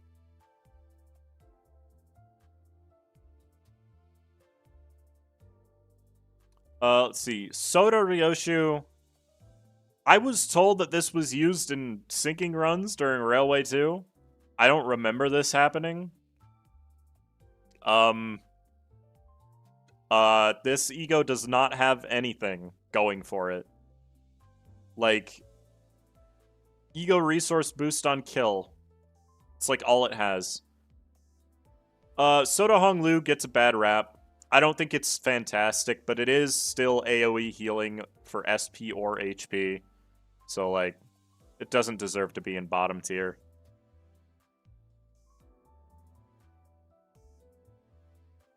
Soda Honglu is definitely better than people think it is. I think it's, like, really badly designed. It wasn't future-proofed at all. I don't believe it's the worst ego in the game. It's just not fair. Any AoE attack that also heals the party is always going to be good. And while I think it is probably the worst one of those, it still does it. So, it has that. Regret. Merceau was a mistake. Probably goes like here, if I'm being honest with you. Effervescent Corrosion Rhodian. For a while, this was the thing single-handedly enabling Tremor. Still, now today, it's very good in Tremor. It's just Rhodian needs a better Tremor ID. We'll put it like here. It's like Rhyme Shank for Tremor, but slightly worse. It also heals her, so there's that too. We'll put it there. -5 offense level. Isn't it only -4? I thought it was -4. PM regrets making regret. Well, keep in mind, most people don't have it, so there's that. Effervescent Corrosion Honglu. Yet another ego that I think unfairly gets a bad rap. Gluttony fragility is still really nice. I think it's like the least useful type of fragility, unfortunately. I'll put it at the top of B. Because it does deserve something. Like, it's not terrible. Body Sack and Dimension Shredder in B. Bait list avoided. Okay. You have to keep in mind, though, that everybody has Body Sack. So, yeah. 9-2 Faust. Oh, ew. Ugh. Hate it. Actually terrible. Like, maybe if you could stack Burn up to, like, 80 in 2 turns, but you just cannot do it. It's just not good, chat. I'm sorry.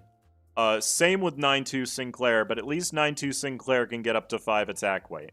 So it has that going for it. I'll put that in C. Doesn't deserve anywhere higher. Still no Faust Burn ID. Still no Yizang Burn ID. Still no Don Quixote Burn ID. Still no Heathcliff Burn ID. I think those are the 4 that don't have one.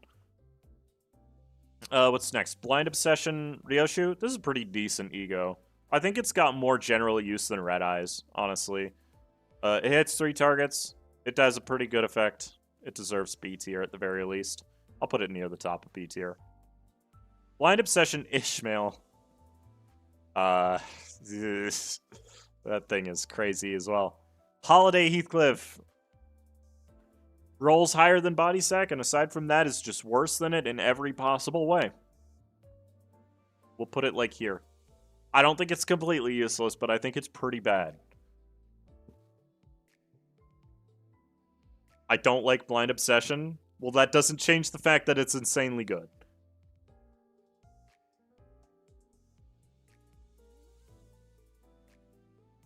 When do you think we're getting a Burn ID? We're getting a Burn Ego sometime soon, so, like, it makes Suncliff 1% better. Holiday Otis, on the other hand, is AoE SP healing. And that by itself is enough to push it to high A. Like, genuinely... Honestly, I'd want to put this in S. This ego is kind of nuts. It's just a little bit expensive. One of the worst SP healing egos, but it's still really good. Garden of Thorns. Can I be objective about Garden of Thorns? Yes, I think it goes in, like, middle of B. I still think the opportunity cost for this ego is way too high.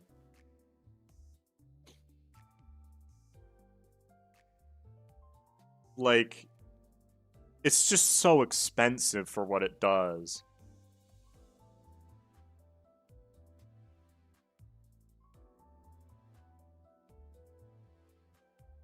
Bygone Days Yi Sang is really good, actually.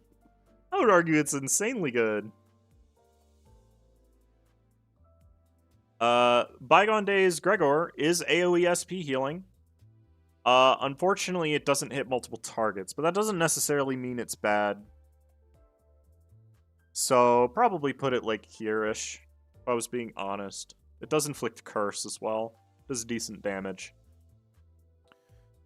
Bygone Days Ishmael is one that I forgot existed, if I'm being honest with you, but it is still AoE, SP, and HP healing, so it probably goes, like, here? I want to say it goes, like, here. Because it doesn't heal very much, is important to note. And it doesn't really inflict fragility. It inflicts the interloper thing, but it doesn't matter. Electric Screaming Don Quixote, an ego that is really good for damage that a lot of people undervalue, but at the same time it needs Envy Resonance to be good. So I'd probably put it like here, if we're being completely honest with ourselves. Electric Screaming Merceau is at least more useful because it gives charge to allies, so I'll put it like here. I think it's better than Telepole. Inflicts Echoes. You know what? You've got a point there. I think I'll raise it up a little bit just because of that. Because Echoes is seriously important.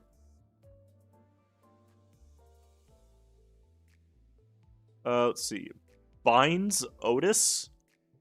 Of all the 7 target AoE ego that are VOVs anyways, I think this is probably the worst one. At the same time, it still has 7 targets very easily. So, like, you know. And then we just have Binds Heathcliff. Oop. Uh-oh. Where'd it go? Then we just have Binds Heathcliff, which is, like, crazy as well. Actually, it's probably worse than Yasenyata, if I'm being honest with myself. Like, Binds Heath is no, it's probably better. It's not better than Blind Obsession, because Blind Obsession is SP healing. Wingbeat. I'm gonna be honest with you, chat. Wingbeat doesn't really have the sauce. It goes like here.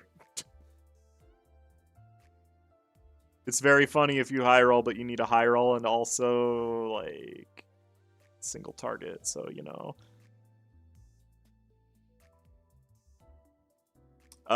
Sanguine Desire Rodian. This is another ego that's really, really good for its archetype and just does not do anything outside of it.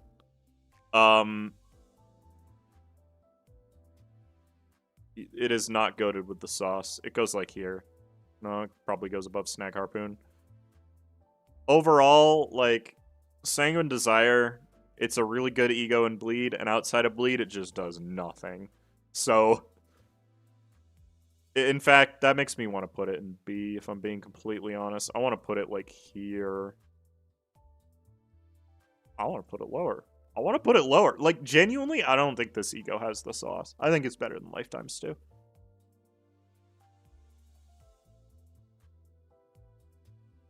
Not actually that great in Bleed. There's that too. It's expensive. Cavernous Wailing Sinclair. This is an interesting one because it's just better than Branch of Knowledge. It's also potentially AoE, and it's pretty cheap, so we put it like here, probably. It's a decent support thing. We'll put it like there. It does roll well, and I'll give it that. Cavernous Wailing Honglu was a mistake. How good is it outside of Tremor, though, is the question. It's still probably his best ego, even outside of Tremor. Because you can burst using itself. So, like, there, probably.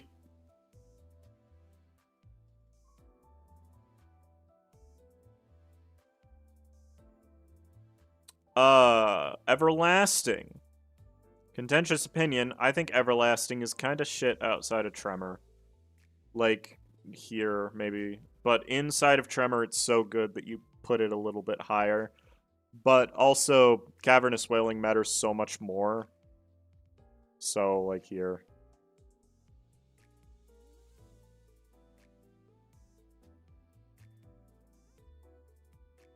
Sucks outside Tremor.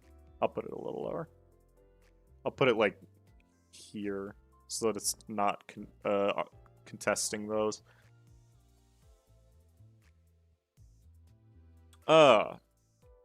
Yes, Contempt Awe.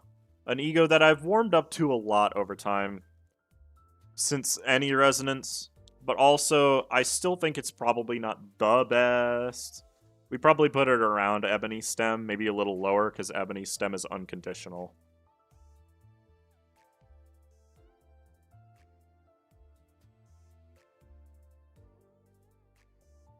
Let's see. Fell Bullet Heathcliff. Sadly did not live up to its potential at all. It's just worse than Telepole most of the time. It's easier to fuel and cheaper, but it also is just worse.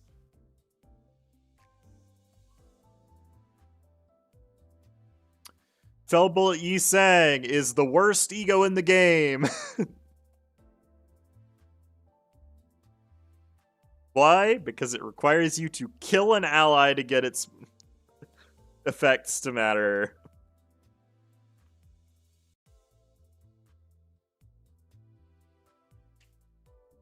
Like, it's not good. It's really funny, though. It looks amazing. It's one of the coolest looking ego in the game, and it's so bad. Why would it compete with Telepole? For damage. What do you mean? Would you rather use Fell Bullet or would you rather use Telepole? I know they're not on the same slot, but still. Railroad 4 has mechanics that benefit allies dying. But why kill allies when I can just let them deal more damage instead? You know? Anyways, Solemn Lament Gregor. This is pretty good. Like, realistically, for single target damage, this is probably unrivaled. For multi-target damage, you could do better. But it's really solid. I'll put it like here. I think these are more consistent. But it's still very, very good.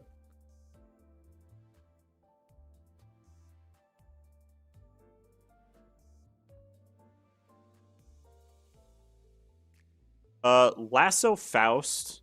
Here we get into the ego, by the way, that have bad clashing but are still really good. Lasso Faust is one of the ones that does a lot of damage. It goes like here.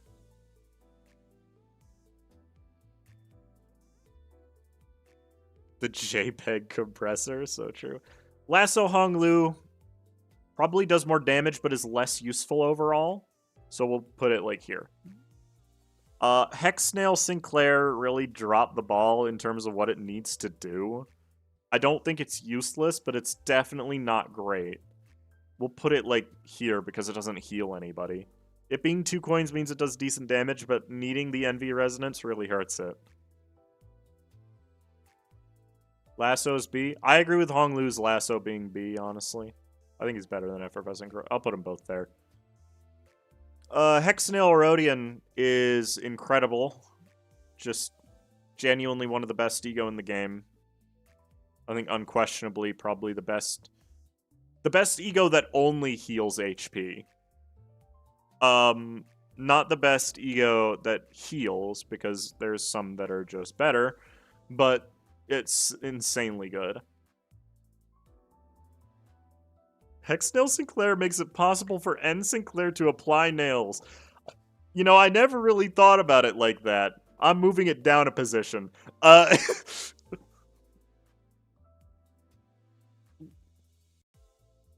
okay, Yearning Merkala Merceau is a weird one because you'll only ever really use it against bosses, and it does nuke bosses incredibly well. Outside of a boss fight, it doesn't really do anything. So we put it like it doesn't really give you any passive effect. I'll put it at the bottom of A. Like, it's really good for damage against single targets, but it doesn't really do anything else. So, yeah. Rose Wedge is kind of wild, though. If it was AoE, it would go S tier immediately, but it's not AoE, so. Yearning Merkala Don Quixote is an S tier ID, but it kind of only does damage as opposed to the other 7 target AoEs that do more. So, like, it's probably the worst of the 7 target AoEs overall. Outside of Ebony Stem, of course, which is too expensive for what it does. But it's crazy good regardless.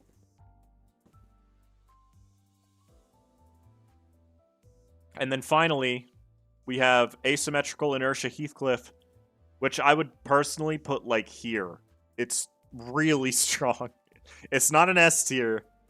ID? Did I say ID? I didn't mean it. Asymmetrical inertia is crazy, though. And I think people need to understand how good it is. It's just insane.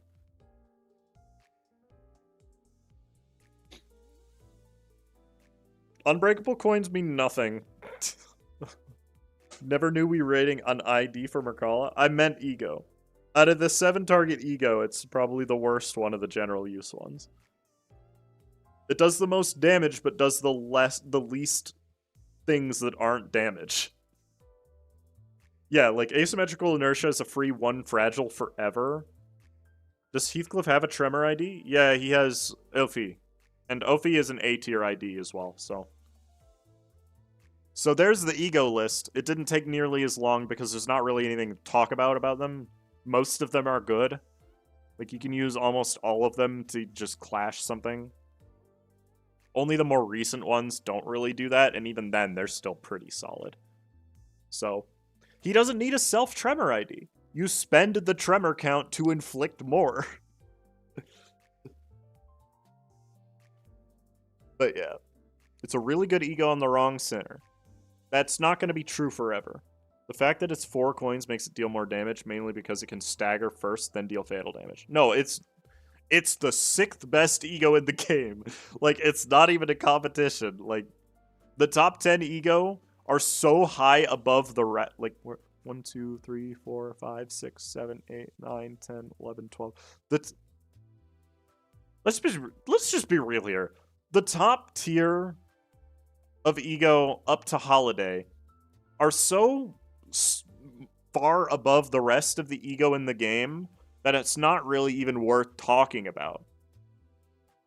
Like, they're just insane, you know? Regret as an ego sucks, but its passive is broken. Aside from that one exception, all, like, the S tier egos are crazy good.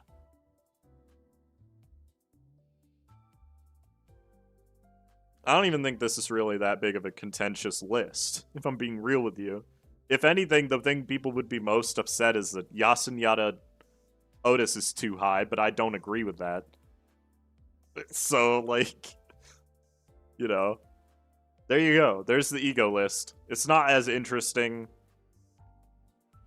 There's not as many of them, and also, they don't matter as much, since, again, most players just equip the ego that they have to the slot and go with it, because most players don't have every ego. And with a few exceptions, there's only 2 options for every slot on the ego anyways.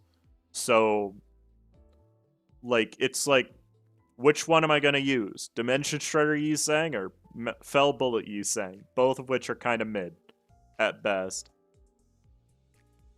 Right? I think that this is completely fair of a list. So, yeah. Still says of Chains of Others should gatekeep S tier, but yeah, most of these are alright.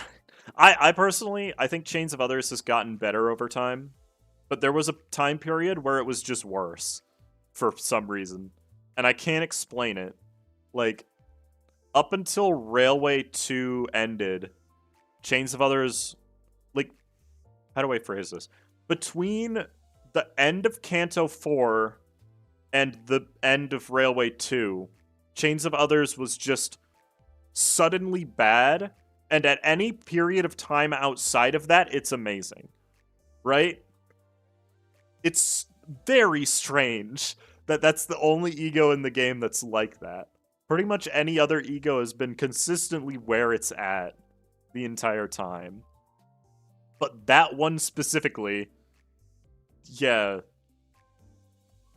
Yeah, if Fell Bullet hit at least 2 to 3 enemies, even if it did hit an ally in addition, it would be pretty good.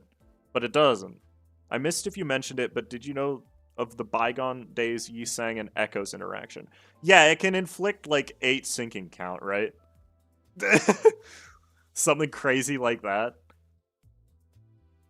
Which, I didn't even consider that. I still think it deserves to be near the top of A tier regardless. Once Ricardo happened, Chains of Others gained massive stocks. That's very true.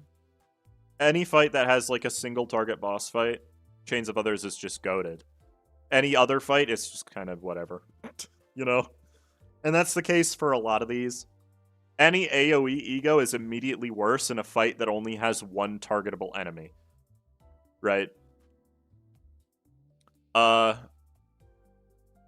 of course, most fights have more than one, so, you know.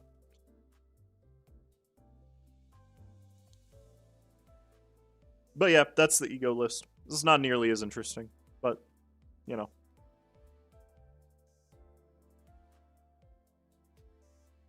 So goated that PM used Chains of Others in a cutscene. I don't even know why they did that, by the way. You saying Dimension Shredder outrolls literally everything. That's not even true. Merceau's Capote rolls higher than it unconditionally.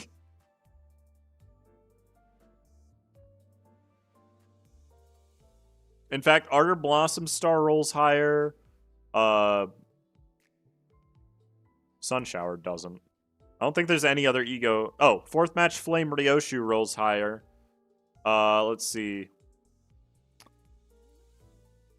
Fluid Sac rolls... Don's Fluid Sac rolls the same amount. It's on par. Fourth match Flame Rodian can roll the same amount if it gets tails. So there's that. Telepole Heathcliff rolls higher under its conditional when it's corroded. What else? I don't know if there's anything else, actually. I think that was all of them. Oh, Wingbeat technically rolls higher in damage if you get lucky. There's that, I guess. But yeah, that's...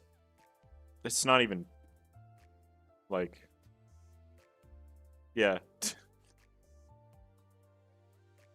Yeah, the big one being that Merceau's Capote rolls higher than it under no conditions. So does Ardor Blossom Star and Ryoshu's fourth match Flame.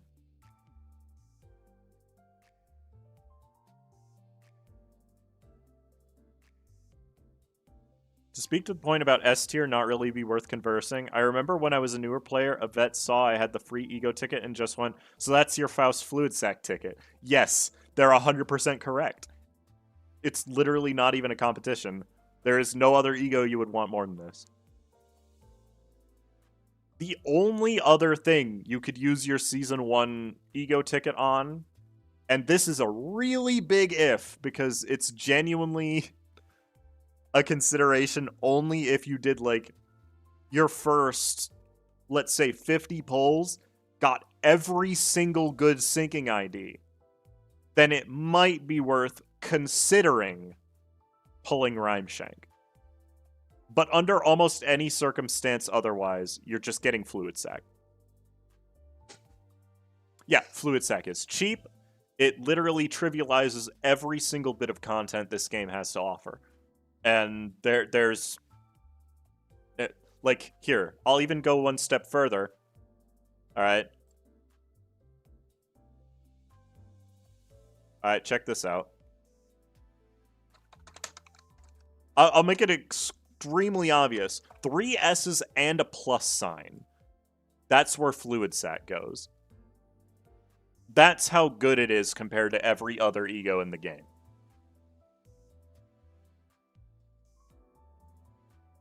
Even Blind Obsession doesn't even come close.